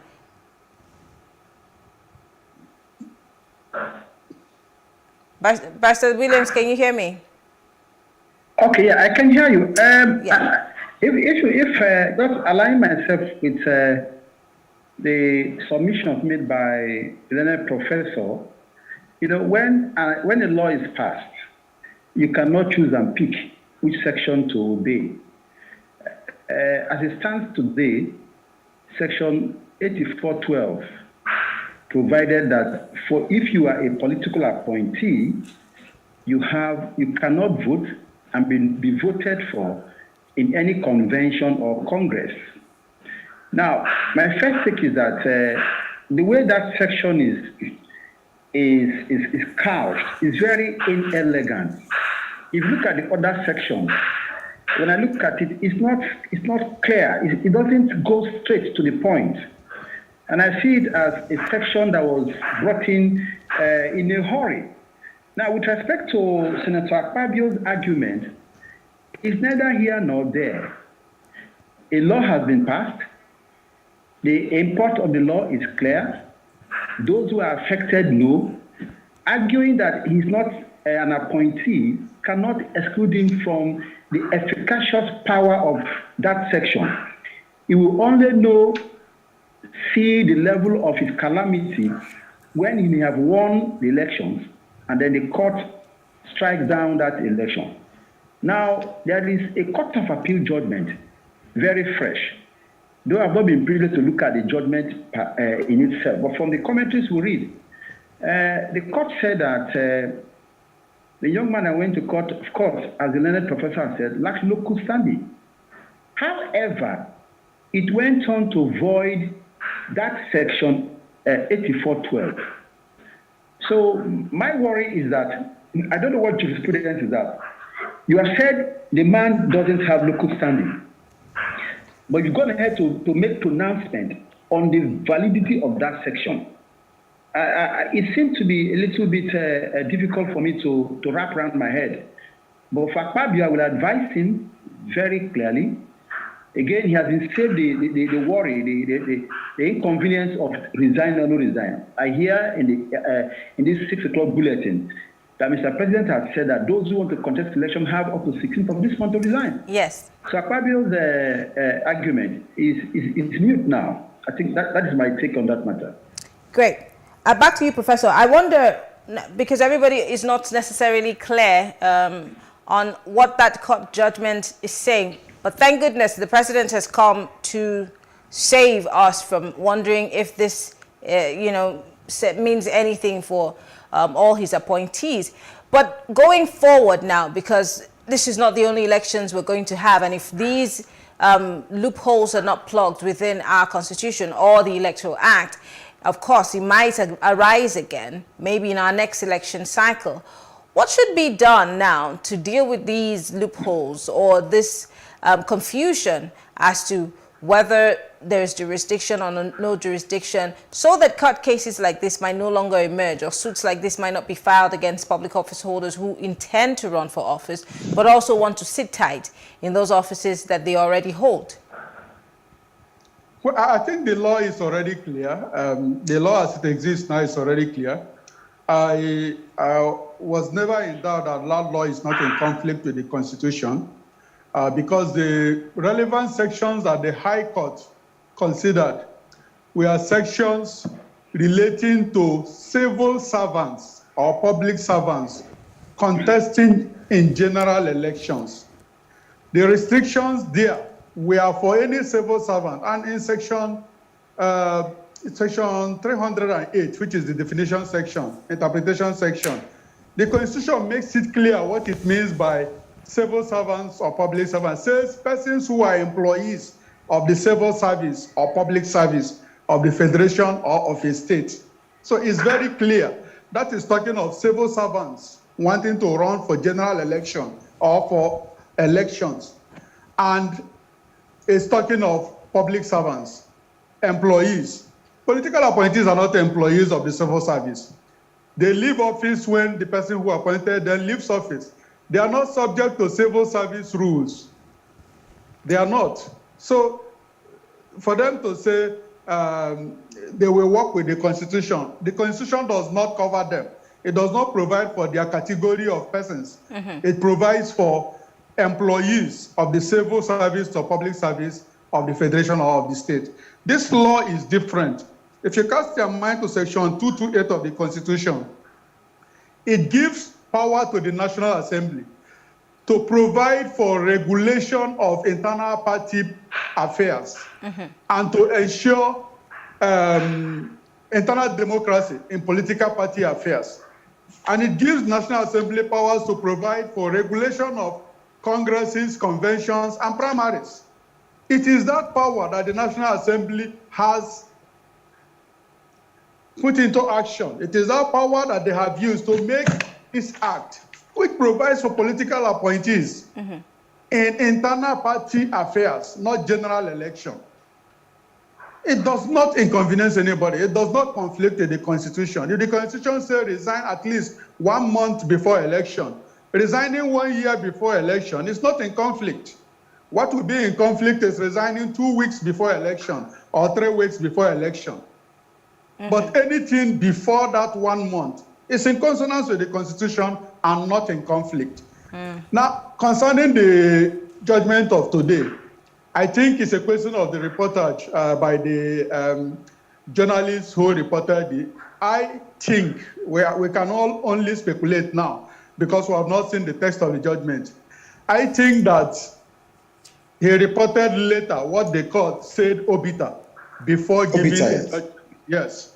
What the court said obiter. In every judgment, there are two sides. There is a ratio decidendi, which is the reason for the decision in resolving the question that was posed before the court. And then there is the obiter dictum. An obiter dictum is a statement or an analysis the court makes by the way that does not address the issue that the court is deciding on. So that would have been a statement the court made, obiter, before arriving at the judgment, notwithstanding that in this case, the party who brought the suit lacked jurisdiction. Because there is no way the court can say the judgment is set aside and follow it up with the suit is struck out and then go back again to giving a judgment on the merits. It's impossible. So I think the gentleman reported what happened earlier, later, after stating what the judgment was. Okay. We can only speculate, but I believe that's what happened because you cannot have it the way the reporter reported it. He must have reported the earlier comments made by the court after reporting the ratio decidendi of the case. I think that's what happened in that case, and we'll get to know as the judgment becomes available to the public. Now, let's take a look at what Mr. President said today at the Federal Executive Council meeting, which has now given an ultimatum. This was transmitted by the Information Minister about these office holders and the days that they had to resign or submit their resignations before they go into their campaigns. Well, let's take a listen to Mr. Lai Mohammed, and then when we come back, we'll talk. Any other member of the Federal Council aspiring either to be president or senator or governor or any elective office must submit a state of resignation latest by the 16th of May 2022. Mr. President has the right to ask to appoint members of his cabinet, reshuffle them,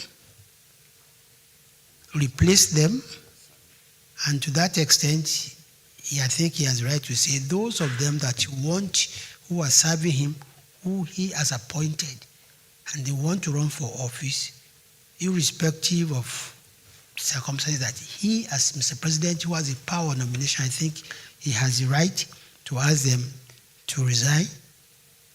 And this, I don't think this is an issue that falls within, well, I don't want to commit myself, but let me just restrict myself to say that I believe that Mr. President has the right to appoint, remove, reshuffle, or change any minister.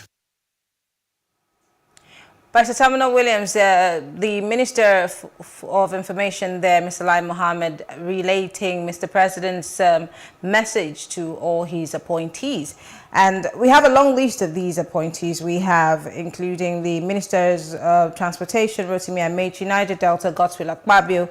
We have Labour and Employment, Chris Ngige, Science and Technology and Information, Ogbonnaya Onu, Minister of State for Education, Emeka Nwajioba, the Justice and Attorney General, Abubakar Malami. All of these people have either joined the presidential race or are running for a different office, as we all know. So it makes things a lot more interesting. How do we see this playing out? Of course, they will have to resign because this is what their principal has said. But then we also know that the All Progressive Congress has so many presidential aspirants, and there might just have to be a consensus candidate at the end of the day. What happens to the rest of them? Well, I don't know of a consensus candidate. That will be within the bosom of the political juggernauts, and then the stakeholders. But I think that what the minister has communicated, first I have a problem with the communication dynamics, you know. I think that what should have been done would have been a memo from the president to all the affected persons that, pursuant to the extant laws of the land, I hereby direct that all those who are in this category kindly resign XY time. And it's not really a breaking news. But, you know, the Minister of Information came and made it as if it was a landmark issue. Principally, he has saved the party and then those affected from taking unwarranted risks of saying, I'm a public servant, in the Code of Conduct Bureau, I'm this. Now, at the end of the day, it will have been a big legal battle. But there's one phrase that I quarrel with, you know, with due respect, that those who are serving the president, the ministers are not serving the president, they are serving our country, Nigeria. Yes, he has the right to fire and hire and to fire. But you see, we should try to evolve a culture where appointees see themselves principally as people who are serving the nation. I just want to but then there's that. There's also that phrase where people say they serve at the pleasure of the president, being that he's given them that opportunity. So I'm guessing, I'm not in any way speaking for the minister. I'm just saying maybe this is what he meant. No. He is a lawyer, a seasoned administrator. You see, the earlier we begin to inculcate in all of us, in our children, that any position you hold is service to nation, is fundamental. Lai Mohammed, he knows better. So, but the point is that this particular directive from Mr. President, it resolves the issue. And I'll tell you another point. They may put in their letters on the 16th of May, and after the congresses, those who are not successful will just come back and resume. Because there is no requirement that because you have put in your letter of resignation, that you must come back with a return from your appointer that letter has been accepted. You know, in my thinking, what you require to show at that screen is say, look, I have resigned X day before the ultimatum given or before the day of the primaries. You don't need to come back with an acceptance letter from the minister. That's my thinking. And of course, if there's no acceptance letter from the president, after the convention, president can say, well, I do not accept, I reject your application for resignation. That means such a minister will automatically assume office. He does not need to go back to Senate or be represented. Okay. So I think that technically, all those aspirants who are picked up from, they now have a leeway, you know, a legal safety net with which they can resign, contest, if they lose, and come back. Okay. Well, I want to say thank you, Professor Richard Wokocha is a professor of public law, River State University, and Tamina Williams is a lawyer in River State. Thank you so much, gentlemen. Unfortunately, time is not on our side. Thank you for being part of the conversation. We appreciate your thoughts. And on that note, before we say our thank yous and our goodbyes, Nigerians are speaking their minds on President Goodluck Jonathan's rumored presidential ambitions. We'll take a listen to that. And on that note, I say good night. Thank you for being part of the show. We'll be back tomorrow on your screens talking for development. I am Mary Anacone. Have a good evening.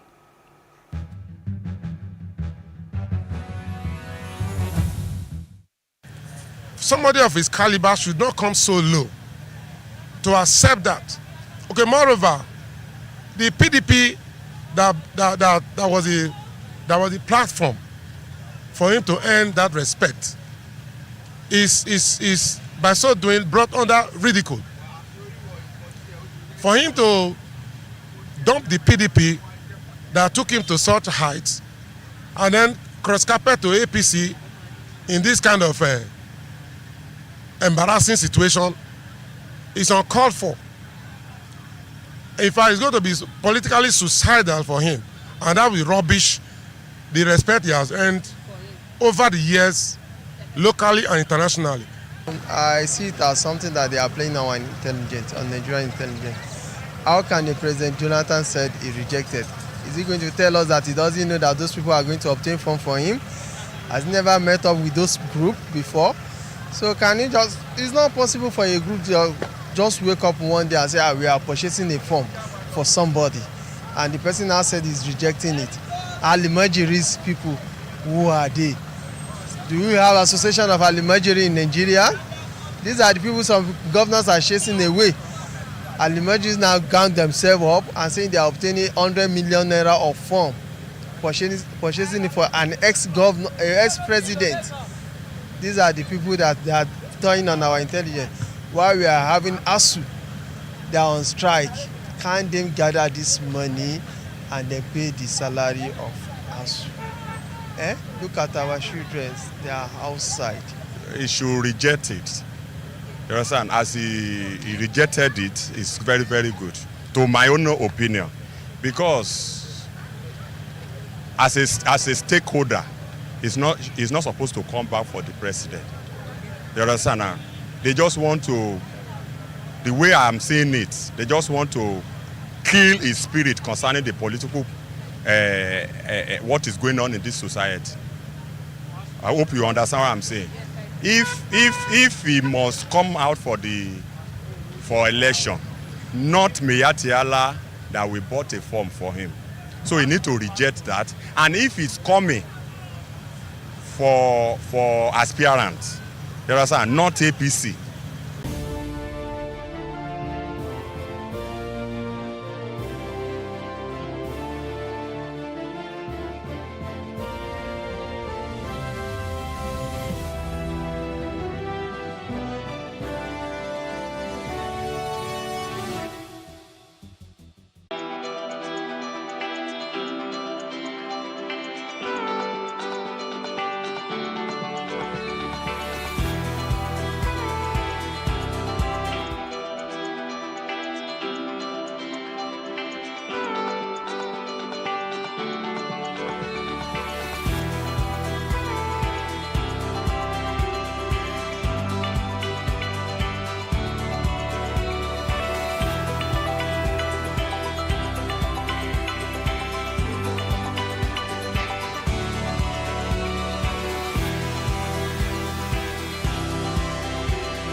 Businesses in Africa can be very challenging.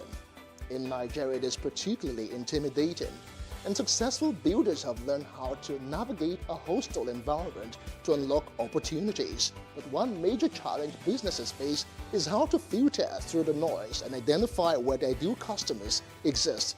Get insight and practical steps from industry players and captains of industries. Hear success stories to help you make informed decisions as you scale your business in Nigeria. Watch Business Insights at this time on Plus TV Africa.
So what are the top decisions that the United States considers necessary that Nigeria must take? I like to think of my interactions as conversations, not interviews. And that's why I say asking questions is both an art and a science. Everyone says in Islam you are allowed to have 4 wives. Is it mandatory? The right question enables answers that educate, inform, clarify, and help you, the viewer, to better understand the issue before making up your mind. Our goal is to reduce from 10 to 2 days the time it takes to register businesses in Nigeria. Join me every week on this station, Plus TV Africa, and gain exclusive access to my conversations. I'm Angela Ajetomobi. In raising our kids, parents should stop playing God. The internet is actually using the people. But when you're looking for money to help other people, then it becomes easy. Don't rush into marriage. I always say this. You rush in, you rush out. Family is the bedrock of every society and the essence of life. On Today with John and Helen, we dig deep into family values in every sense of the word. Join us every Saturday at 9:15 a.m. on Plus TV Africa, DSTV channel 408. With you, we play a part in strengthening the values passed from generation to generation.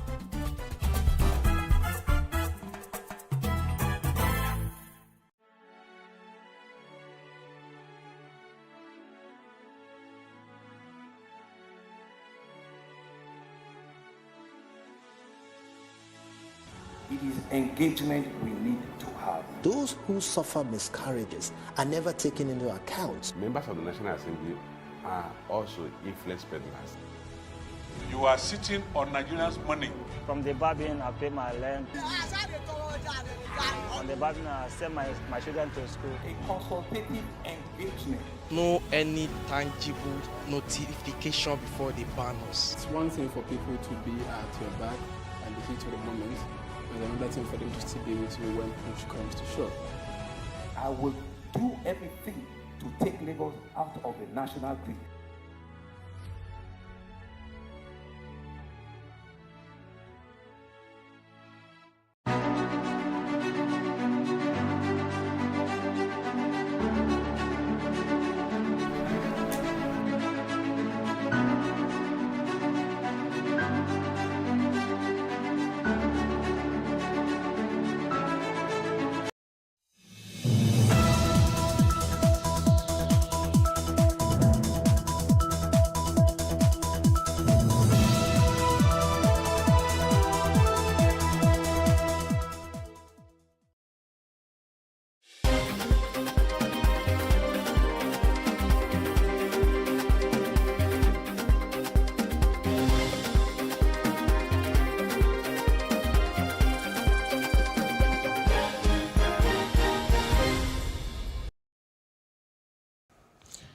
Good evening and thanks for joining us. This is News Update. I'm Loretta Chiogo. President Muhammadu Buhari has appealed to the Academic Staff Union of Universities, ASU, to consider the plight of students and call off the ongoing strike. At the 19th National Productivity Day and conferment of the National Productivity Order of Merit Award, the president urged students in public tertiary institutions to be patient as the federal government strives to address the nagging issues in the nation's university system within the ambit of available resources. During the event, President Buhari conferred the 2019-2020 awards on 37 individuals and 11 organizations at the State House. Meanwhile, youths in the southwest region of the country have berated the Senate President Ahmed Lawan over his position on the lingering crisis between ASU and the federal government. The youths under the aegis of Odua Youth Coalition (OYC) described as faulty the statement credited to Lawan that the 2009 agreement between ASU and the federal government was unrealistic.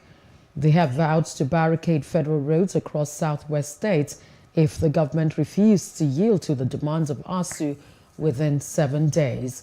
Speaking during a press briefing in Akure, the Ondo State capital, the national president of the group, Tayo Oluyi Akintade, maintained that the Senate has been part of the agreement. The refusal of the federal government to accede to this request has impacted negatively on tertiary education and future of Nigeria. We use this medium to inform the federal government that Yoruba youths are tired of staying at home. We thereby give the Nigerian government 7 days to reach a compromise with ASU and return our students to campuses, or we shut down all federal roads in the West.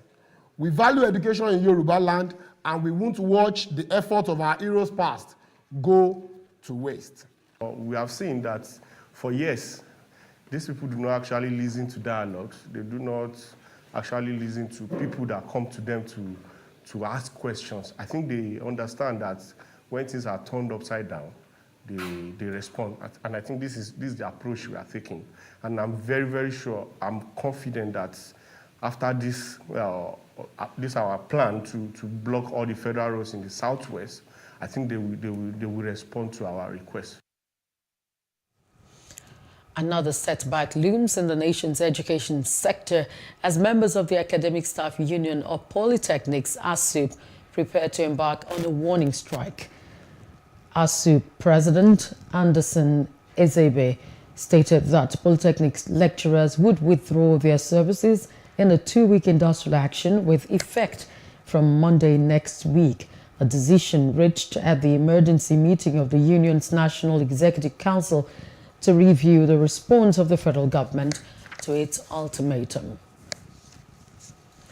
The Secretary to the Government of the Federation, Boss Mustafa, has directed ambassadors, heads of agencies, and other government appointees with political ambition to step down. This directive, which came in a circular, followed President Muhammadu Buhari's order to members of the cabinet who are seeking offices in next year's poll to resign. The SGF noted that those affected should hand over to the most senior persons next to them. And the presidential bid of Vice President Yemi Osinbajo looks to have received a major boost in Gombe State as Governor Muhammadu Inuwa Yahaya committed the state's APC delegates to his ambition. The governor, who assured Osinbajo of the state's support at the palace of the Emir of Gombe, Abubakar Shehu, during the VP's courtesy call on him, said that no candidate was as credible as the VP. Speaking in the same vein, the Emir commended Osinbajo for his loyalty to the president and his role as head of Economic Advisory Council. Addressing his host, Osinbajo recalled that he declared presidential interest after serving for 7 years under a transparent leader, President Muhammadu Buhari, who exposed him to real governance. Another remarkable occasion, because on so many occasions the vice president was coming as vice president, and still is coming as a vice president. But this time around, he has come to interact with our delegates preparatory to the primaries of our ruling party, the All Progressive Congress, and inshallah to the convention that will produce him by the grace of God as the next president of the Federal Republic of Nigeria. Attention in areas of economic policy, SME policy, ease of doing business, social investment, and many other areas have left lasting impact on our people. You have maintained a track record of excellent integrity as accomplished legal luminary, religious leader, and now a politician. It is attributes that endear you to many Nigerians across various ethnic and religious persuasions. We therefore pray for your continuous success in all your endeavors. Only to say that on April 11th, 2022, I formally declared my intention to run as President of the Federal Republic of Nigeria. And Your Royal Highness, I did so after serving as Vice President to our President, President Muhammadu Buhari, for the past 7 years. And we pray that by God's grace, I will do so for another year, up until May 29th, 2023. As Deltans prepare for the 2023 general elections in the state, the Resident Electoral Commission of the Independent National Electoral Commission, INEC, in Delta State, has said that the commission has created over 60 centers across the 25 local government areas of the state as a way to cover the registration process and awareness campaign on the need for every Nigerian to register and get their permanent voter card.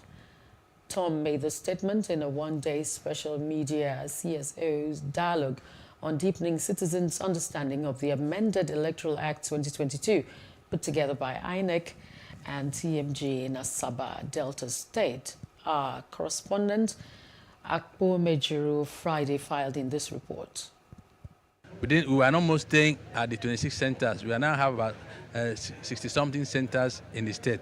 Therefore, the difficult terrain, the creeks are being covered by our team who are devolving from one location to the other. So what we had initially, was only at the local government headquarters. It presented a lot of problems for you to travel to that place. But now that we're moving around, those problems have been overcome. The 2022 Electoral Act, that has been cleared. Now all votings must go through, electronic process. And it's only electronic process votes that will be recognized by law. So those are very clear innovatives that we have seen. And also, 1 year ahead of election, funds have been released to INEC, as it were. Unlike what it used to be 2 months to election, INEC is still crying to see they've not gotten funds to do anything. Aside from nominating and presenting candidates for elections, it is the duty of political parties to conduct voters' education. INEC cannot do it alone. I'm happy the representatives of the 2 leading parties are here. It is not enough for us to be interested in election after election, appointing people to head boards and parastatals. We need to educate the citizenry. Scrutinize what they are doing, because by engaging the media practitioners, you get to unravel so many things that ordinarily you won't expose to the public. So I want to challenge practitioners to ensure that they get involved, do the best you can do within the confines of the ethics of the profession. About 445 local government areas across 32 states and the Federal Capital Territory will witness heavy flooding during the rainy season. The Minister of Water Resources, Suleiman Adamu, revealed this in the 2022 annual flood outlook put together by the Nigeria Hydrological Services Agency. 8 states, including Rivers, Bayelsa, Cross River, Delta, Edo, Lagos, Ogun, and Imo states, would experience coastal flooding during the year due to the rise in sea level and tidal surge. The report indicated that urban flooding would also be experienced in Lagos, Kaduna, Suleja, Gombe, Asaba, Port Harcourt, Benin, and Lokoja, among other cities across the country. And other parts of Africa, a Malawian court has sentenced 3 men to 155 years in jail for killing a person with albinism. Among the culprits is the man's uncle who, together with 2 other individuals, confessed to killing the victim. The 3 men aged 44, 45 and 71 revealed they committed the atrocity in January this year. The Kremlin has said that Finland's move to join NATO was definitely a threat to Russia and that the expansion of the military bloc would not make Europe or the world more stable. Speaking to reporters in a conference call, Kremlin spokesperson Dmitry Peskov said the steps taken by Finland to join NATO were a cause for a regret and a reason to impose a symmetrical response. Finland's president and prime minister had said that their country must apply to join the NATO military alliance without delay. In business news, Wall Street's main indexes opened lower as investors were worried that aggressive interest rate increases to curb inflation could tip the economy into recession. The Dow Jones Industrial Average fell 0.42% at the open to 31,699.04. The S&P 500 opened lower by 0.79% at 3,903.95, while the Nasdaq Composite dropped 1.45% to 11,199.25 at the opening bell.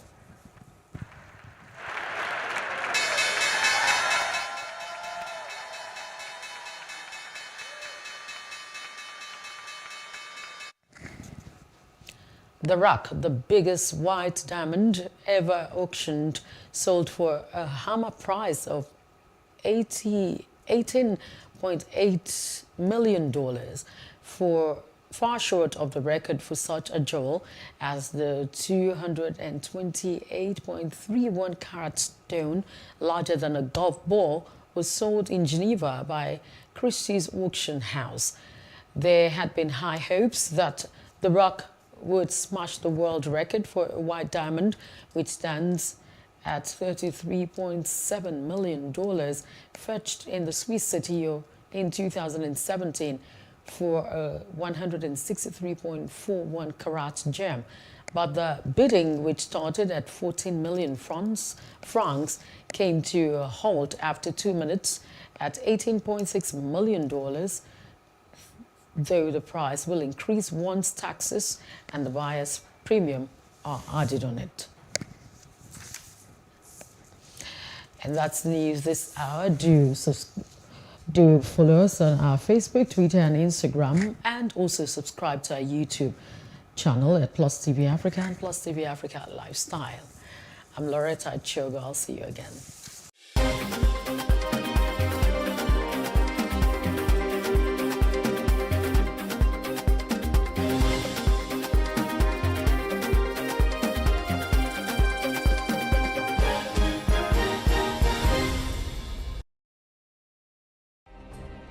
Nigeria's Niger Delta region, from where the black gold fuels Africa's largest economy, where the lines between wealth and poverty has never been thinner. Conflicts, poverty, insecurity, and environmental challenges daily confront the region.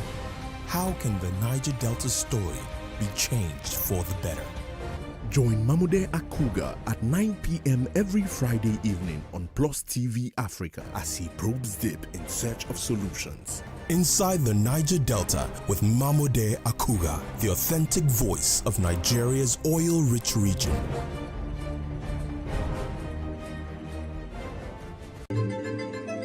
Nigeria, by extension, Africa, is faced with a lot of challenges. The growing youth population with little engagement, that is a ticking time bomb. We are a blessed people with diverse culture and highly cerebral minds who have a lot to say. And yes, we are talking. It is important we drive the right conversation that informs, inspires, influences thought and action.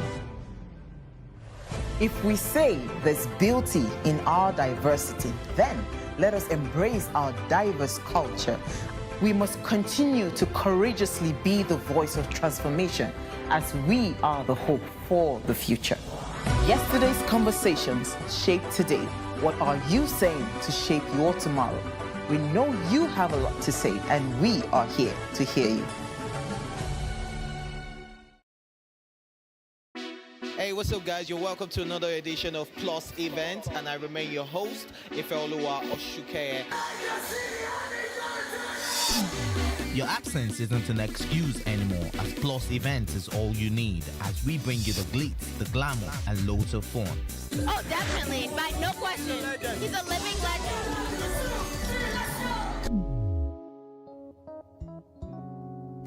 Oh, God forbid, Holy Ghost fire, I know. I just want to be blown away. I want to be wild. This is 11 years of doing it.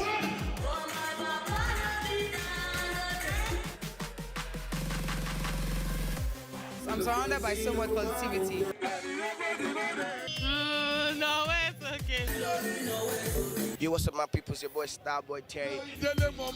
You're watching Plus Event on Plus TV. Stay glued to Plus TV Africa every Saturday and Sunday, 4:30 p.m. West African time.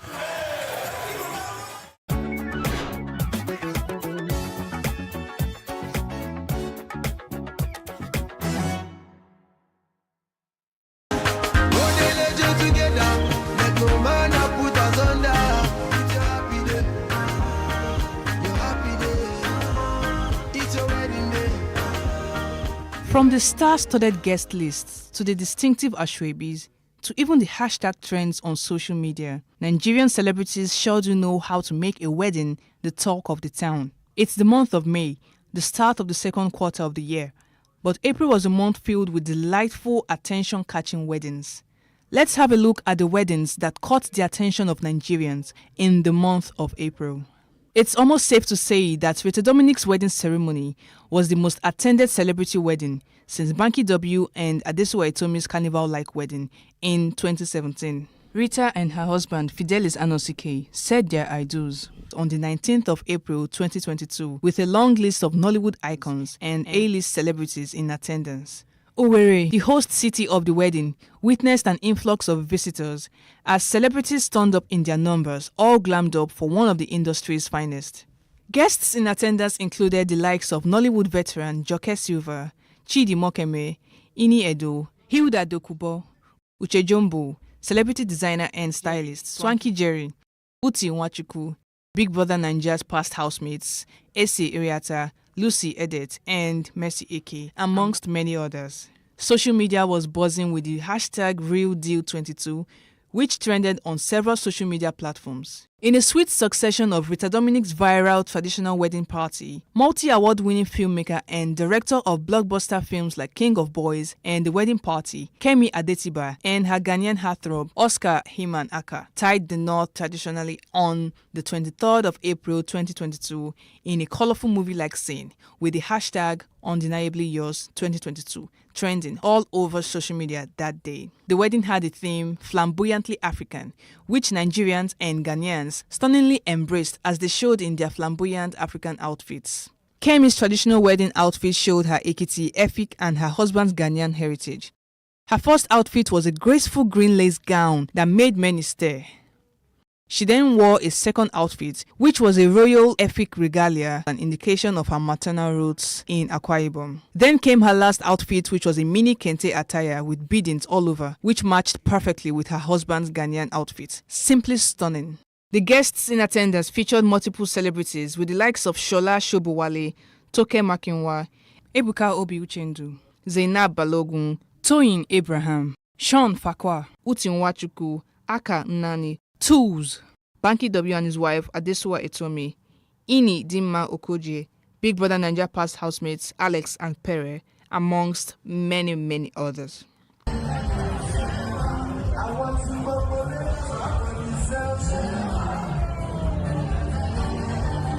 We wish the newlyweds a happy and a blissful married life.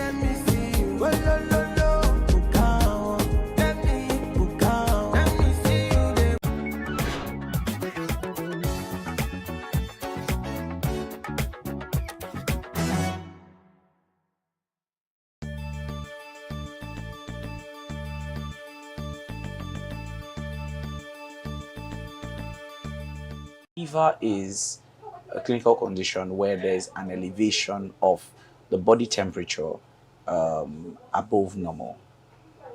Many times, the regular body temperature is between 35.5 degrees Celsius to about 37.4 degrees Celsius. Anything above that can be classified as fever. In some cases, there's a difference between fever and hyperthermia, especially when the person has been exposed to a hot environment, coming out from a hot sun, or a natural raised body temperature. But aside that, once there's a raise in body temperature beyond 37.4, you can classify that as fever. There are several causes of fever in children. One of them includes sepsis. Sepsis means the invasion of the body by microbes, by bacteria, or by microbes generally, which could be either bacteria, fungi, or even virus, right? That is sepsis. Okay, it could be parasitemia, especially more in our local environment where there's malaria. Okay, it could cause fever. Other conditions could be dehydration is one major cause of fever. Just like a regular car, when there's an overheating, you know that the water is drying up. Same way it is even in a child, especially when they are dehydrated, they are prone to having fever. These are the major causes of fever. There are several other causes of fever that can happen, but key factors are: one, sepsis, which is the invasion of microbes, and especially when there are open wounds, where maybe there's poor hygiene in situations where there's stooling and vomiting. There could be inhalation of microbes. An example, in cases of asthma, bronchopneumonia, there would always be fever. So most of these clinical conditions where there are infective causes will produce fever. Other causes, like I've just said, parasitemia, things like especially malaria, will produce fever. And lastly, dehydration will produce fever. Well, practically, fever in itself is a symptom. So what are the symptoms to look out for in fever? Is the raised body temperature. But more importantly, when there is a raised body temperature, it comes occasionally with some degree of weakness, some degree of unwellness. Many other times, the fever could come with thirst. There could be a need for a lot of thirst. That's when you also know that dehydration is one of the causes.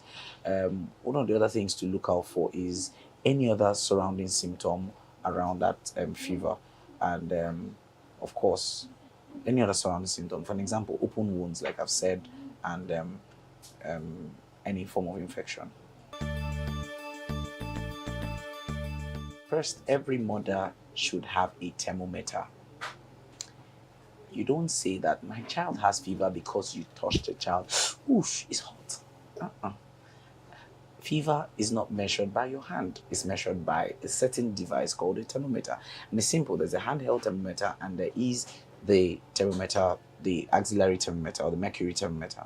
Now, this particularly tells you this fever. The moment you notice fever in your child, that's not when you're rushing to get all kinds of syrup. The first thing is to expose that child. Now, one thing I failed to mention is that fever sometimes could come with chills, depending on the age of the child, come with chills. In worsened situations for older children, it could come with rigor. So that person, the child is feeling cold and asking to turn off all the fan, and in other conditions is already shaking. Now, this shakiness is because the body is trying to produce heat, and so is vibrating, all right?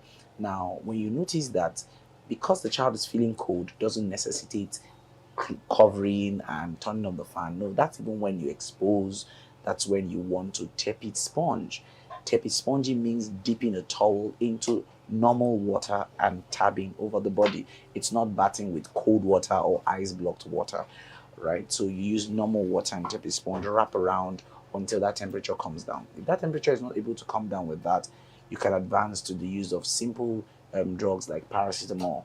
The use of paracetamol has almost no contraindication, especially if you follow the prescription. So when you use it the first time, you could do as much as 6 hourly, all right? But if you do for 1, 2, 3 times, and this fever is relapsing and going and coming back with the use of paracetamol, I think that's the right time to go to your doctor.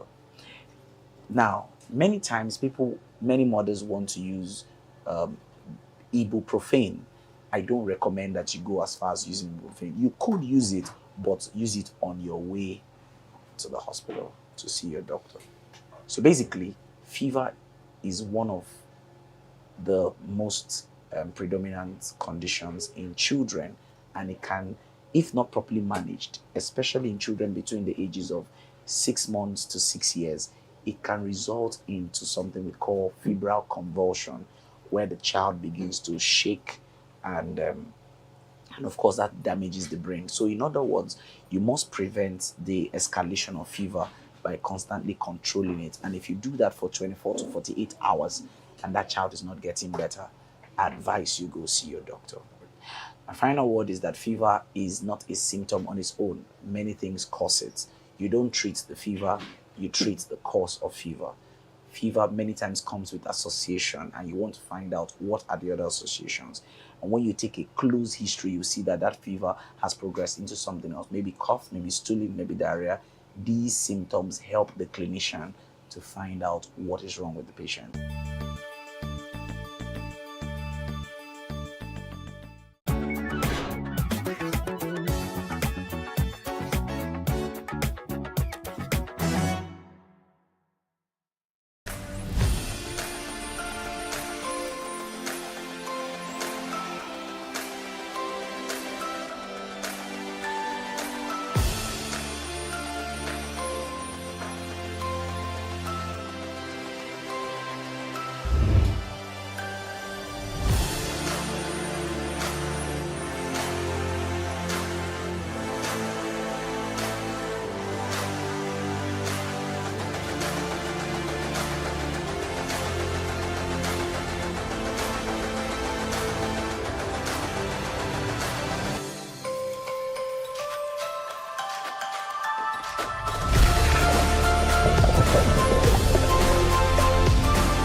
Increase the reach of your events or business services.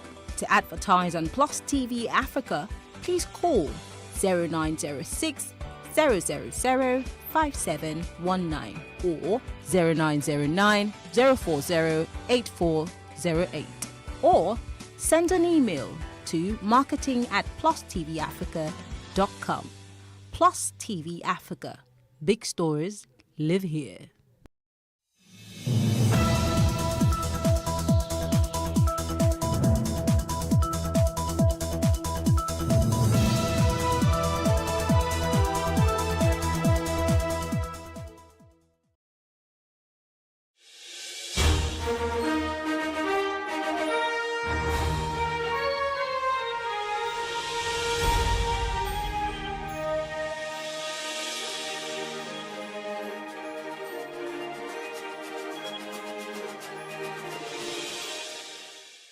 Welcome to The Advocates on Plus TV Africa, where we discuss thought-provoking topics in an atmosphere of seriousness, decisiveness, and laughter.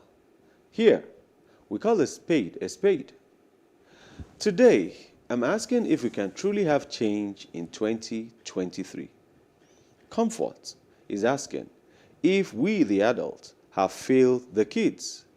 Shola points out the need to take action to avoid more building collapses, and Tolu Moya is urging everyone to come out to vote in 2023. Sit back, and after this break, we'll be here to dissect it all. Stay with us. Now, everybody's looking forward to 2023. All eyes on the ball. Many have called 2023 elections a make or break election, one that will determine the fortunes or misfortunes, God forbid, of Nigeria. Many who have lost hope in the idea of a nation called Nigeria have suddenly found their hope where it was hidden. Those who had refused to vote over the past 2 election cycles have suddenly realized how important it is to vote, because after all, we will live with what we do or do not do. The Sorosuke generation are determined to change Nigeria with their vote. They want to prove to the older generation that they have the capacity to change this great nation called Nigeria. But do they really? Does the older generation have the capacity to make the change as well? Who really has the capacity to transform or save Nigeria when even the Save Nigeria group needed saving at some point? In 2023, it feels like nothing much will change because we are starting late. Yes, we're starting late. The first principle of politics or election, as it is this case, is participation. We, the people, have refused to participate in party politics, which is the crux of our politics. We claim we want Professor Yemi Osinbajo and Peter Obi, but how do we get them on the ballot if they don't get the party ticket? We insist that the two leading parties have failed and nothing good can come out of them. Yet, we call on them, these two parties, to field the candidates of our choice. If they both refuse and turn to candidates that you, the people, do not want, what will you do? Refuse to vote? Ask President Buhari to continue an interim government? Fight and burn down your houses? After all, who bears the brunt? All hopes not yet lost. Do not join the extremely pessimistic lot who believe 2023 is just another election cycle. Your votes can still count. While many of us might disagree, the Nigerian constitution is designed to favor the average man. You just need to know the constitution in order to apply it to your advantage. You have your governors, State House of Assemblies, and National Assembly. If you get the right representation in place, you can get the president to do your bidding. If you think it's too late to influence the choice of a president, why not turn your attention to other officers, other elected officers, which can influence the president? Make 2023 count. God bless the Federal Republic of Nigeria.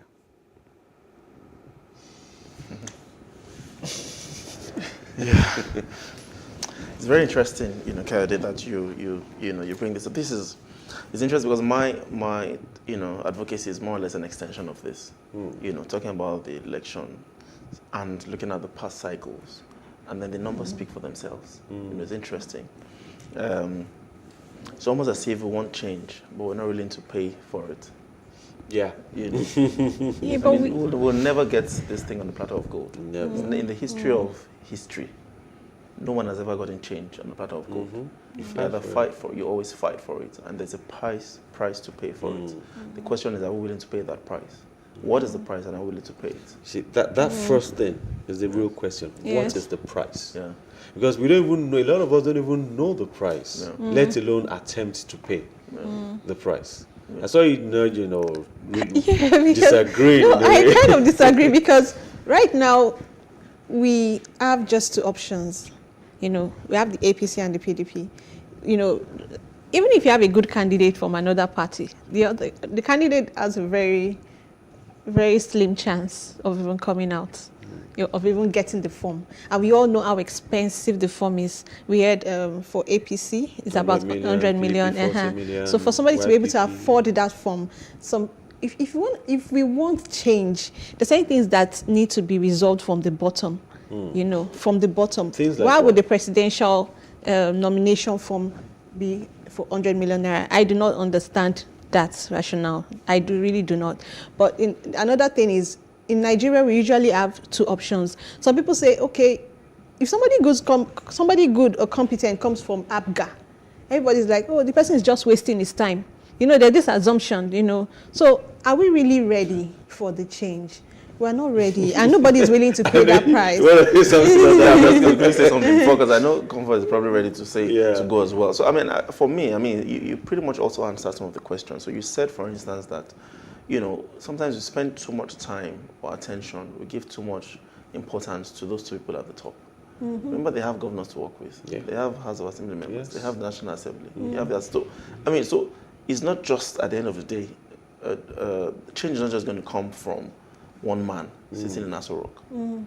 At the end of the day, we have to also hold other people responsible and allow, so if we only have 2 parties that are vying for the highest position, there are other positions. That other people Senate, can vie for. There's the House of Reps. There's, the House of Assembly in your state. There are all those other things where we can actually, like you said, change starts from the bottom.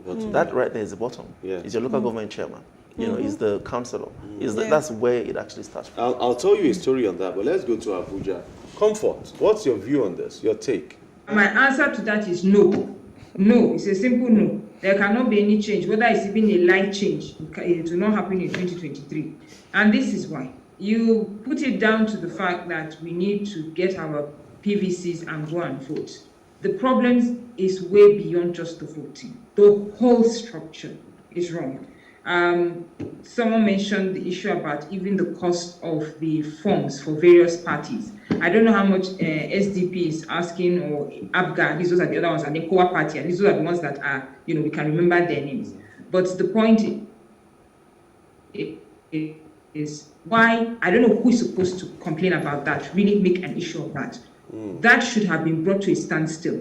You cannot sell a form for 100 million in a country that we know right now we are grappling with poverty, hunger, and bills from, is it bill, what do you call this, that when you owe money and they come and start knocking on your door for it, then we are now still collecting aid. We have all these things and we think it makes sense to ask somebody to pay 100 million. Have you seen the number of people that have come out in each of these parties that they are bought from for this position? I think 24 right now from the south.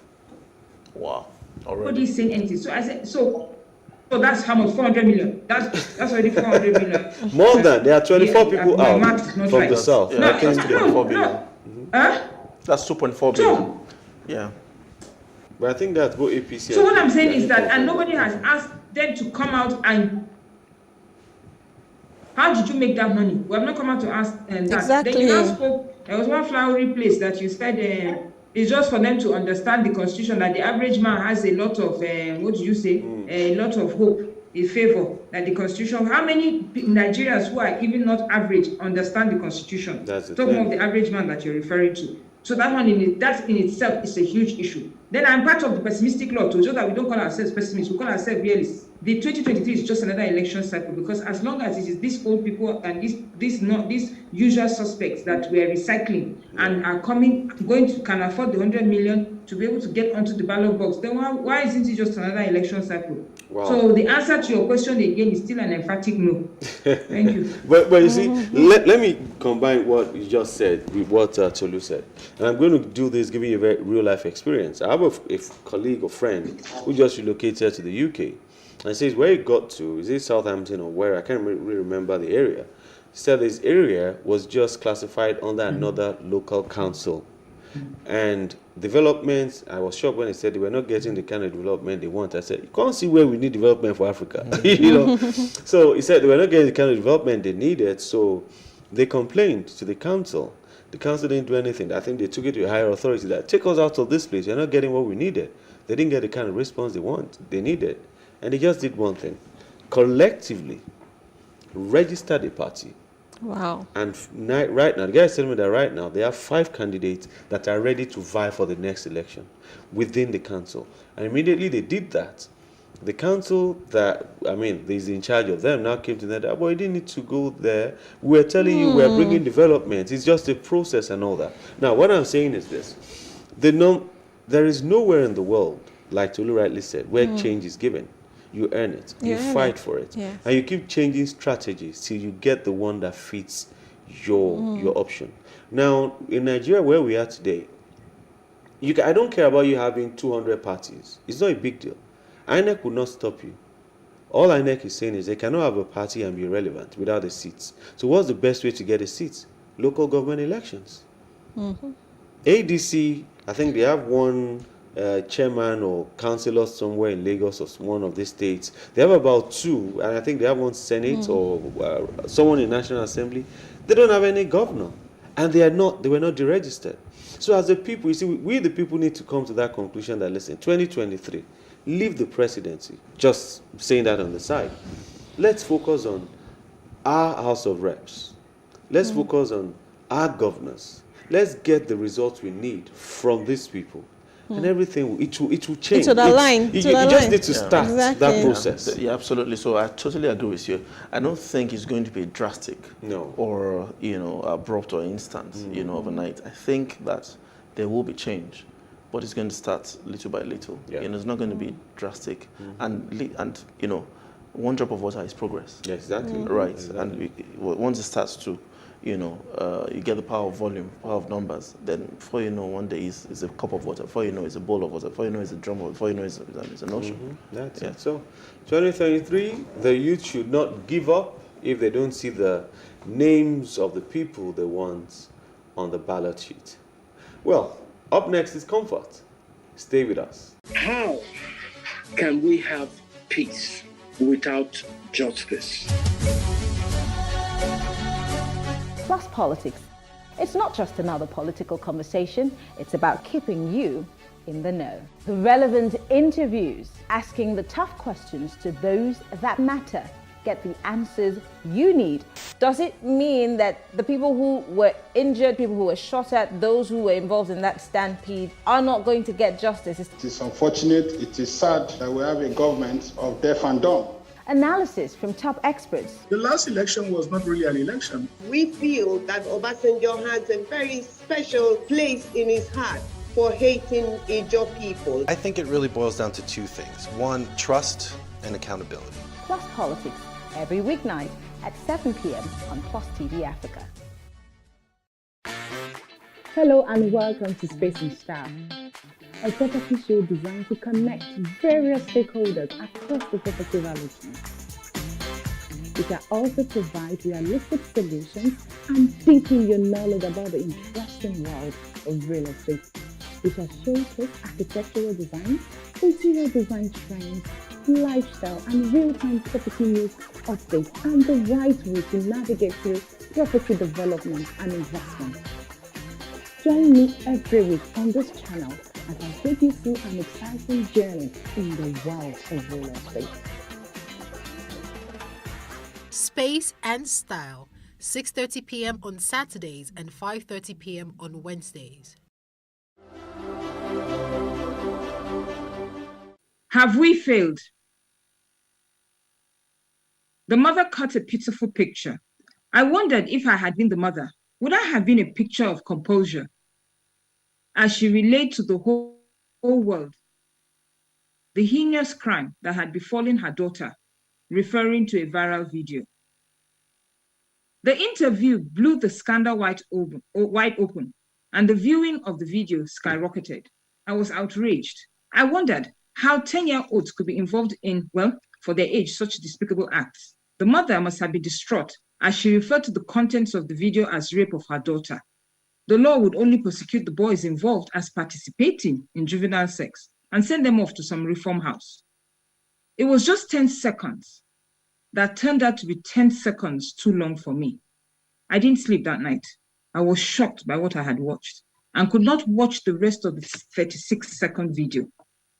These 10-year-olds, I still find it hard to believe the ages of these children involved, just as others do, were brazenly engaging in acts that are reserved for adults. I was deeply hurt as I watched this 10-year-old child engage in acts that will haunt her spirit, her soul, her self-worth, and much more if she ever understood the import of what she had done. I wondered painfully what had happened in her childhood that made her numb, made her think that she was of no worth, dignity, value, and that what she was engaged in, including having it filmed, was worthy of good viewing.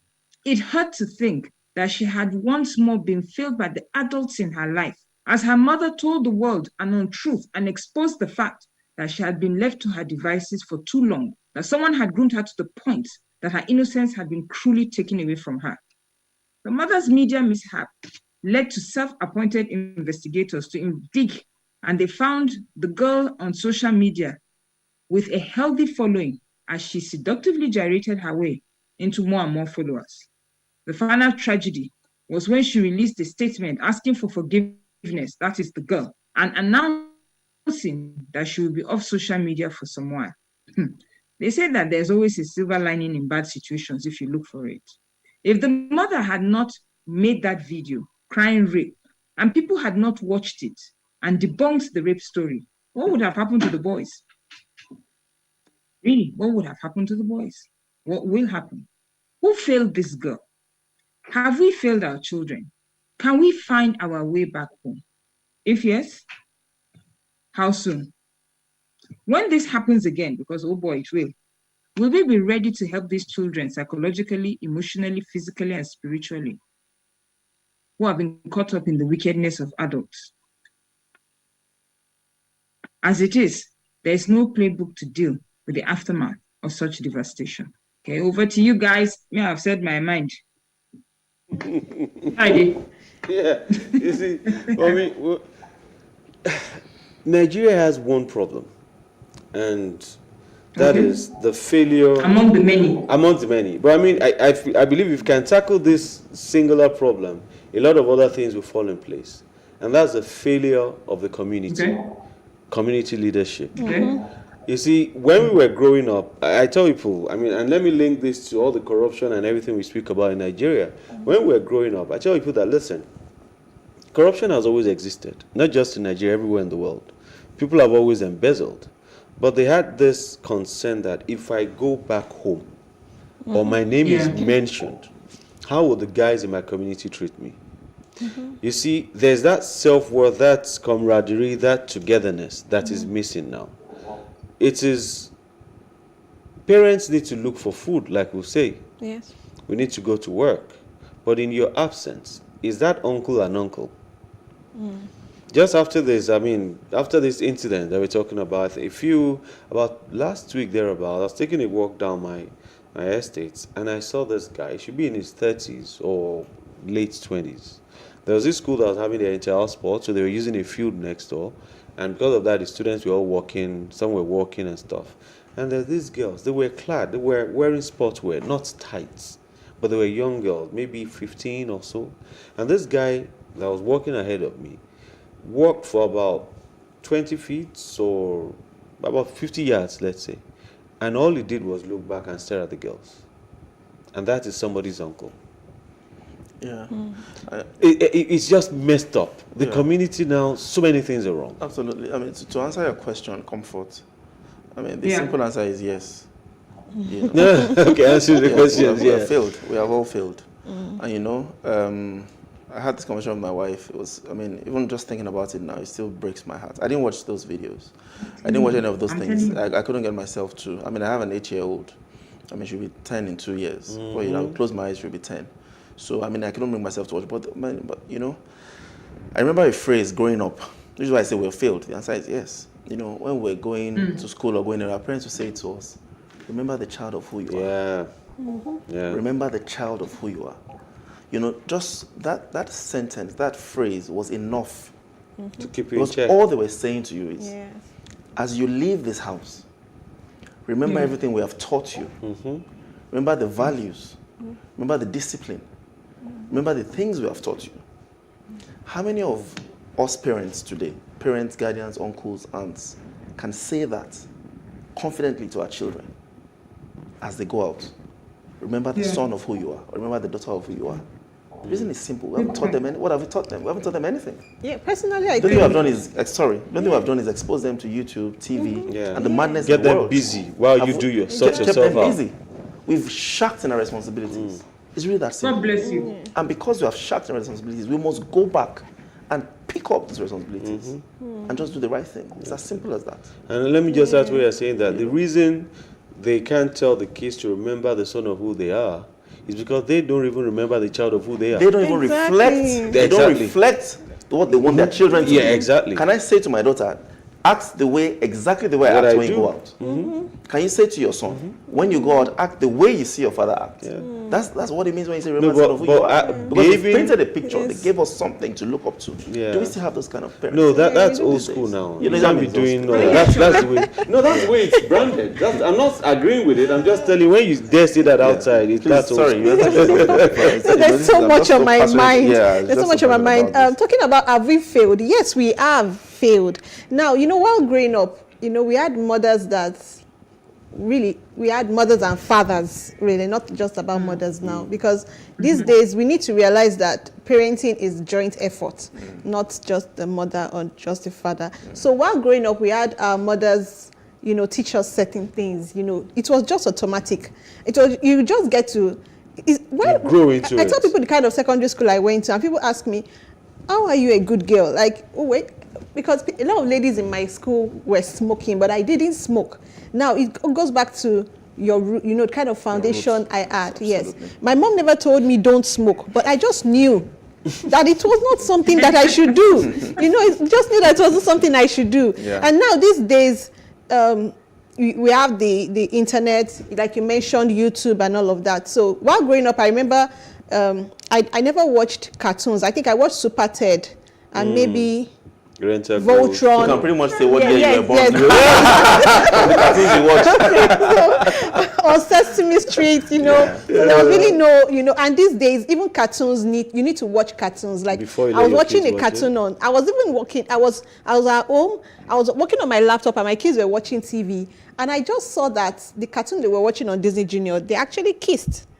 Yeah. And I was like, what did I? Yeah, I was surprised because I don't even watch cartoons. They're doing way worse things. Yeah, now, and they kissed. And these days you see, when you're watching cartoon, you hear things like, I'm gay. Are you gay? Yeah. They're excited about being gay. Yeah. They're excited about being lesbians. Yeah. And even this lady, there's this Nickelodeon program, this popular Nickelodeon program. She's a superstar. She's one of the stars of Nickelodeon. She went online to say she's now part of the LGBT community and that she would really like... Hannah Montana, isn't it? Yes, exactly, Hannah Montana. And I was so disappointed. Like a lot of young girls today in Nigeria, 13, 14, look up to this girl. Like Hannah Montana is our role model. Yeah, so you now see somebody like that telling you that being gay, being lesbian is a beautiful thing. In fact, she expressed it with so much joy that her life has changed and she's been so happy with the new face of her life. And you're looking at her like,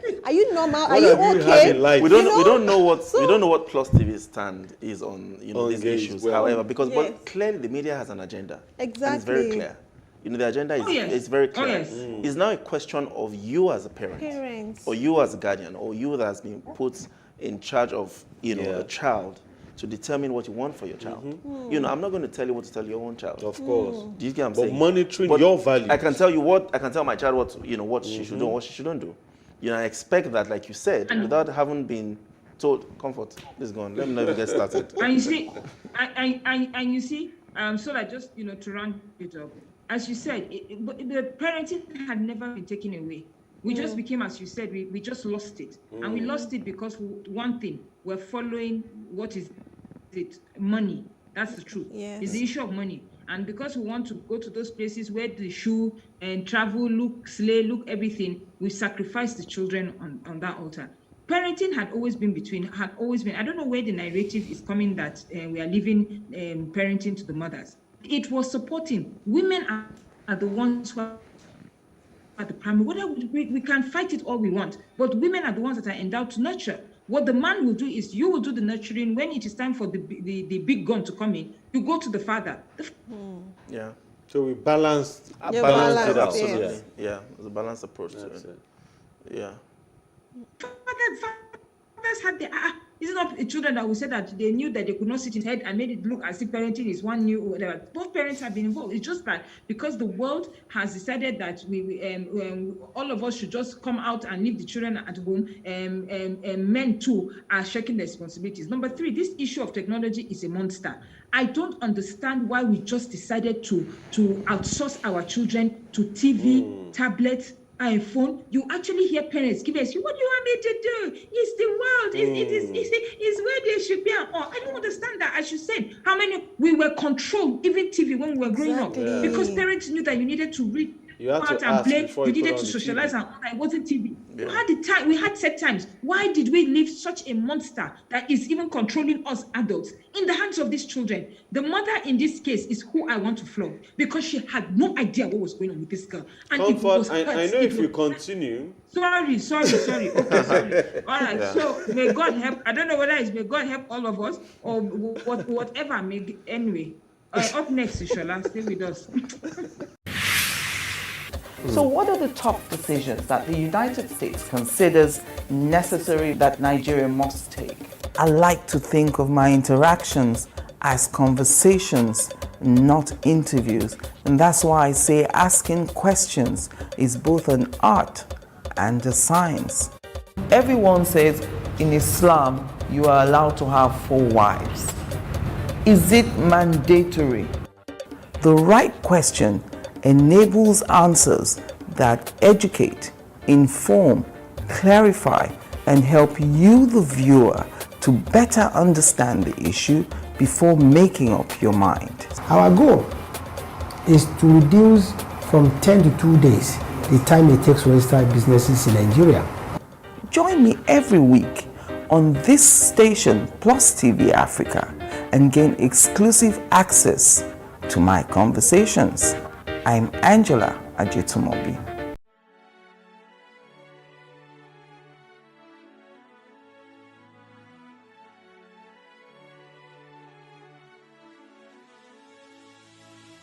It is engagement we need to have. Those who suffer miscarriages are never taken into account. Members of the National Assembly are also influence peddlers.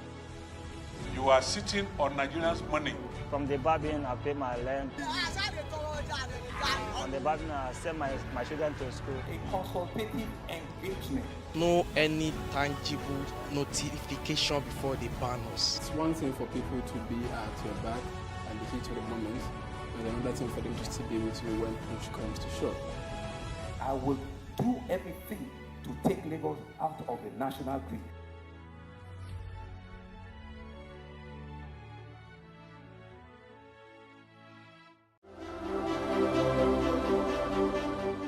Building collapse in Nigeria.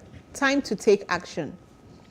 Building collapse, though a common phenomenon all over the world, is more rampant and devastating in developing countries. It is a major problem in Nigeria and mostly occurred in Lagos, which has the largest population of residents in the country. There are frequent media reports of collapse of buildings in major Nigerian cities like Lagos, Abuja, and Port Harcourt, and other parts of the world. The problems range from faulty design, negligence, incompetence, faulty construction, foundation failures, extraordinary loads, and corruption. Forces of nature were also identified as part of causes of building collapse.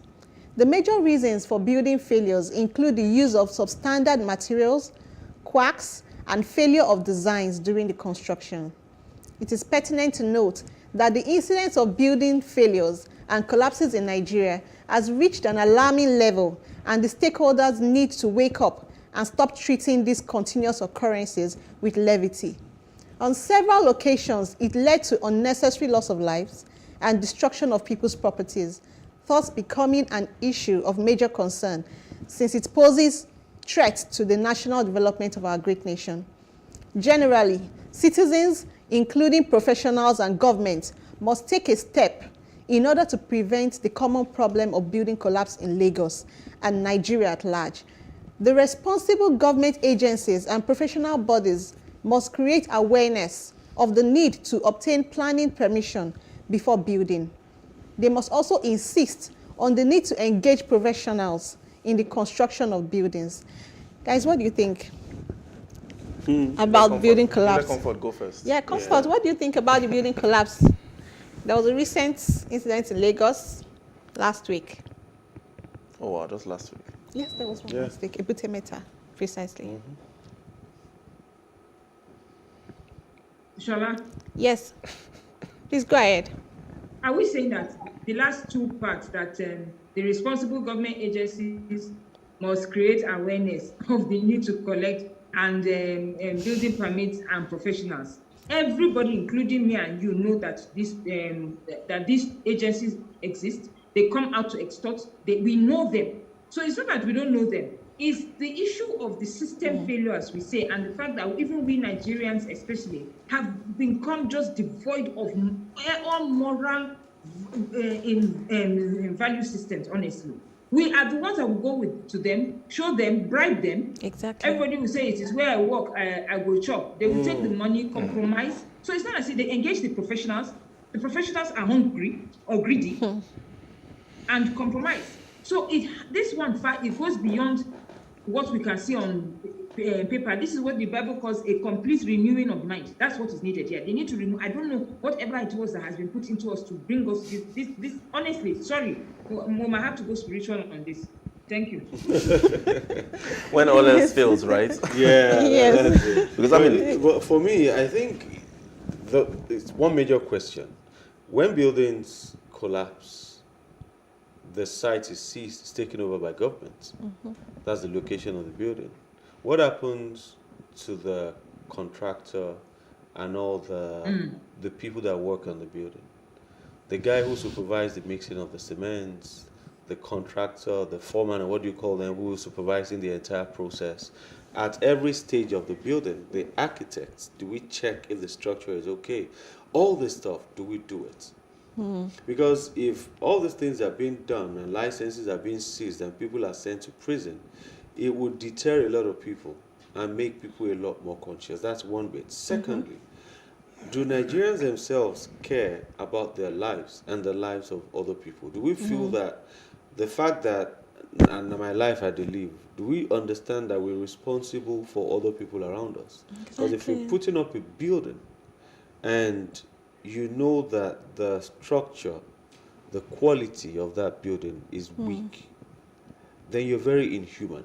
That on its own deserves a jail term, life imprisonment. I think something needs to be done to this. Absolutely.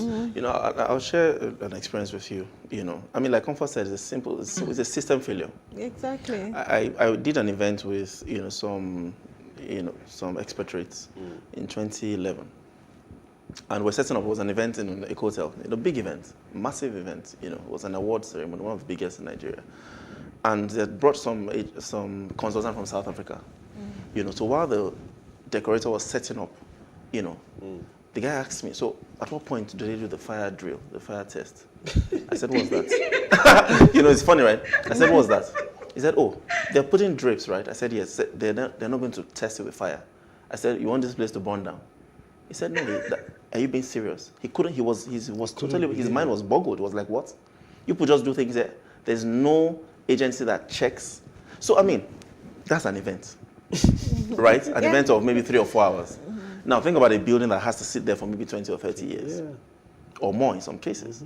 So clearly there's a system failure. There's no point where somebody has thought that at some point, somebody needs to come and check. In some cases where they even check, his monies are exchanged. So they check. So the system is already... It's messed up. Because as long as there's a human behind the system in Nigeria, that's what I always say, Everywhere I go to, and I've been both, guilty and, charged in this. I've been on both ends, where the system fails and I can see it. Where points where I've been guilty of system failure. Because I always say to myself, anyone says, oh, this thing can be done. Oh, they won't let that thing. Oh, this thing it's policy. I always say, is it a human behind that? Let's test it. I've tested this thing too many times. I've tested things too many times. As long as the Nigerian behind that process like or that policy. Mentioned. I won't tell you what I went through today, trying to get renew passports or trying to do a passport for my daughter. Today in this our Nigeria, if I tell you the process that I went through to renew a passport as a Nigerian, you understand what this system failure is about. I can't even get started on it. So are we saying we're doomed for life? What's the way out? Well, that's another. I think that's another show entirely. But like you said, we said something at the beginning of the show, and Comfort was hearing, and Comfort made a comment. I said, there are 200 million people in Nigeria. The leaders that we have, they're not up to 50,000. If 1 million people, and my math is bad, I don't know what 1 million of 200 million is. If 1 million people decide to do right in Nigeria, 1 million people. You have 36 states. Let's say 100,000 people per state decide to do the right thing. 100,000 people per state decide to do the right thing in Nigeria. and you have 3.6 million people doing the right thing in Nigeria, Nigeria will change. It's a change. It's now how to get those people to do the right thing. That is, you're not throwing debts out, you're not following one way, you're not paying bribe. Just 3 million people, 3.6 million out of the 200 million. Let's try it, and you see if there'll be change. But you know, most times when you go to government offices and you want to get, for instance, maybe a document or a permit, and they tell you, the person in charge, as in the staff, the people in the office are telling you, Madam, don't bother. This person, our boss doesn't compromise. And you just know inside you that this man will definitely compromise, because maybe you have an offer that's very irresistible. So juicy. Yes, and you just think that, and you know that if this person doesn't give you this permit, there's no way you can go ahead.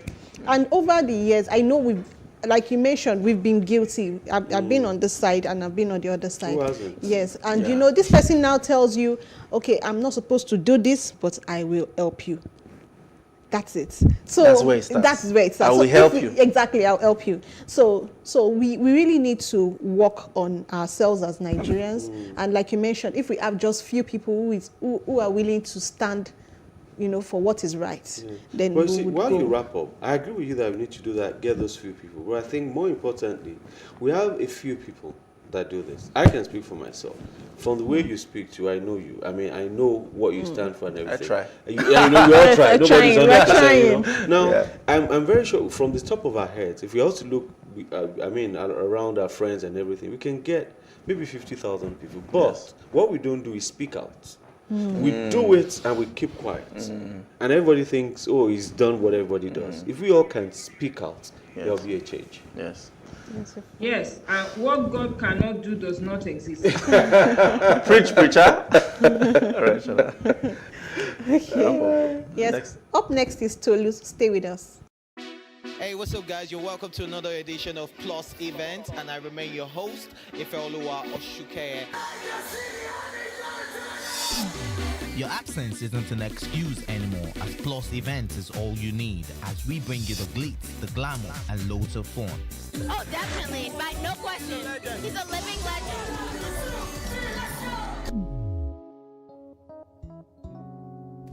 Oh, God forbid, Holy Ghost fire, I know. I just want to be blown away. I want to be wild. This is 11 years of doing it.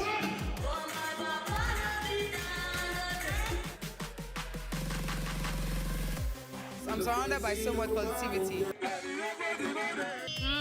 No, it's okay. Yo, what's up, my people? It's your boy Starboy Terry. You're watching Plus Event on Plus TV. Stay glued to Plus TV Africa every Saturday and Sunday, 4:30 p.m. West African time.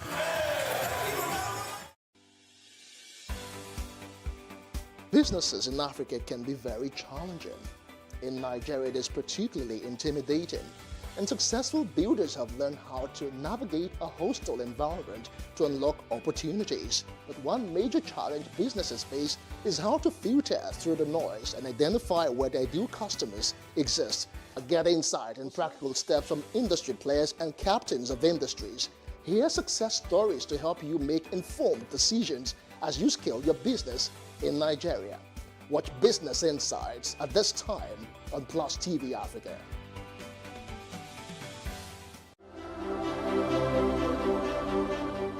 2023 elections again. Please vote, because if you do not vote, you're actually still voting. There's been a lot of buzz lately around getting a PVC, a permanent voter's card, the nationally accepted, legal, and approved instrument for participating in elections in Nigeria. The reason for this buzz, is quite evident, it's obvious. The average Nigerian is tired. They're tired for a number of reasons. It's rising inflation, plummeting value of the Nigerian naira, while the cost of living continues to skyrocket. The cost of doing business in Nigeria, which is high. As a matter of fact, Nigeria ranks 130, a distant third 131 actually, in the global ranking of ease of doing business. Let's not talk about insecurity or unemployment or corruption. Clearly, the Nigerian electorate has every reason to be angry and to desire change, real change this time. Hence the buzz around getting the PVC. Without which the average electoral voter in Nigeria cannot vote. But as angry as we are, there's still a lot of Nigerians who are yet to get their PVC. I mean, it's understandable because a lot of people are of the school of thought that their votes do not count. If you need a picture definition of voter apathy, and just look at an average Nigerian. Let's look at some data to put this in context. Using the last 3 election cycles in Nigeria. In 2011, elections were held on the 16th of April. There were 3 major contenders and about 3.5 million registered voters. 53.7% turned up to vote. Former President Goodluck Jonathan had about 20.5 million votes, carrying 22 states and the FCT. Muhammadu Buhari had about 12.2 million votes, clinching 13 states, and Malam Nuru Badu had about 2.1 million votes, taking 1 state. President Jonathan won that election with about 10 million votes. In 2015, 4 years after, elections were held on the 28th and 29th of March. About 69 million people registered. Put that side by side with 2011. That's already 5 million people less from 2011. 5 million people less registered to vote in that year. Again, 43.65% turned up to vote. That's another 10% less than 2011. The 2 major contenders were former President Goodluck Jonathan, who garnered about 12.9 million votes, picking up 15 states and the FCT, and current President Muhammadu Buhari, who won that election by 15.424 million votes, clinching 21 states. He won with less than 3 million votes. In 2019 elections, the elections were held on 23rd to 24th February 2019. There were about 82.3 million voters registered, the highest so far in the recent history, but unfortunately, only about 35% of those people turned up to vote. Again, President Muhammadu Buhari won that election with 15.2 million votes, clinching about 19 states, about 300,000 less votes than he won with in 2015, while his opposition, Alhaji Atiku Abubakar, had about 11.26 million votes, clinching 16 states plus the FCT. President Buhari again won that election with less than 4 million votes. Now, the next election, the voting cycle is around the corner, less than a year away. You don't have to be a numbers person to know that the numbers actually do matter, and your vote actually does count. I mean, just do the research and look at the numbers. You're very clear. Because if you don't vote, you are part of the numbers not making a difference. As a matter of fact, if you do not vote what you want, you are voting for what you don't want. If you are not voting, you are actually still voting. So, go get your PVC and vote. What I like about it is the fact that if you're not voting, you're actually voting, which is the reality. Yes. It's the sad reality. Yeah, because you leave it to many other people to vote for you and make a choice for you, which means that when you're lamenting about the bad state of the government or the country or whatever it is you call it, you technically don't have a right to, because you relinquished your power to vote, and the person who you don't want got into power. And I think that is, and it ties back to what you said earlier on that people focus on the 2 major parties, and if any other party comes, they say, oh, he won't win the election because you're not voting for him. Imagine every Nigerian that is disgruntled against any party decides, this is who I am going for. What kind of election do you think we'll have? We'll upset the election completely. Yes, I think our major problem now, I think there's a lot of campaign around PVCs. A lot of people do not even have a voter's card. Like a lot of people, a lot of market women do not even have a voter's card. I think the educated and better educated ones have a voter's card, but a lot of Nigerians do not actually have voter's card. So I think the voter's card should, I don't know, maybe there's a way around it, but I know there's a lot of campaign about getting a voter's card. But I think now they should make it easy. Maybe each local government or something, I don't know. But that's actually what it is. I mean, I always say there's no problem in Nigeria that technology cannot solve. Just think about the fact that everybody's scrambling for their BVN now or their NIN. That's a very easy way to make voting easy. I mean, if you think about it, by the time they're done with these exercises, NIN exercise, you probably have maybe 120, 150 million people with NINs, right? If you look at the percentage of those people that are eligible to vote, it will shock you that you have maybe 60-70% or more. So clearly you have 100 million voting population that can actually vote with their NIN. I mean, why do we have to? I mean, why do you have to make this thing so? This is rocket science. It makes perfect sense. I mean, that's the easiest way to do, right? You know, but there's this Nigerians, we see it as cumbersome, but even at that, even the process of getting a PVC now is not cumbersome. All you need to do is register online. You get there, it's easier and faster for you. I registered online. My wife didn't. We got there. There was no queue. You know, we were told go there 8 o'clock. When they're around 11, we said, let's just try. Let's just go and see. And we went there. We did it in less than 2 hours. But we wouldn't rush now until when it's 1 week to the end. But let's bring comfort in. Okay, so mine is just summing it up. So basically, what you're saying is that we should get our voters' card so that we can vote for the lesser of the two evils that will come out on that day. That's just it. At least. Because, so my point here is that really which of the people that are coming out is actually going to be desirable to bring the change. As Kaide said, if we don't even become part of the system that brings out the flag bearers, then we are going to keep on having this cycle. Because at this point, it's just two evil people that are going to come out and say, let's someone we're going to vote for.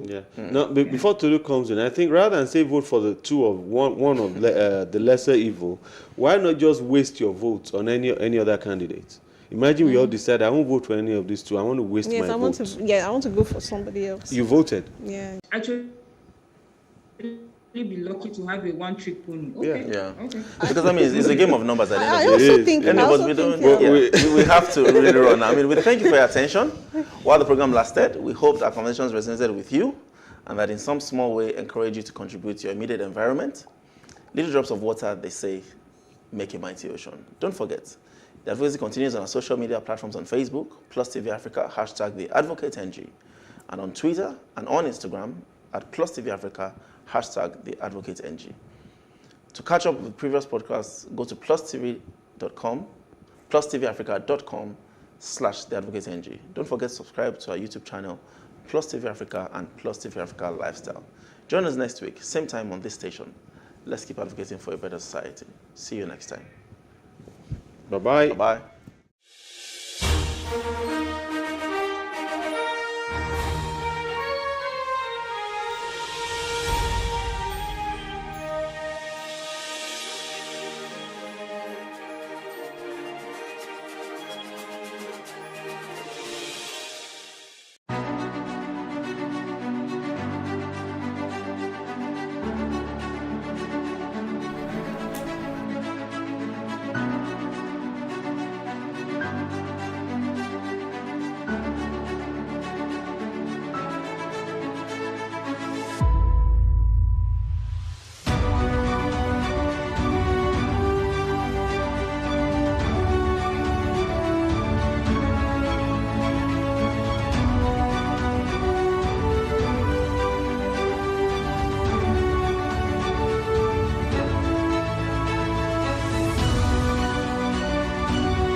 In raising our kids, parents should stop playing God.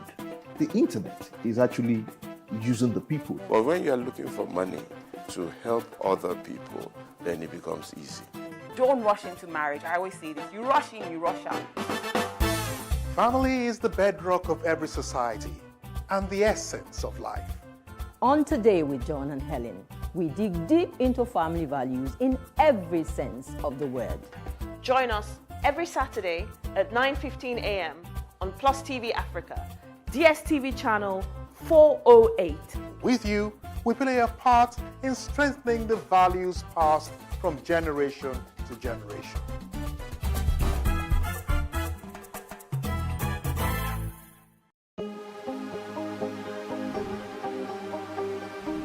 This is it for upcoming artists to blow in Nigeria.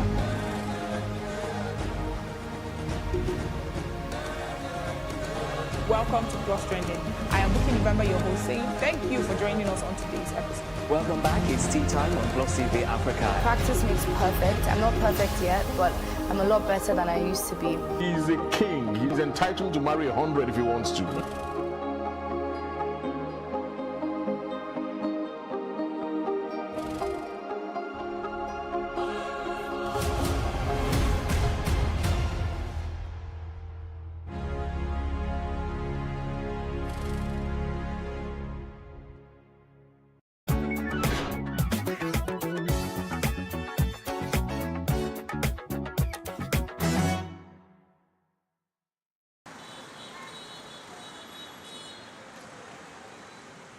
You may want to ask why murals are important.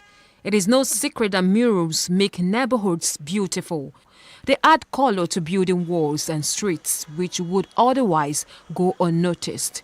They are a treat for locals and tourists alike. Murals have been part of Nigeria's cultural landscape for thousands of years. The term mural became popular with the Mexican muralism art movement. The transformation which took place in the history of mural art during the 1920s and 1930s was highly influenced by the government's sponsorship in Mexico. The Mexican President Alvaro Obregón began a nationalist cultural program in the 1920s. As part of this program, the Mexican Ministry of Education and other government entities to create public murals. In Lagos, the visual effects of wall paintings are an excitement to attract public attention to social issues like the ones here under the Falomo Bridge. An artist, Poli Alakija, created these murals on the columns in homage to the Bring Back Our Girls, the 276 schoolgirls who were abducted on April 14, 2014 by Boko Haram.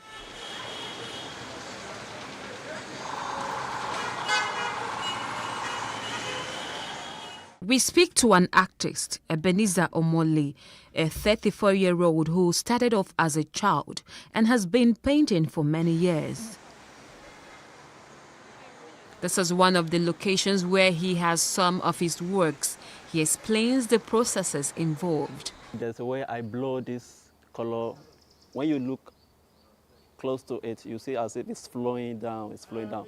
So I have to follow the flowing down, then blow it both left and right. So in order to make it creative, so that it won't just go down straight, but go left, right, and zigzag like that. I mix another black thicker than this, then to write what they have here. Especially like this is, we have food here, then we have swimming pool here, then